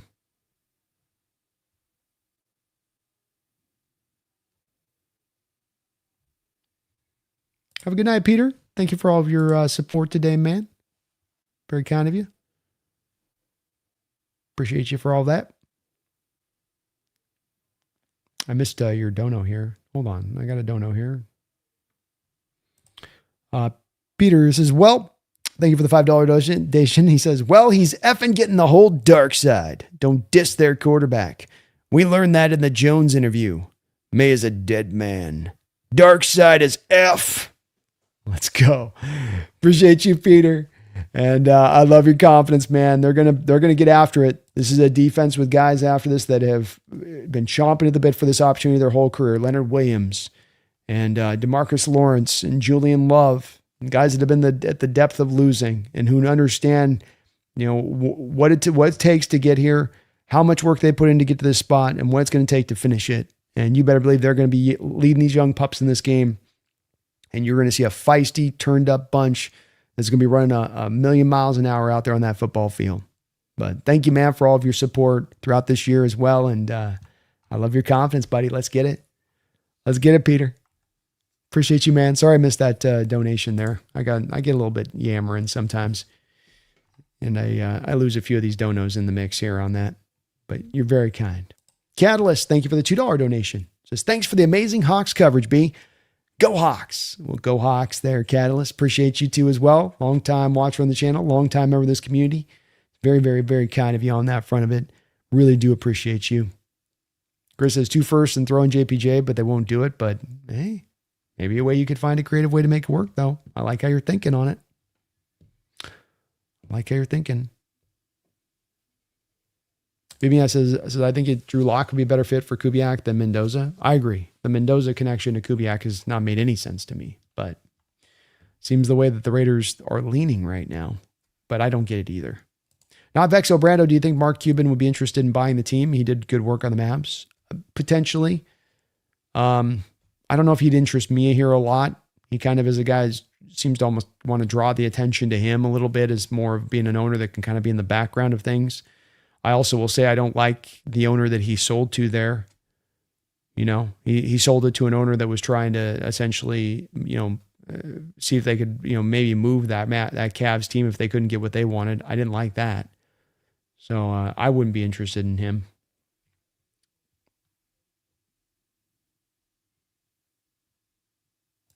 His 2026 salary has already been paid out. Would the new team absorb the cap hit, or would that be the Raiders? I'll show you here, man. It's kind of the interesting part of this deal, and the part of this deal that's so very important because of the fact that it's what makes it unusual versus other edges that have been moved in recent years. Because any other contract you see with other edges that get moved, it's always at the back of those guys being moved to then necessitating new deals, King. And so, for instance, one of the reasons that you saw Jamal Adams go out and net what he netted in the deal for us when we made the trade that we made was because of the fact that you didn't pay Jamal Adams immediately. So here's the contract right now with Max Crosby. The number to pay attention to from a Raiders perspective right here is this one. That is the only dead money that they have to eat on this deal. That's 2026 contract. So when Max Crosby gets moved and he's got a $36 million cap hit, right? So 5 comes off of it. Max Crosby next year costs you $30 million. Max Crosby in 2027 costs you $29 million. Max Crosby in 2028 costs you $26.5 million. So, and you can do things like you go trade from him in 2026. He's costing you $30 million on your cap. But what if you wanted to, let's say, King base to bonus him after that? So you give up multiple first round picks, but then you base to bonus is $30 million for 2026. So now that chops it up into 4s, right? So now you take $7.5 million off of essentially that cap hit for that point, or essentially you're splitting up some of that cost. You're lowering down that 30, even upwards of $8-9 more million for this year. So you essentially get him very cheap versus what he is performative wise on the football field. And there's nothing to be absorbed from the Raiders' perspective. They signed him to a new contract last year, but what they did is they guaranteed his salary. Guarantee. So now does he maybe want to come back and ask for another deal? Maybe, but then again, too, it's like this is where the rubber meets the road on, do you want to be moved or not? And you just signed a contract. You can't really come back a year after you just signed a contract extension and say, pay me more money now. Some players can get away with that, I guess, but I don't think he will, especially if he's trying to be moved. But it's the part of this deal to consider and not really then make the comparison to the Khalil Mack or the Parsons deal. Because if you went to either of those two players and you said, we don't have to pay him in that first year, we both would 100% agree that you're going to get way more compensation back in return for those guys if you're able to get that going.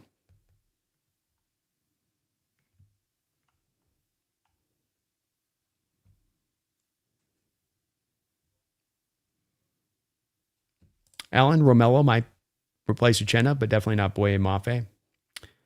I like Romello.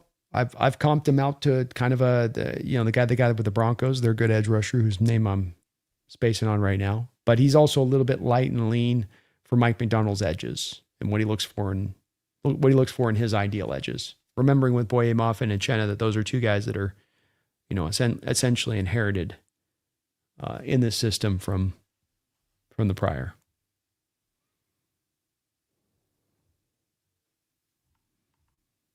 Oh, you guys are going hot and heavy here. Taker, thank you for another $5. Appreciate you for that. Hey, Brando, the Raiders haven't exactly had luck with Seahawks coaches and players recently, have they? I sure hope Kubiak knows what he's doing. Yeah, hasn't worked out great for him recently, but they're going back to the well, I suppose, and maybe that's the Raiders in a nutshell for you. They say the definition of insanity is doing the same thing over and over again and hoping for different results, and that seems to be the Raiders' approach going on about, the 4th decade in a row or so. So I guess they're going to keep it up. With Kubiak, we've all wondered about potentiality of why you do this, why you would take this on, why you'd walk into a situation that just seems to be doomed to fail. But as I've spoken about for the last about 2 months in regards to this situation, and I got so much pushback in my chat for people telling me and absolutely assuredly telling me with absolute positivity that Kubiak would never leave. It's a year too early, that he would never choose to go to a bad destination. And I kept telling people throughout the time period, the math doesn't really math in that direction of things. Maybe it should. Maybe more coaches should be thinking about that. But the Raiders are going to give Kubiak 100 million reasons, it would seem, to overlook whatever is there on the other side of it as to reasons why you shouldn't or want to be taking that job on at that time. So totally get where you're coming from, but this is just kind of the way that this game works on this one. And kudos to Kubiak. Good for him for getting the payday on it. And none of us would be able to turn down $100 million probably, even if we were walking into a situation that looked likely to be probably a failure. Who knows? Maybe the Raiders start to smarten up. Maybe he's hearing things from them where they're like, okay, we're going to be smart. We're going to take our time. We're going to give you the 3 years. You never know. You never know.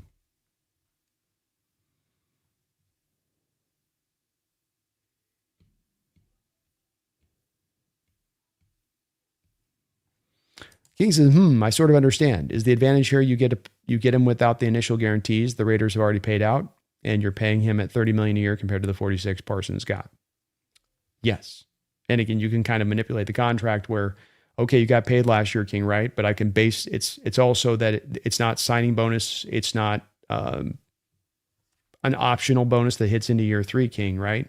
There's no more there's no really more bonus money left on the deal. So like it's a year by year contract from a team perspective, but then you could come back to him and say, well, based to bonus your whole 2026 salary. So your vet minimum, but we're going to give you $29 million instantaneous in your pocket. So now he at least gets a little bit back to the other side where you're giving him money in hand, but then you're also now lowering down his cap cost for 2026, increasing then slightly into 27, 28, and 29. But at all times, basically what you're getting is to your bottom line, a pass rusher that's giving you like a top 4 edge rusher that you're getting to pay at more like a, top 10 area of things.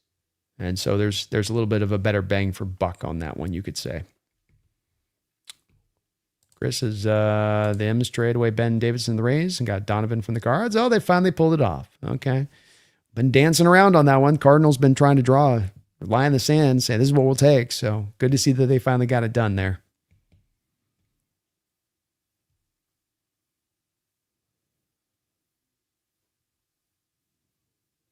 Holy hand grenade on his way out. Have a good one, Holy hand grenade. Rod, who do you want the Seahawks to hire for the offensive coordinator? Arthur Smith, Rod. That's my guy. I want a guy that's called plays in the NFL. I want a guy that's had success calling plays in the NFL recently. A guy that's got a commitment to running the football. Outside zone principles based with him would be nice so we can kind of keep this thing rolling on the same tracks. He'd be my guy. I don't think there's any deadline for Jody to sell, technically speaking, but I think there's a lot of pressure from the NFL to make this happen, as we've seen with some of the reports that have come out in recent days. And that could drive a little bit of this.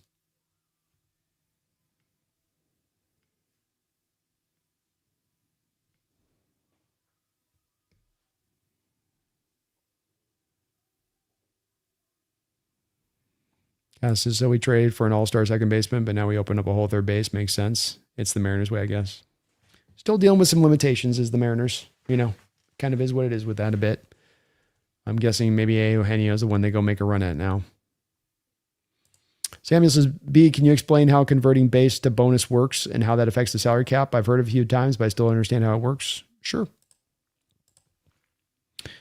Let's take the Max Crosby contract as an aside here. So I want you to ignore 2025, and we're going to take basically and look at the base salaries here. So let me run. My mind's a little scrambled here, so I got to write this out to make sure I'm getting this right. Okay. So if I take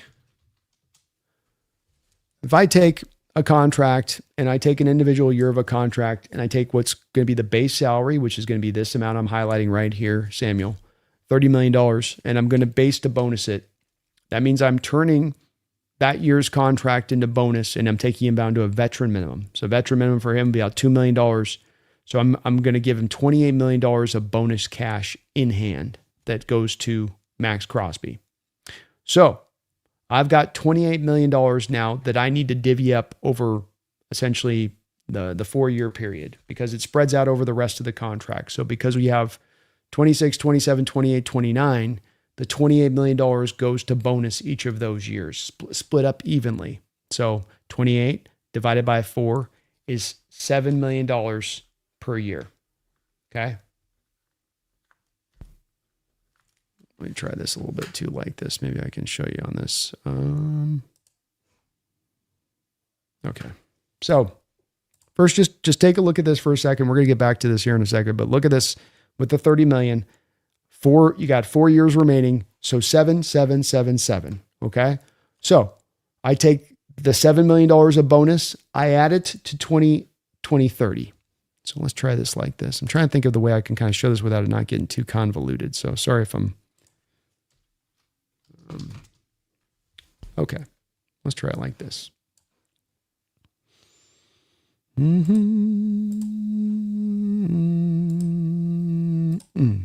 Okay. Let's use Microsoft Paint. This will show off. Okay. So you got 30 million. That's our 2026 base salary for Max. You got $7 million, $7 million, $7 million, $7 million. You split that up into 4. Now, $2 million base. Okay. Sorry, this looks wonky, but it is what it is. So, $30 million, but $2 million of that is base, because you have to have a base minimum salary for vets. So $28 million split 4 ways over the rest of the 4 years of the deal. But one of those 7 goes to 2026, right? Because it's split off all 4 of those years. So you're applying $7 million of bonus to each of those years when you base that. So that means 2026 gets $7 million of that plus the $2 million base. So what you get for 26 is actually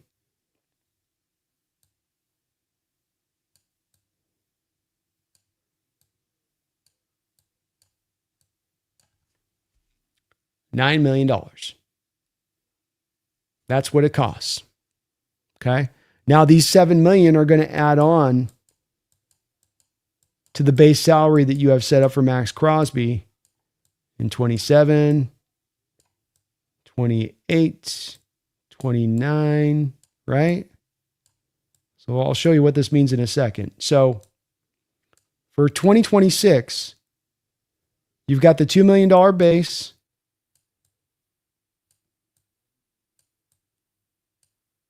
The 30 million goes bye-bye because you converted 2 million of that to base salary. You converted the rest to $28 million. So this goes out the door. What you end up with is the 9 million, which comes off of the $2 million base right here and comes off of one of the $7 million of bonus money. Those two go together to give you your $9 million base. Now, when it comes to 2027, and I'm probably being super convoluted, it's late in the stream, so bear with me on this, guys. When it comes to 2027, let's go back to the contract really quick here. You got in 2027 here, $29 million as a base, right? But because you convert that base to bonus and it's $7 million per year, that then means you got to add $7 million onto 2027. So now he goes up to $36 million as far as his contract hit for 2027. But you were able to then get him on 2026 and what's a Super Bowl year, Super Bowl run like year, for only $9 million as far as his cost. This is the benefit of being able to trade for a guy like this when there's no bonus money and you don't have to give him that new contract. And they just got paid. So it's where this could get real interesting on this one. If that team that trades for Max can talk him into not going with a new contract. Daniel says, Brandon, if we get Arthur Smith, I think we are consecutive contenders. I think the bar was so low after Waldron and Grubb. To make the Super Bowl makes us forget Kubiak had some questionable moments. Agreed, Daniel. Well said, man. I don't have a lot to add. Just I agree. This is why he's my guy. Now, Beck, so how did Jennings Dunker look at the Senior Bowl, and do you think he can play guard for us? He was fantastic. He looked comfortable as both a right tackle and right guard. He was great in the one-on-ones. He was very good in pass pro, which is a little bit of the question you had with him coming in out of that program and how much they run the ball. Plays with great leverage. He just looks like a dog out there. Looks like a great NFL lineman. Bryce Coots was saying it's kind of this year's, or Dan was, one of the two of them was saying he's this year's Gray Zabel. I would offer that's kind of the case. He's sort of this year's Gray Zabel a little bit. Love the kid a lot. One of my draft crushes.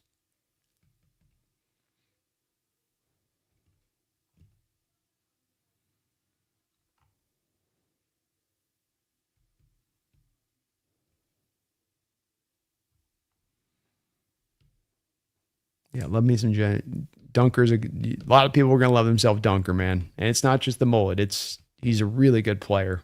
Plays with great leverage, just gets after it, athletic, can move in space, position versatile. And I would Vexo. I'd be willing to buy it, I think, at 32. Maybe a little bit of a reach, but valuation just felt just right from the moment it turned on the table and was like, yes. Oh no, I get flashbacks of dummies at work drawing wieners on random computers. I almost got to making a wiener there. I kept going on that thing. It was going to turn into a wiener. Well, they're talking about Sam Darnold seeing ghosts, but more likely Drake Macy's ghost against Mike McDonald's exotic defensive looks. Yes, Will, I would say so. Then the ghost thing with Darnold's so over the top, been disproven. It's silly at this point, And I agree. I think this is a big mismatch on paper right now. You've got a superior offense. You've got a far superior defense. You've got a superior special teams. I mean, it just kind of is what it is with that. Alan, I understand that Arthur Smith signed with Ohio State as an offensive coordinator. Ryan Grubb did the very same thing with Alabama just moments before us signing him as an offensive coordinator. College contracts for offensive coordinators do not impact NFL contracts in any way, shape, or form.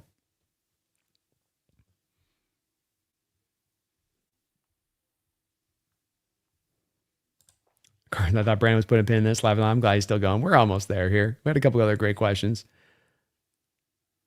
I don't think King Bomber Dunker will be there at 32. In an offense in a first round that doesn't have a lot of certainty or high upside guys that tantalize in that way, you're going to see people going for more of the meat and potatoes, I think. Or at least there'll be a heavy mixing of meat and potato type picks in there with some of the ones that might be outside the box. Yeah, Catalyst, Graham Barton, Gray Zabel, Jennings Dunker, all kind of that similar fashion, a player that tends to probably go somewhere between the middle first round to sort of in the 20s somewhere. Yeah, we're still good, Alan. I understand the contract thing came out and the timing of the thing was weird.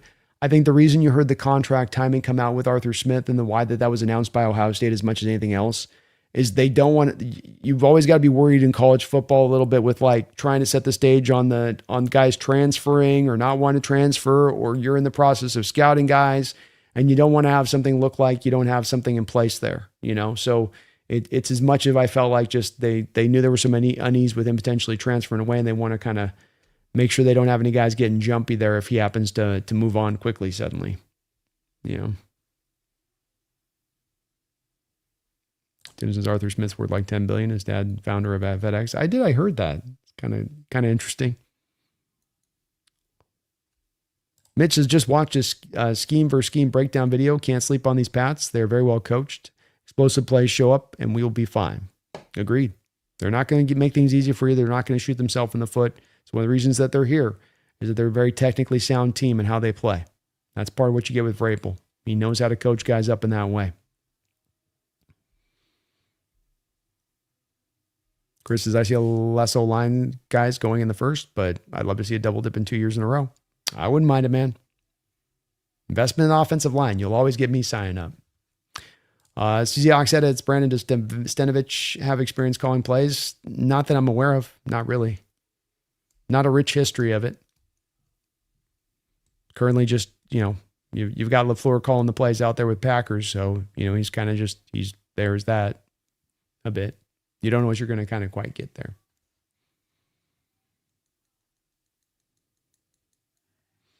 Alberto, hey, hello, Brandon. I know you've been busy, but wanted to personally say congratulations to you and your team on going to the Super Bowl. It was a hard-fought game, and the best team won.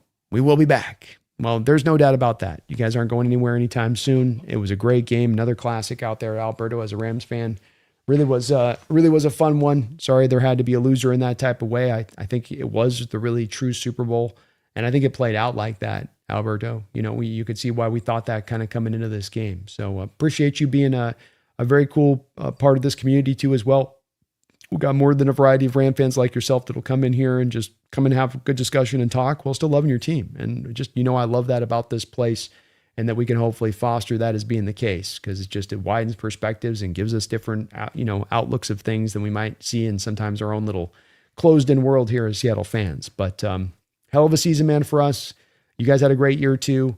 Came up to us at just the end where we just happened to be able to be in that place for so many NFL teams at this time of year where you're good and you're hot at the same time. And it's a tough combination to factor into where you're playing against a really great team that's also hot at its hottest at this time of year in that way. But you guys got cap space. You got multiple first-round picks.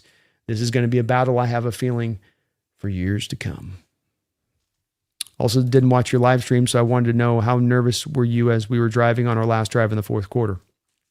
Oh, I was nervous the whole damn game, Alberto. Until the thing said triple zeros, I'm sweating every step of that thing. Every step.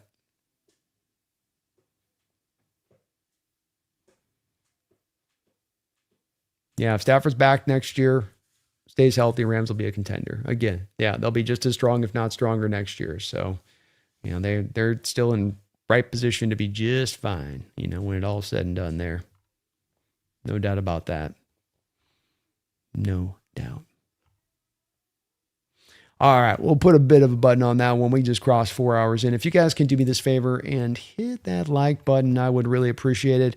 Quick, just shout out again to sponsor the show, which is, of course, Sleeper. Trying to get some last usages of the code in here through the finish of the season. We want to finish up strong here with the Sleeper as we can, as they have been so kind with giving us that sponsorship throughout the course of this year. So please do utilize the code today. That's NEST, and they will match you up to 100% of your first deposit, up to $100. So $100 from me to you through the channel, through the Sleeper channel, through the Sleeper app. Let me say it right.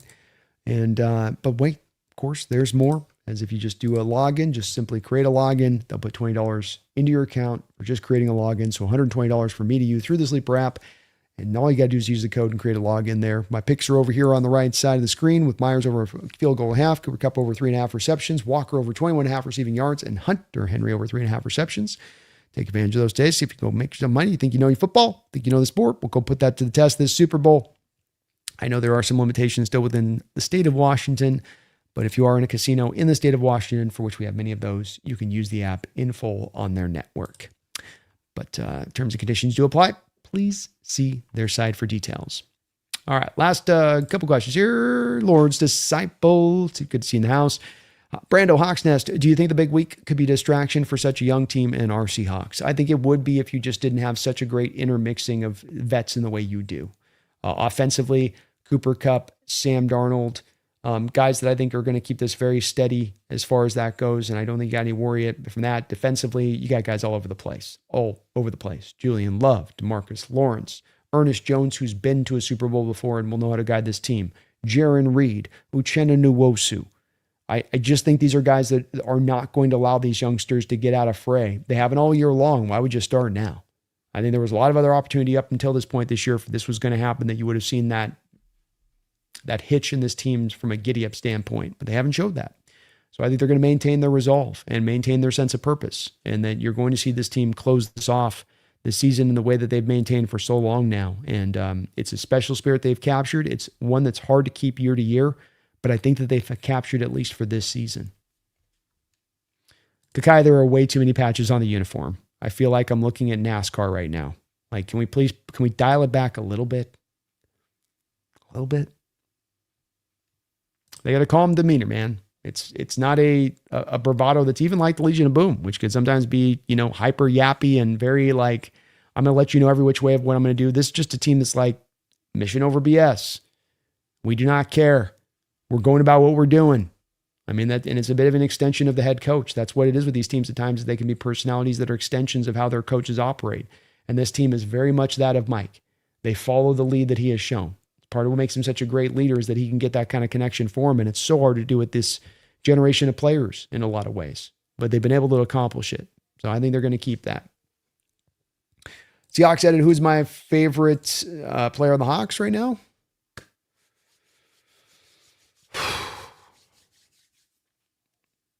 I sure do like how Devin Witherspoon gets after it, man.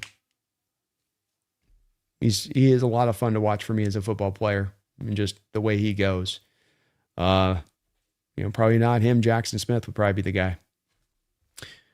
Alberto, lastly, Brandon, how do you feel about the team finally being sold to a different owner? Any concerns or excitement?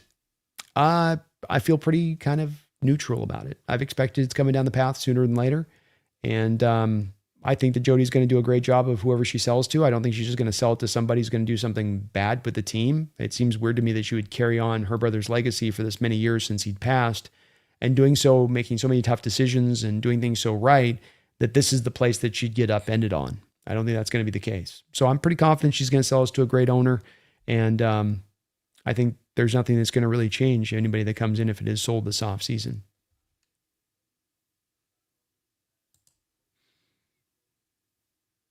Also, we'll put a close on that point. If you guys can for me, hit that like button for me, please. It does help the channel grow and show. You know it does. We're going to have a lot of people looking for Seahawks content on YouTube here this week. So if you can hit that like button, yes, that helps out a lot as well. Please do get subbed up if you're not already, as that does also help the channel grow. And we're trying to get over 30,000 subscribers. Trying to get over the mark if we can this year. I'd love to see us do it, and you can help us get there today.